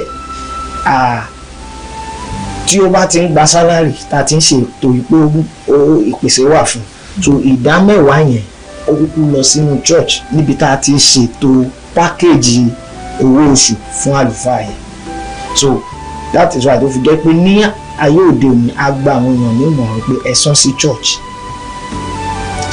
especially àwọn ìjọ tó jẹ́ pé wọ́n ní ètò owó oṣù fún àlùfáà. ǹjẹ́ ẹ̀ṣẹ̀ ni fún mi pé mi ò fẹ́ fi tèmi sí inú ìjọ àlùfáà ni mo fẹ́ fún tàbí kí n fi fún aláìní níta tí ò ń ṣe nínú ìjọ ẹ mọ̀ mo lè dédé wò pé ìdá mẹ́wàá tèmi obìnrin kan wà lọ́nà àdúgbò mi àgbàdo ló ń ta ó kù díẹ̀ káàtó fún ṣé mo lè lo ìdá mẹ́wàá mi yẹn mo lè lo láti fi ràn ọ́ lọ́wọ́ kó dẹ̀ jẹ́ ìtẹ́wọ́gbà níwájú Ọlọ́run pé mo ti sọ ìdá mẹ́wàá. ó ṣeé ṣe láti jẹ́ pé ó jẹ́ ìtẹ́wọ́gbà níwájú Ọlọ́run pé bá san ní ìlànà yẹn ṣùgbọ́n ohun tí ẹ ò gbọ́dọ̀ gbàgbé ni wípé kò gbọ́dọ̀ sí ààyè nínú ìjọ tẹ́ ń lọ láti sọ wípé bóyá wọn ò rí owó oṣù àlùfáà san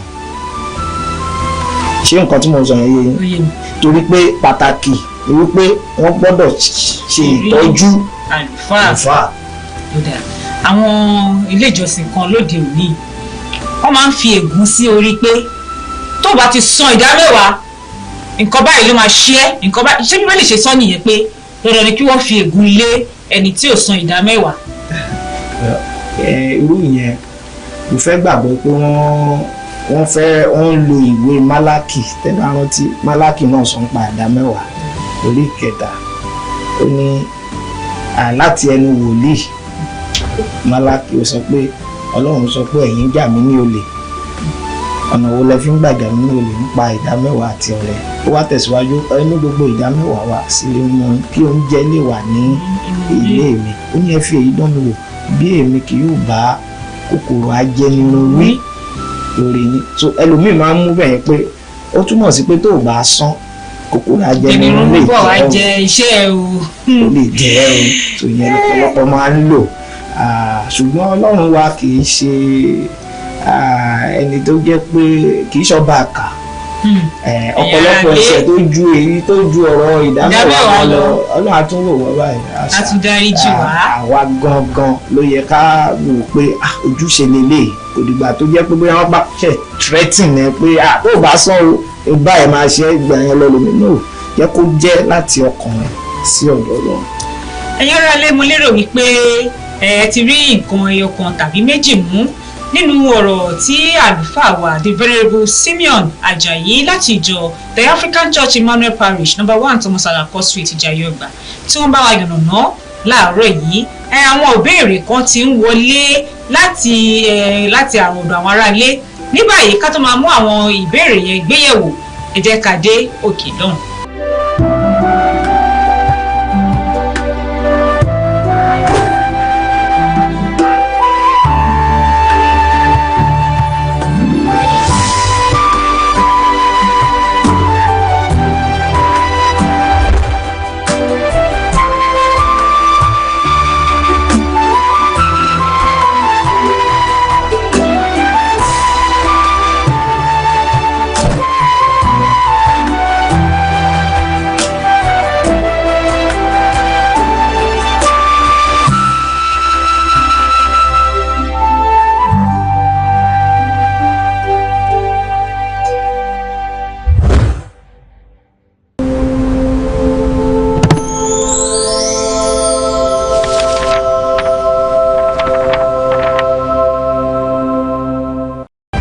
káàbọ̀ padà sórí ètò kí ni bíbélì sọ lórí ìkànnì TVWest.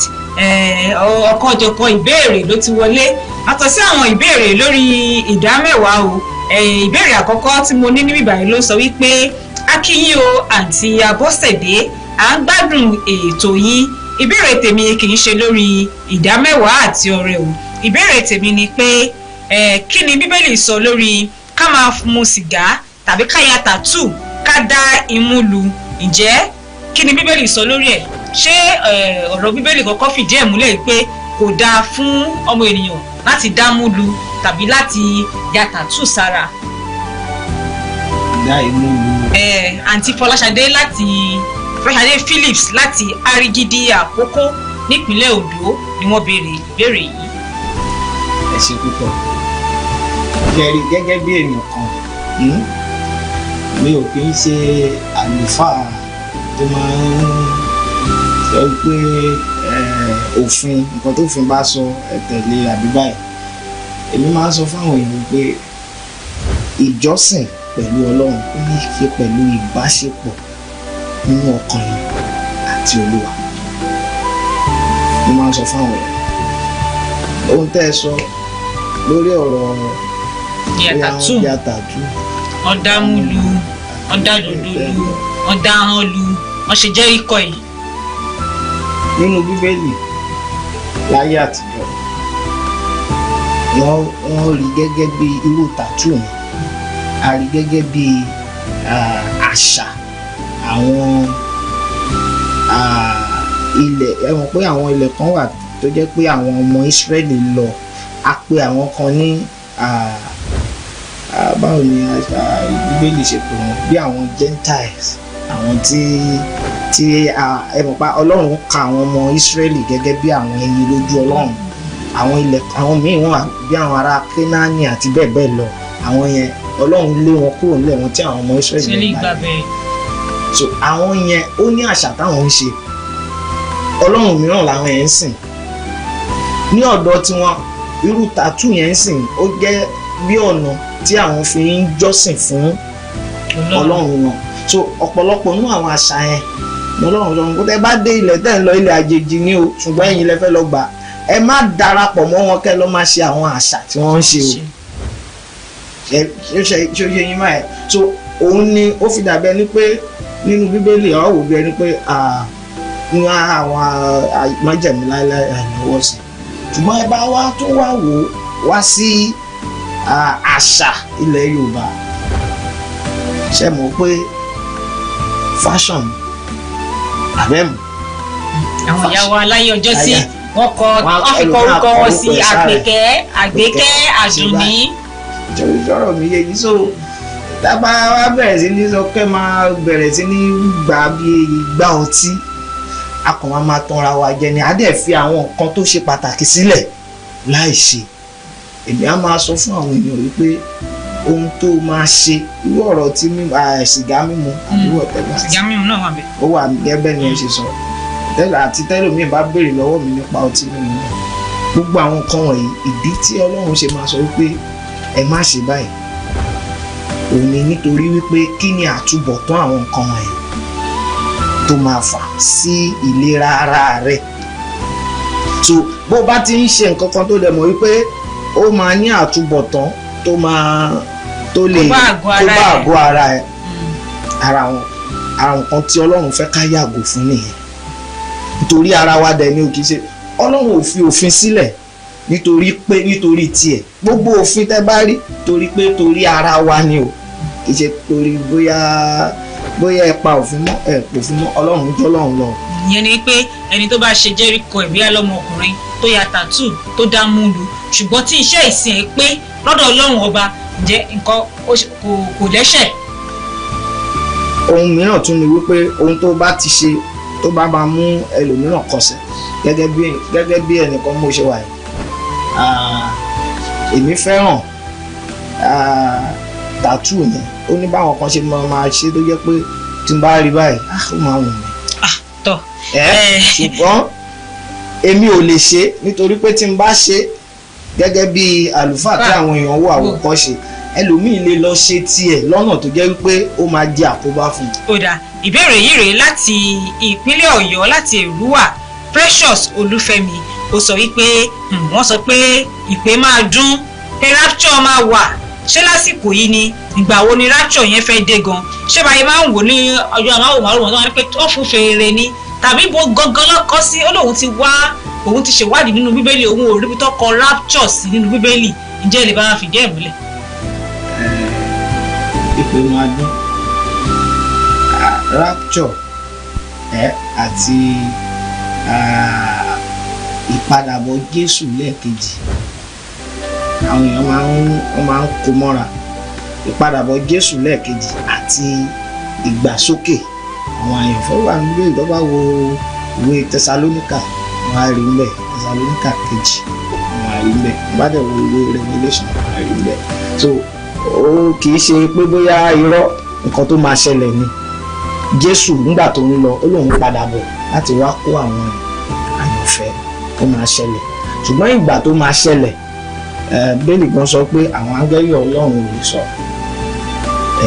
ṣùgbọ́n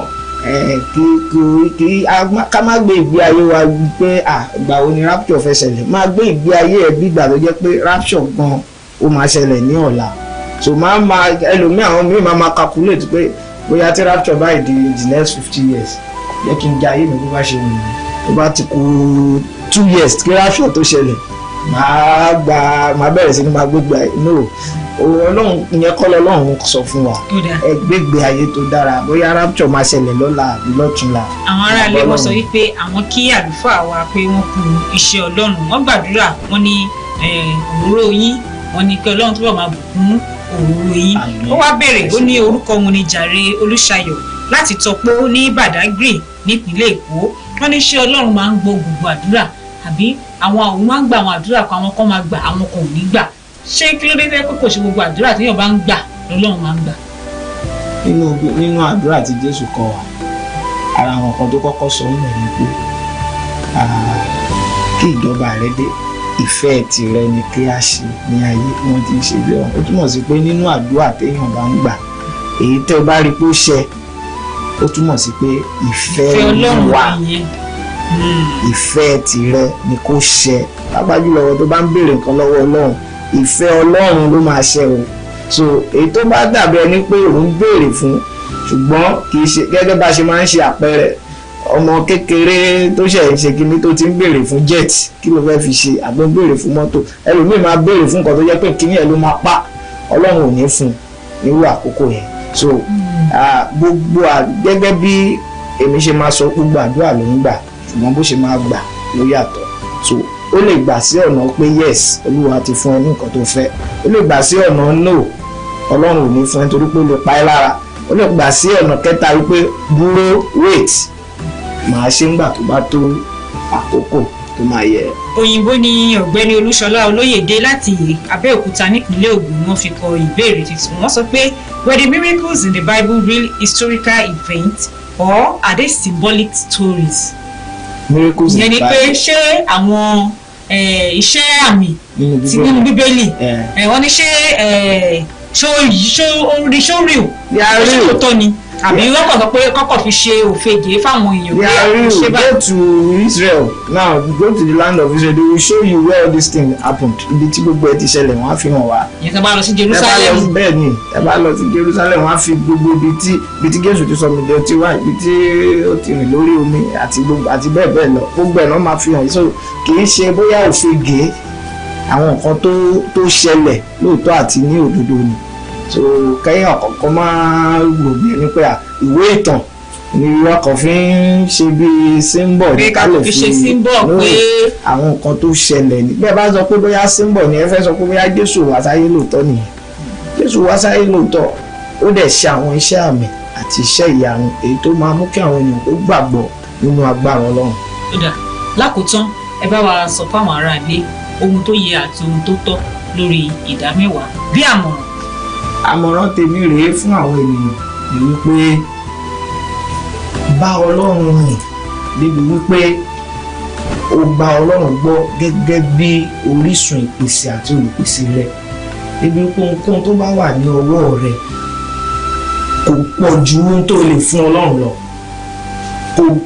O gbọ́dọ̀ ní owó tó jẹ́ pé wàá wò pé lè tóbi ju ohun tí mo lè fún Olúwa. So fi ara rẹ bá Ọlọ́run rìn débi pé kò sí ohun tó ẹlòmíín fún Ọlọ́run ju ìdámẹ́wàá ibi tó bá Ọlọ́run rìn dé. So kò dẹ̀ sí ohun tí ènìyàn bá fi fún Ọlọ́run ní ìlọ́po ìwà fi fún ọ padà. So ẹ̀yin ará ilé lórí ìkànnì TVWest náà la ṣì wà lórí ètò Kí ni Bíbélì sọ. Mo lérò yìí pé ẹ ti rí kan àbí méjì mú nínú gbogbo àlàyé tí àlùfáà ìjọ The African Church Emmanuel Parish 1 Thomas Alako Street Ìjàyè-Ògbà the Venerable Simeon Ajayi tí wọ́n bá wa sọ lẹ́nìí. Àlùfáà akíyín ẹ ṣé gan tá a pè yín tẹ́ ẹ jẹ́ wa. Mo lérò wípé nígbà tá a bá tún pè yín lórí ìbéèrè míì ẹ jẹ́ wa. Àbọ̀jẹ̀ yín ní kíákíá. Nígbà tá a bá ti pè yín ẹ ṣé. Tó níbi ni a ó fi àdàgbà ètò Kí ni Bíbélì sọ lórí ìkànnì TVWest tòní sí. Orúkọ mi ò yí padà, Abọ́sẹ̀dé Adégbóyèga lórúkọ mi.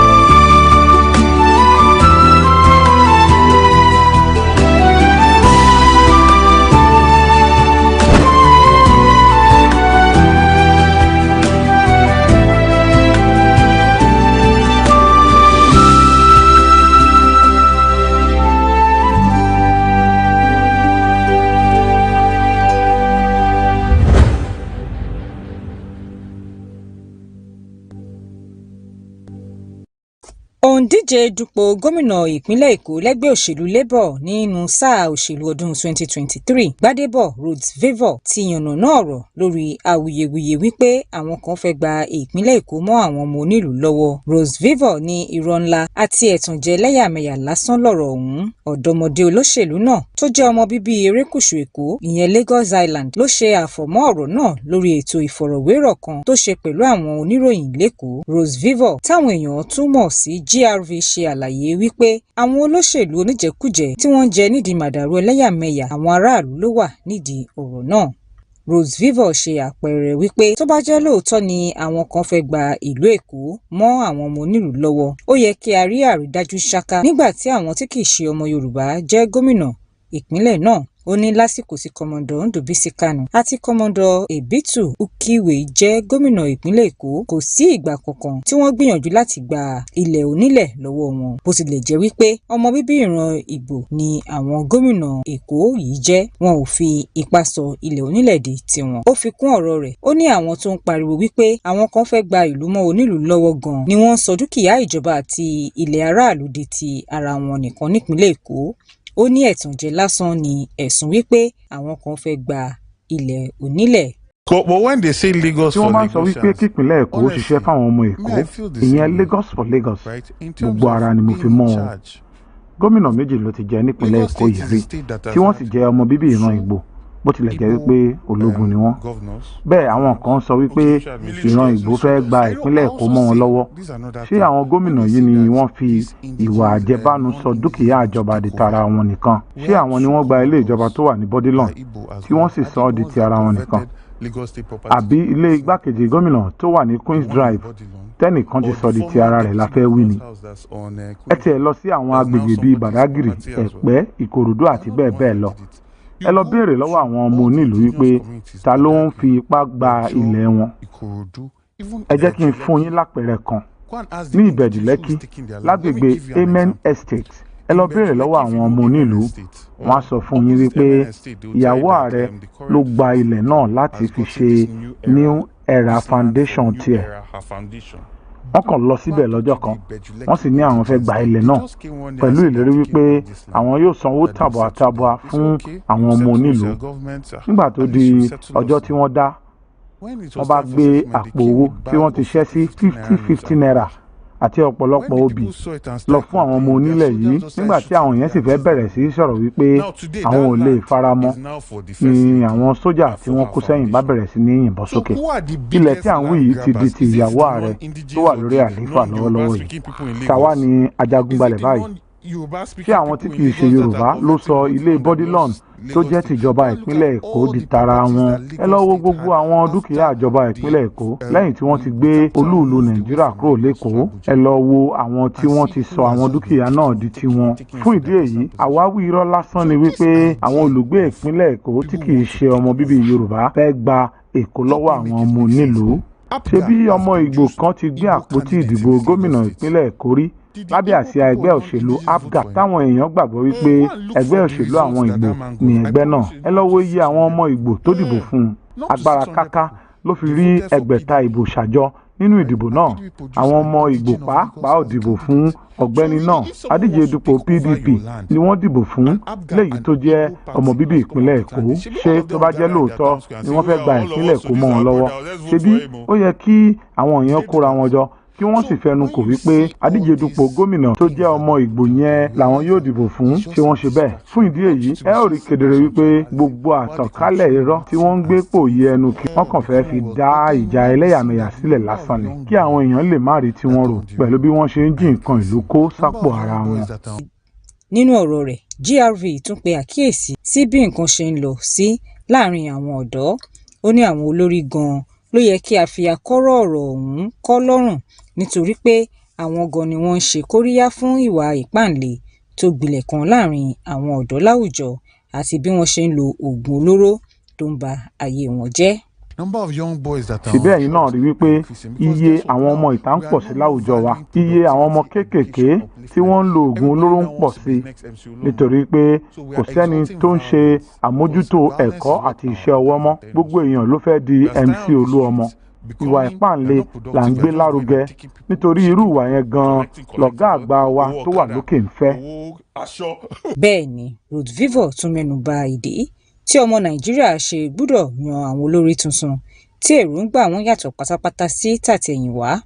Ó ní a ò lè máa ṣe nǹkan kan náà bákan náà ní gbogbo ìgbà kí a sì máa retí àbájáde tuntun. If you want to move away from the kò sí bí a ó ṣe máa da ilá sínú odó kan náà kí a sì ní ìrètí wípé nǹkan á yàtọ̀ sí ti tẹ́lẹ̀.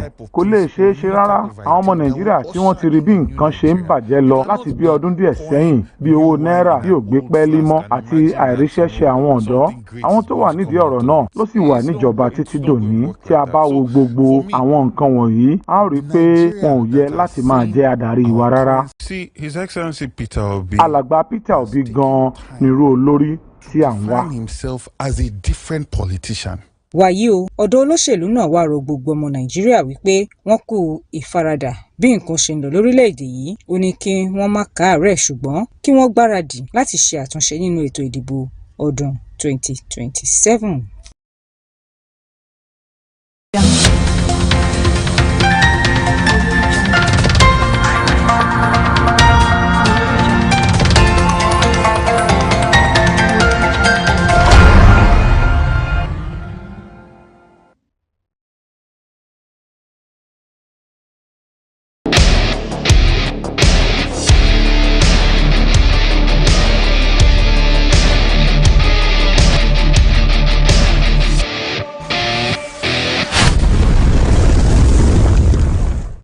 Issue has many voices. Before the experts debate them, before the politicians defend them, we hear it directly from the people. This is Citizens Direct on TVWest. My name is Victoria Ogudainde.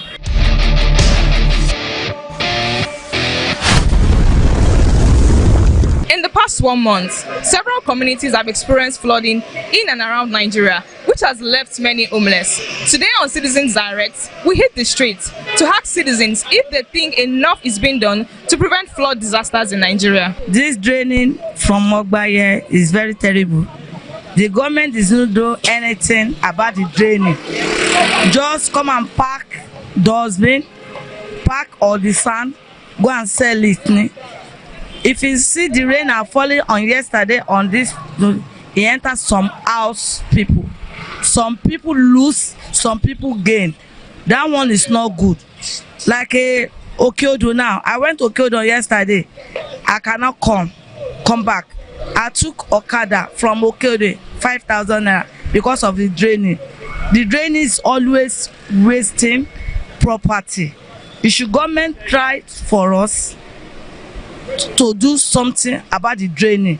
If you come from the Caterpillar now on yesterday, the draining is very bad. Students, God save this one student. It's one Aboki now carry the student from the gutter, or less that water will carry their student go. Please let us do a lot of things for the woman and the man and because Nigeria now suffer.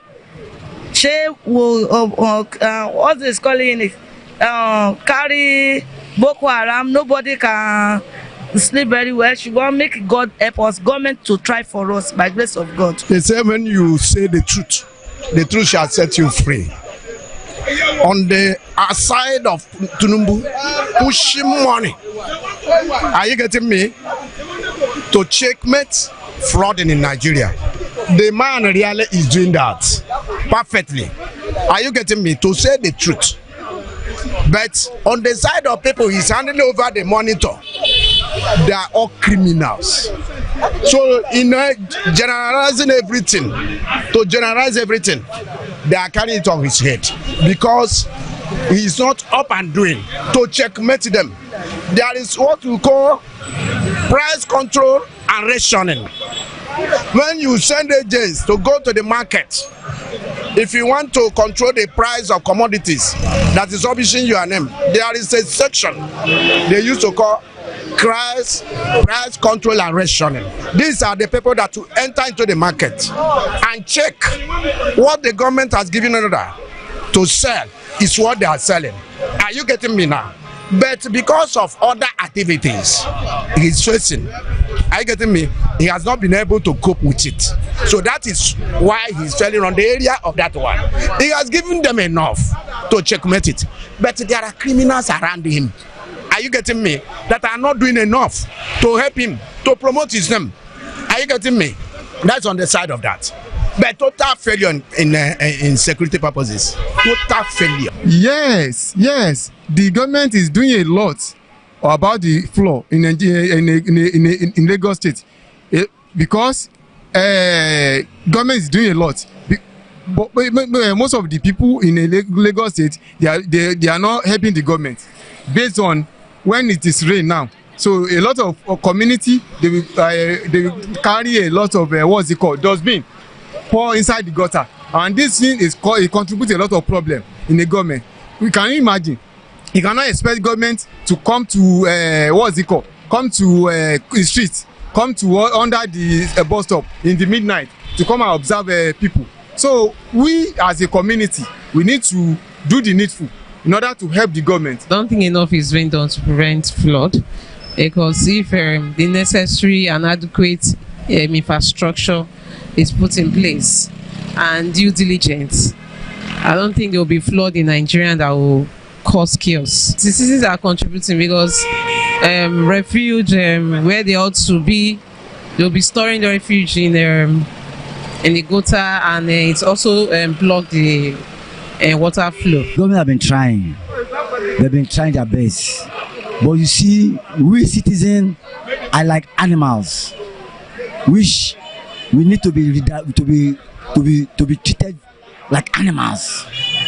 When you direct somebody this way and somebody doesn't follow, how do you feel? When the government is trying to put an infrastructure whereby the drainage will be okay for the people, whereby water will flow, you will see some people who will still carry dustbin, who will carry bin to go and block that drainage. The government is trying their best, but it's only that corruption has diminished everything. There is no checkmating in anything. The government only make law, but they don't checkmate the law they put to the people they are making the law for. There's a difference between giving a law, then checkmating that law you give. Maybe people are following that law. The government are trying, giving a law, but the people are not following that step the government want them to follow. That's why you see flood everywhere. Where water is supposed to flow, somebody will carry a bag of dustbin and go and fix there. Some money themselves will even sell the land where water is supposed to pass. When the money sell land that water is supposed to pass, tell me what will happen to houses around that place? Houses there will collapse. So the government is trying. Only that corruption is like they are wearing suit and tie every day in this country. Thank you very much. In my own observation, I don't think they are doing enough. They are not doing enough because if you look at what happened recently, you agree with me that part of the reason we are not getting light now is because some players in the power sector declare force majeure, meaning there is a natural disaster that beyond their control, and because they don't want to breach some contractual agreement without consequence. Force majeure is always a clause in such contract. But the question now is, why I feel they are not doing enough is, look at the flood is a global phenomenon. But what happens in Nigeria and most African countries has some inefficiency on the part of government. When you look at the flooding, you can clearly see that the water is dirty, and the reason it's dirty because the drainage is blocked, and perhaps the debris, the dirty in the gutter is already joining the flood on the streets. So if the government do their due diligence by making sure that they clear all the drainage ahead of time, I have to believe that the flooding will reduce. And another thing it does is, if you have a heavy rainfall, even if you have good drainage system, there are bound to be some level of flood, but it will ease out within a short period of time. I think that's what is obtainable in other places like United